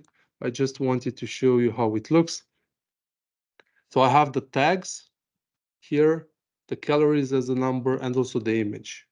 And so this was also achievable by Azure OpenAI. I didn't have to write any function to get this done. Good. So yeah, this was the meal app. Maybe some information about the architecture, or let's say the flow chart, not the architecture. So starting from left to right, a user comes, opens the app, and has the possibility to take a picture. You have AI Builder or stored images. Then AI Builder is using the predict model. So this is a preview model, which is pre-trained by Microsoft. It's not using Azure. So it's not using Azure. No, it's not generating Azure consumption. Of course, it's using Azure services, but not Azure consumption. And then I have my path to use Power Automate in order to generate or to send some requests to Azure OpenAI, and also to store at the end in a Dataverse my meal. There are different ways of achieving the same thing. Of course, maybe some of you are thinking, why do you need AI Builder? Why do you need Power Automate? Definitely. These are valid questions. But yeah, this was the approach that I chose, and the approach that worked for me back then. Now with the introduction of ChatGPT Model 4, a lot of this flowchart can be reorganized. So this is a great addition. Good. So yeah, this was the demo. Now maybe you're wondering what is healthy in it. Well, healthy is healthy is to eat less burgers and pizzas, and perhaps maybe when I will also have some reporting, I will see how many calories I have or I intake from this kind of meals, and maybe the behavior will change. So this is on my list. So I hope you enjoyed it. Thanks very much. Thank you very much, Alex. Quick question to you. Did you talk to the big healthy meal brands which are tracking calories and stuff like that to maybe sell it to them? Because I can't remember that they are offering something like that, because I'm tracking calories and it's really a hassle, to be honest. I know it's maybe not as precise as I take a scale and put anything on it, but is that your next step? Quitting Orbis? I thought it was a joke, but now I'm thinking about this great opportunity. Yeah. Okay, thanks. Thank you. Are Any there questions? Because Yes. I didn't look. Are there questions in bar? Yes, so actually it's a question about the repeatability. If you upload the same picture, if you get the same or different results, right? In this kind of direction. So in AI Builder, I saw that sometimes I got some interesting results about not having, let's say, sushi or lobster identified. It was only fish or seafood. But this is AI Builder general model. Regarding your question about Azure OpenAI Gen AI getting results, the number of calories, it depends, but it stays in the same, I would say, confidence interval. So proportion 220 until 250. But the cooking time and yes, the cooking instructions might be different. But considering the temperature is pretty low, 03, I get consistent results. Yeah. Thanks. Other questions? What happens if you put the temperature even more down? Oh, I did not try. I think that there is like, yeah, a point where this doesn't matter anymore. But yeah, it's worth trying. It's worth trying also in generating the JSON format that you wish. Perhaps going to 01 would be smart. Yeah. And could maybe reproduce better results also when it comes to the reproducibility, or yes, but let's think about Gen AI as a creative tool. So perhaps maybe you want some creativity in getting some instructions about how to cook it, or so keeping it around 02, 05 would be, I would say, in my opinion, would be best. Yeah. But I'm not the Azure OpenAI expert, but it's worth trying, actually. Yeah. Nice. Good question. Thank you. Questions to Saarbrücken and online. Are there any more questions? I can see shaking heads in Saarbrücken. No questions here. Okay. Also, there are no other questions in the chat. Then thank you very much, Alex. Thank you very much as well. It was a pleasure to have you and also to see how you can easily put things together. I think that was really something that we can all reproduce. Yes, and if you want to test this application, definitely let's see if we get something from the kitchen. This is for the audience in bar, yeah, to see if it recognizes the beverages. Nice. Thank you very much. Thank you. And now, I think we're coming to an end and we're a little bit ahead of time, but we will now hand over to our colleagues in Saarbrücken. Are you already ready to start, or shall we take a little beer break again?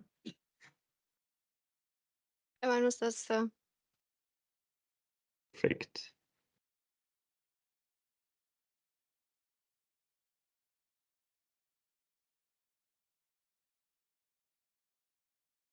Great. I think you can see my slides. Yes. Okay. Shall we wait a bit more, or you are all set? We're all set, so you can move on. And we can see some thumbs up in the chat.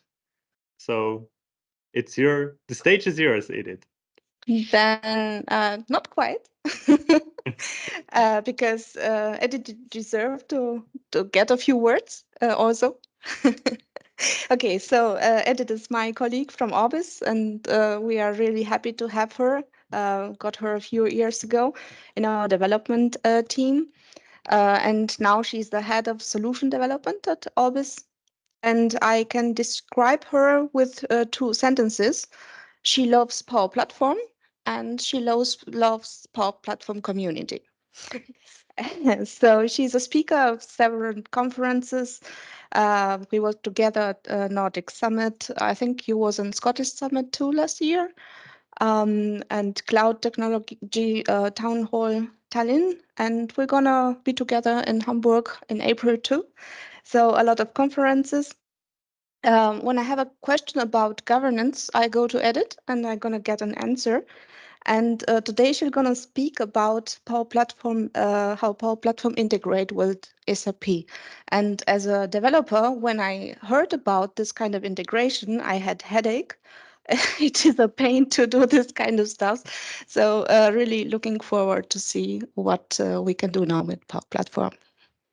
Thanks a lot, Diana, for the introduction. I hope there are still some people left, even though I would not be surprised if there is none, because we had such a session marathon today, a lot of information, a lot of exchange. It was awesome so far, but I think a lot of people are a bit also tired because it's Friday. Usually at Orbis at this time we would be drinking beers. Yeah, exactly at this time. We have our get together and drink a beer event with our colleagues, but I hope they are postponing it for a bit later until we're done with Global Power Platform Bootcamp. Before moving on to the content, I would like to thank Orbis for being a full supporter of a community event such as this one. And we have had the chance to organize it for the fourth year in a row. And I think it's awesome for me, for example, as an employee here at Orbis, to have this type of support to be involved in the community. So thanks a lot for that. Regarding my session, I am having some troubles moving to the next slide. Yeah, before I show the agenda for today, my name is Edith Kapcari. I think we had the last 3 sessions, the Balkan ones, because you come from Romania, then comes apparently originally from Romania, and I'm coming from Albania. So not a bad idea to leave these crazy people speak at the end.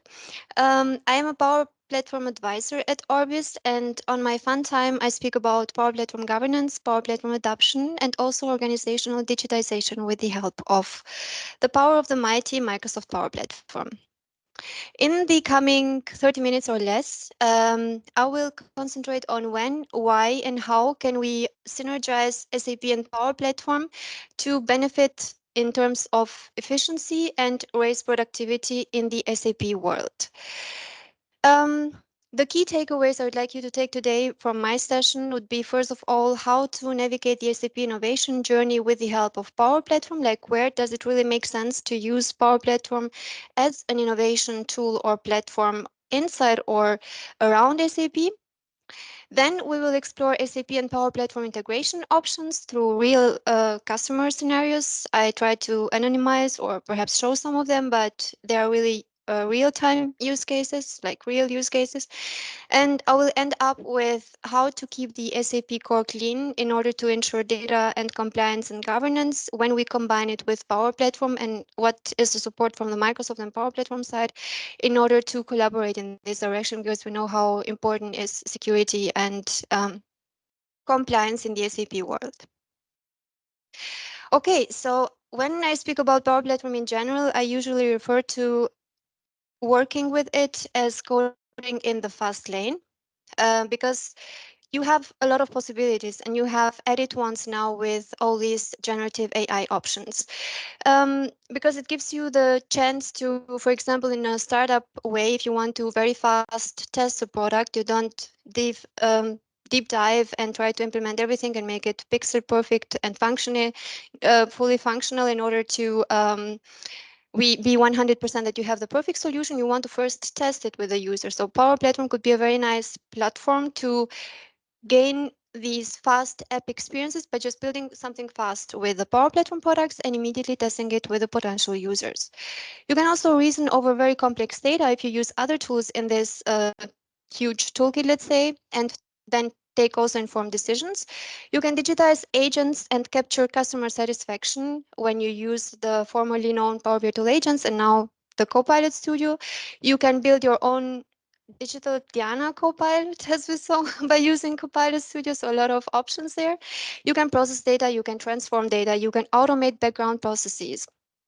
So in sum, for me, Power Platform means fast, flexible, connected, and secure.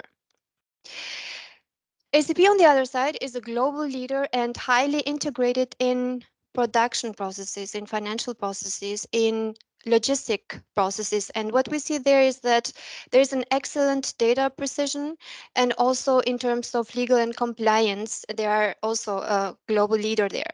So the question that may arise after seeing the added values, or this, let's say the value proposition of Power Platform and SAP, is where can we find successful synergies between these two leading technologies that will make us a few steps faster, more efficient, and our processes in SAP more optimized.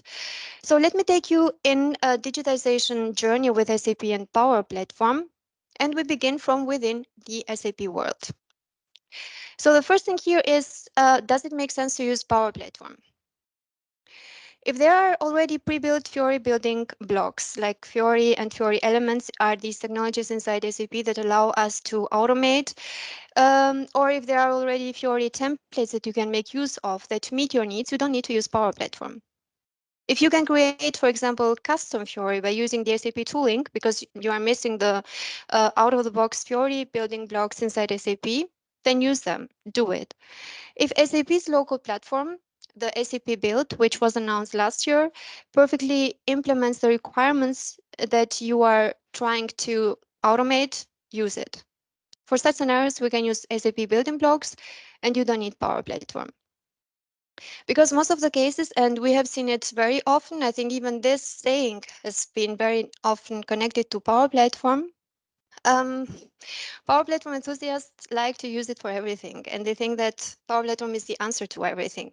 And it's understandable because as humans, we are made of cognitive pieces. Like usually we over-rely on familiar people, familiar faces, familiar tools. In this case, as also Maslow puts it, if the only tool you have is a hammer, it is tempting to treat everything as if it were a nail. So you just see nails everywhere.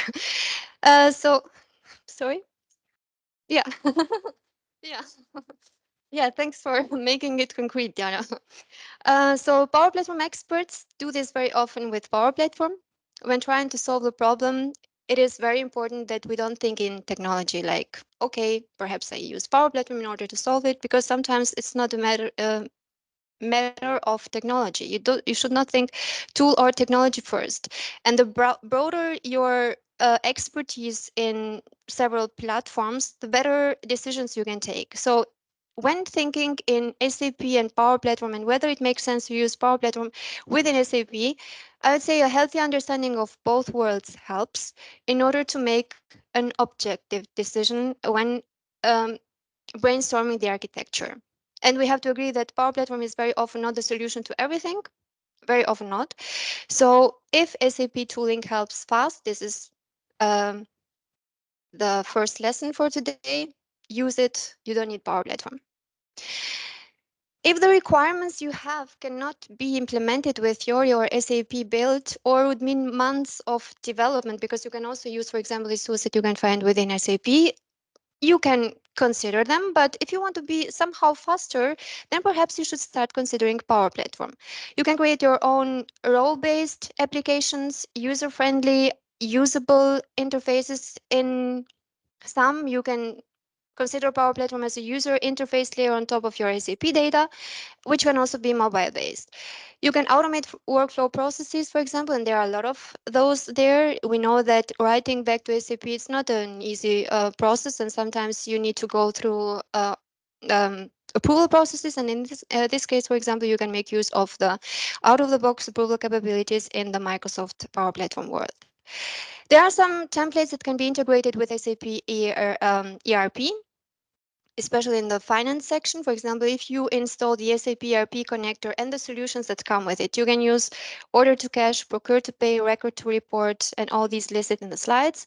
What they are actually, it's just a collection of Canvas apps, Dataverse-based, model-driven apps. You have some cloud flows that sort of automate the bidirectional communication with SAP. You can read right back to SAP, and you have further solution components after installing it. And what it does actually, it gives an easy way, like user interfaces, a Canvas app or a model-driven app, in order to automate these processes in SAP and read data and write back, mostly SAP financial modules. So in this case, Power Platform brings added value when used in combination with SAP. So if we go outside SAP and around it, there might be use cases.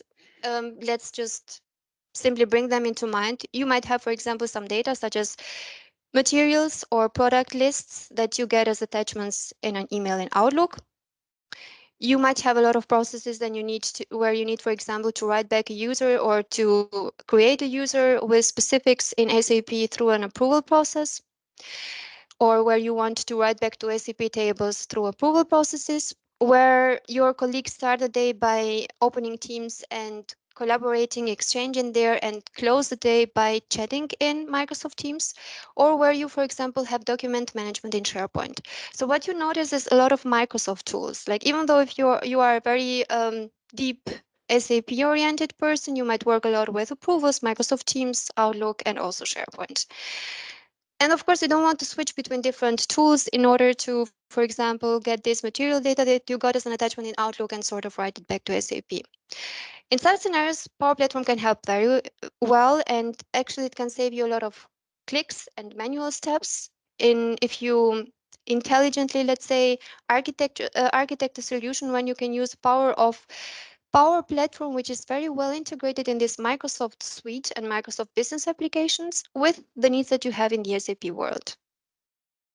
And of course, if you automate it, you also avoid human errors, which are huge if you consider manually inputting data somewhere.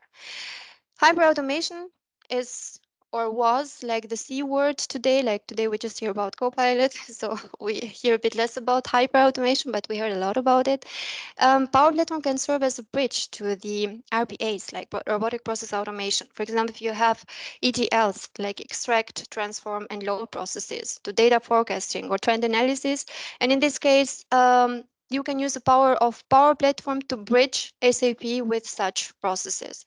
So if you see it, I try to visualize it somehow here, perhaps a bit not nicely put, but around SAP, you can consider a Power Platform as the bridge between SAP and all these huge capabilities that come combined with the Microsoft world. And now let's get one step further. We don't consider the business, the inside part of SAP, and let's also leave Microsoft aside. Of course, we have other core systems in our organizations. Life doesn't just turn around SAP and Microsoft. So let's complete this journey with one step further and look at the universe of API capabilities that are out there.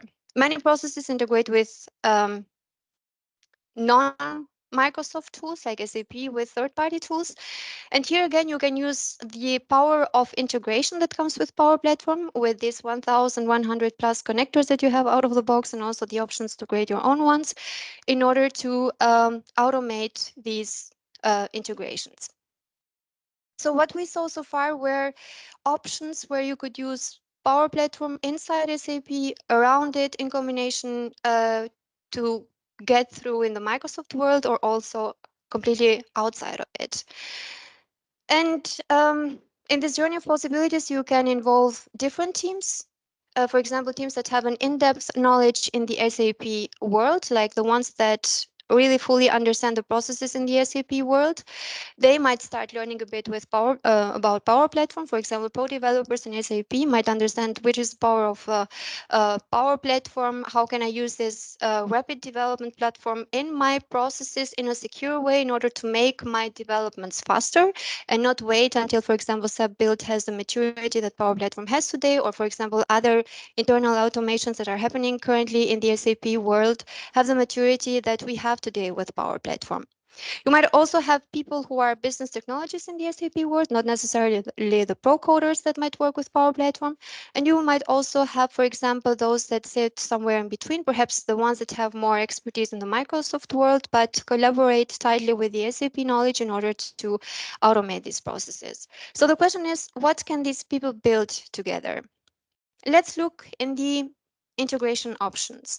The first option is if the systems we want to communicate have an API definition. As you can see here, we can call the SAP classic APIs via provided PAPIs or RFCs. And the example here is using the SAP ERP connector. Communication here is JSON-based. The way the connector is designed is that it doesn't support shared user. For example, the person who is using it, let's say the user from the Canvas website that runs it, should also be a named user in SAP and should be properly authenticated and have rights to access SAP. Because as you know, in Power Platform, it doesn't just matter that you have access to an application. There are a lot of security gates that you have to pass through in order to not just get to an environment where the application is deployed, but be able to see the app and also the data that the apps connect to. And the same applies also when connecting to SAP. If using the SAP ERP connector, you need named user or named identity with a proper SAP user authentication. To provide this communication, because usually we want to talk to SAP modules which are on-prem, in this case ECC or SAP for HANA, we have to build or to install a piece of software like the on-premise data gateway, which sort of opens a communication tunnel between the two worlds and ensures an encrypted communication. Here I listed some actions. For example, the SAP ERP connector does not have a trigger, but you can use some actions that are out of the box with the connector, as the ones listed here, which allow you, for example, to directly read tables in SAP, to create sessions for multiple SAP function calls, to run diagnostics in order to test, for example, security aspects or connectivity. So these are the options if you use the connector. And with this connector, you can not just read, but also write back in SAP. There are different behaviors if you use the connector directly within the Canvas app compared to when you use it in Power Automate. Still in the same space, like if we have an API definition, you can also use HTTP or OData SAP services and create your own connector, because we don't have a Microsoft connector yet. The private preview was announced last year already, but there are still no movements in that direction. And if you can use this connector, like custom connectors that you have built, then you can connect, as we see it in the picture, with different SAP modules on the other side. Similarly, you use Data Gateway for on-premise endpoints, or you can also make use of API-based connectivity, or for example, SAP API management to connect to on-prem, but also on-cloud services in the SAP world. As you know, we also saw it a bit, I guess, today in Robin's session. If you build your own custom connector, then there are some action-based features that you need to identify. For example, what type of call you are going to make, query parameters, etc. So a simple example. This is a very, very simple use case where that I guess every company that runs on SAP, like that has that uses SAP has, especially the admin team, the administrator team. We have new requests that might come from via different ticketing systems where it is required, where it's specified, for example, that a new user has to be created with some access capabilities and that needs, for example, specific licenses in order to be able to work with a module in the SAP world. So what we can do here, we can use Power Automate and the custom connector to gather this information from the ticket to understand what it actually means and structure it in a form that SAP will understand afterwards. If there are approval processes, because we are going to create something in the SAP world, then we can automate them by using Microsoft Teams approvals. And then as we saw before, the communication with the help of on-premise data gateway, we sort of channel this type of information to the SAP world, and then a user can be created in an automated way. In this way, we can, for example, sort of automate or avoid these error-prone problems that we have if we try to do this manually. The other option is by using robotic process automations. As we said, there are also type of Power Automates in Power Platform. You can consider this solution for legacy systems, for example, where you don't have an API definition. And what RPA is nothing more than a bot that you can create in order to perform the same steps that a human does in an attended or unattended form. The good thing here is that you can combine these bots with cloud flows, with connectors, with custom connectors in order to help to transform your data, perform calculations, and integrate in a, let's say, semi-low-code way, because the experienced Power Platform developers, I would say, are very nice candidates to be part of such processes, especially if a custom connector is involved. I would not say that this is a basic citizen development So in this case, you can automate processes in SAP for example, repetitive manual entries. Like if you have a lot of manual entries in SAP, you can use a bot in order to automate it. Or if you have, and we saw that there were some customers that have these type of use cases, like they just need to they download data, they put data together in an Excel file or Excel template, and they download it. And these type of processes can also be automated by using RPA.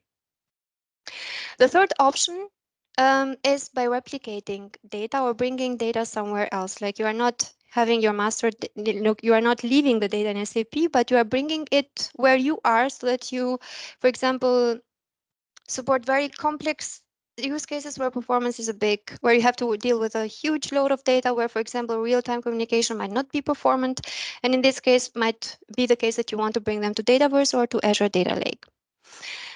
So this is a scenario that we at Orbis have been using a lot, because we are a Dynamics CRM house. We are also an SAP house.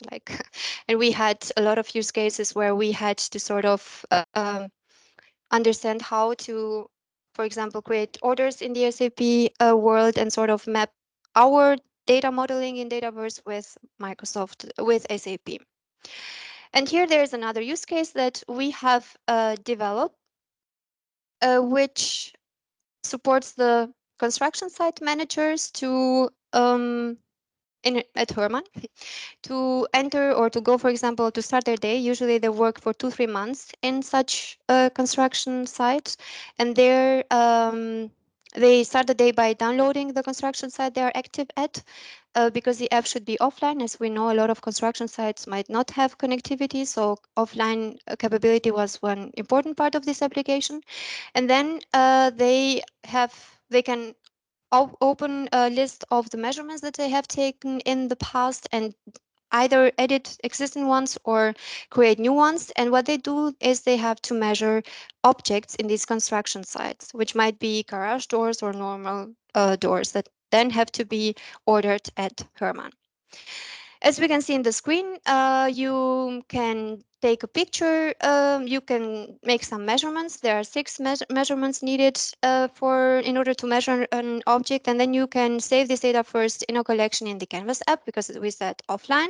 You can normalize the data in order to make sure that the data is captured in an accurate way. What they usually use in order to be accurate with the measurements is a Bosch distance reader. So the data will, with the help of a PCF, be entered directly to the application, and then once online, the data is synchronized back to Microsoft Dataverse. Once the data is Microsoft Dataverse, then you can start an order in SAP, and here we had the mapping between the both worlds, Dataverse and SAP. Some aspects of this application, as you can also see it here, for example, the designer of this app is sitting here in the room. User interface experience was very important in order to support construction managers in places where they are not, which are not properly lightened. So they might want to use both modes of the app. Automation is here a very important factor, a smooth integration between both worlds so that we don't get data missing in the conversation or communication, let's say. A smooth integration between both worlds, like first on-prem to online, like from the app to Dataverse, to not miss any data there, and also back in order to have a successful order in SAP. And of course, it increases efficiency because it's an automated process. We build more complex use cases than this one, where we combined Power Platform with Azure IoT and IIoT and SAP manufacturing modules, where, for example, we build a model-driven application for controlling the production parameters of machines in a shop floor. The communication here was like app or Dataverse SAP was done by using Azure Web App and custom connector, and also these edge unit devices in order to tell to the machine what type of parameters does it need in order to do the job that it's supposed to do. So you enter, like to simplify it, you enter the parameter specification in the model-driven application, and then you build an integration process that passes this information to the machines in the shop floor. So the integration might become pretty complex, and as you see it here, this is just a scenario of some best practices that we use at Orbis. This slide is not intended to be read or fully understood. It's just a sample to tell you that the architecture of an integration scenario might be pretty complex, and it's the sad answer that every consultant gives, dependable on the use case. Because it depends on the organizational infrastructure, it depends on the complexity of your use case, on the data structure, on the components involved. The integration architecture might require sometimes a very special focus and should be designed tailored to your needs.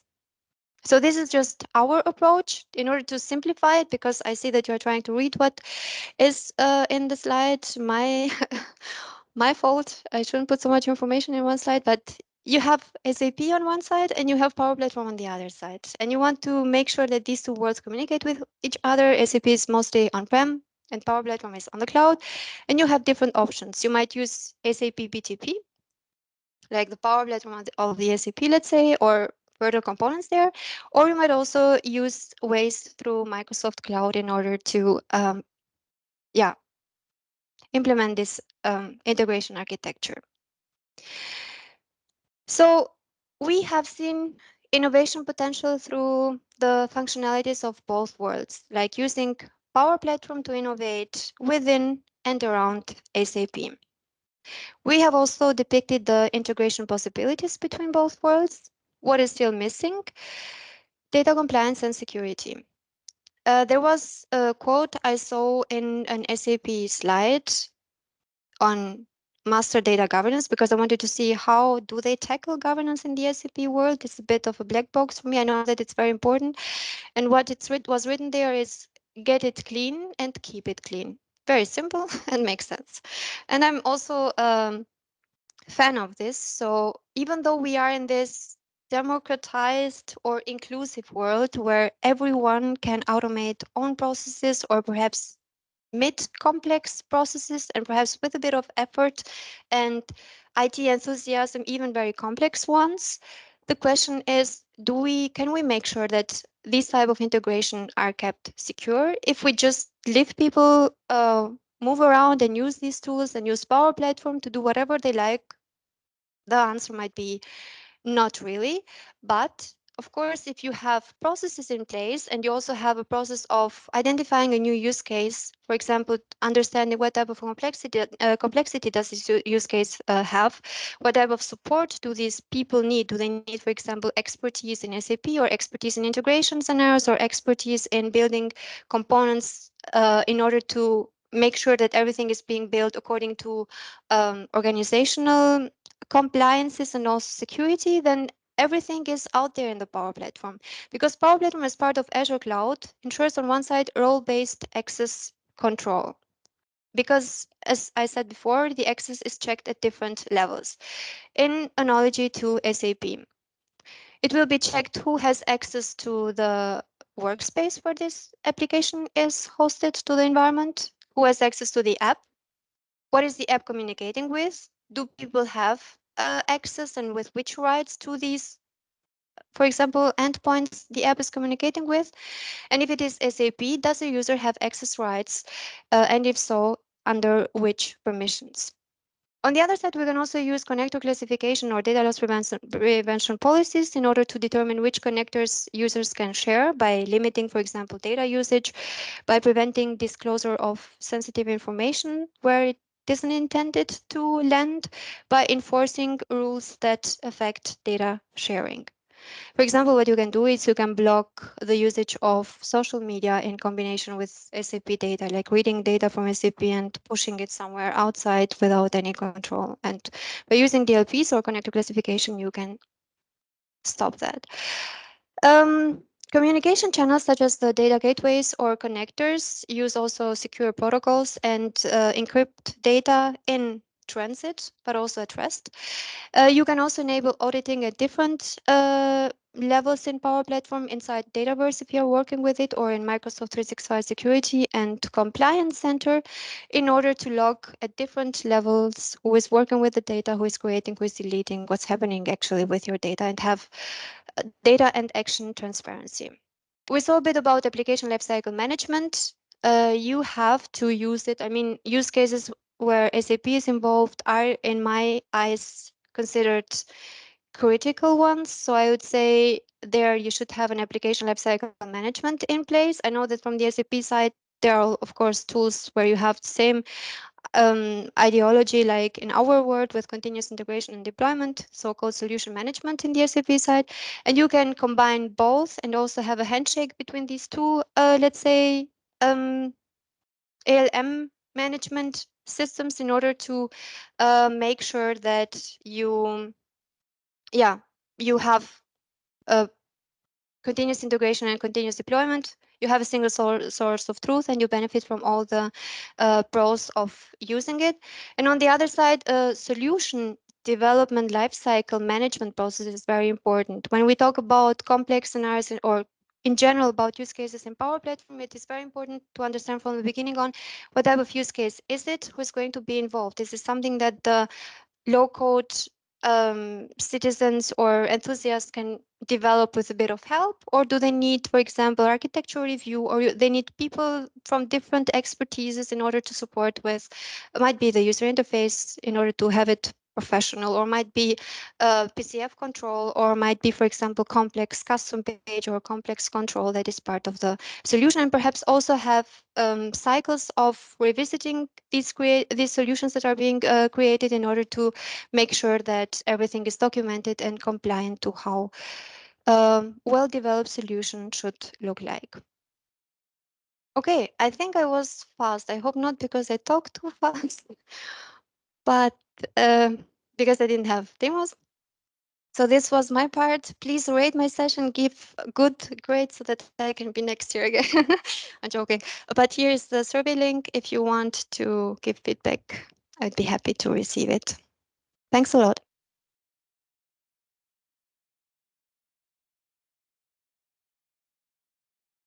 Are there any questions here? The mic.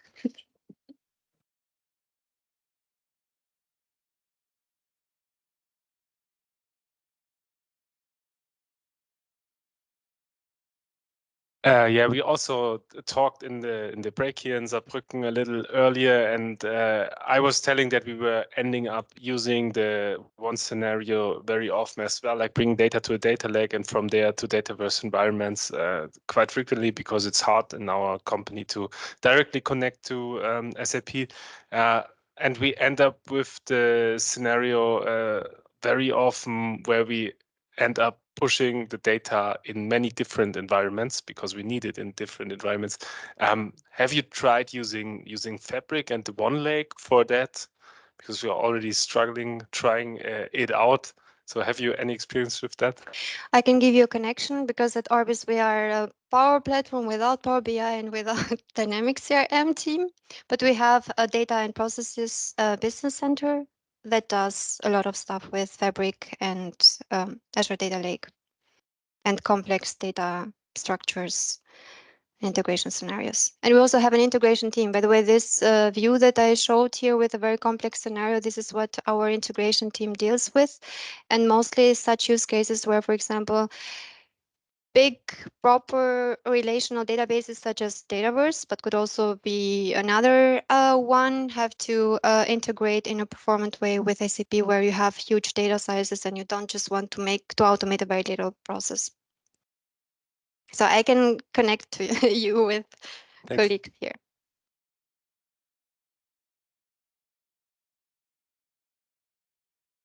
Are there any other questions? In Saarbrücken? Or maybe in Bar? At least in Switzerland, I can say yes. So.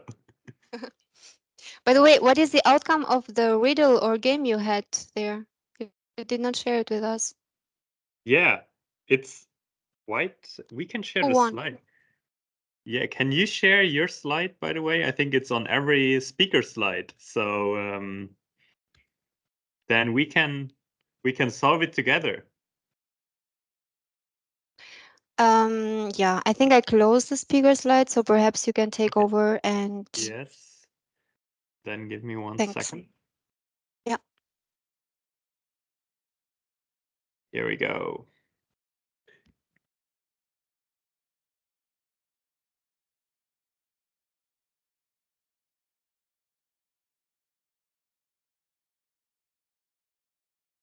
Interesting.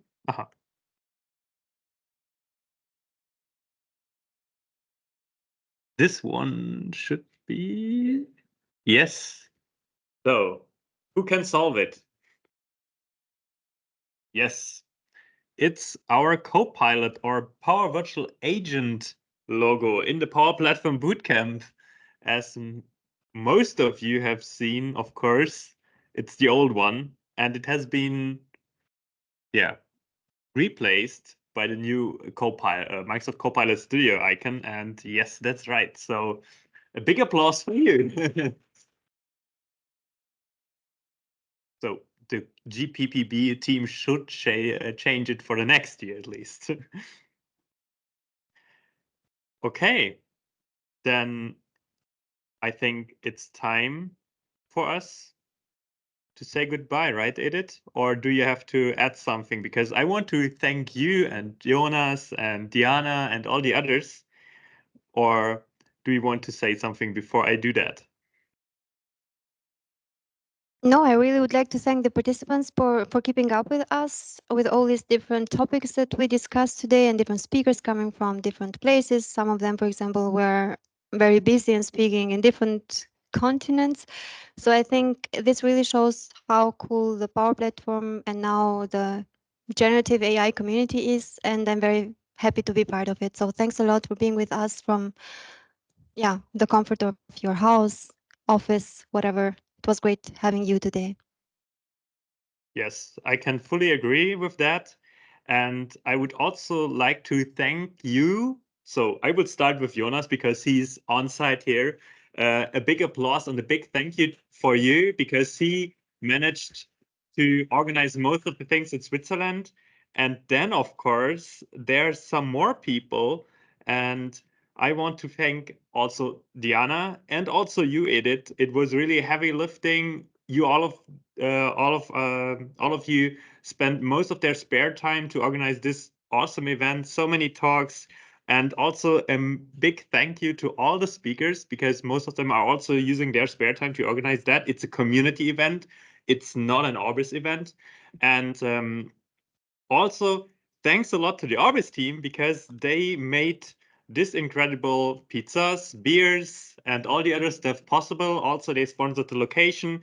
And we want to say thank you to Orbis.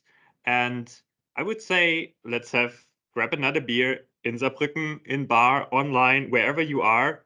And see you next year at our GPPB 2025. Yeah, you forgot someone. You forgot yourself. Thanks a lot for this smoothless moderation. It felt a bit like how is it called? The European Song Contest. Contest, yeah. The line to Australia. 12 points. Great. You did awesome. Thanks a lot for taking over because it's not easy to organize such a hybrid event. You did a great job. Thanks, Thomas. Thank you very much.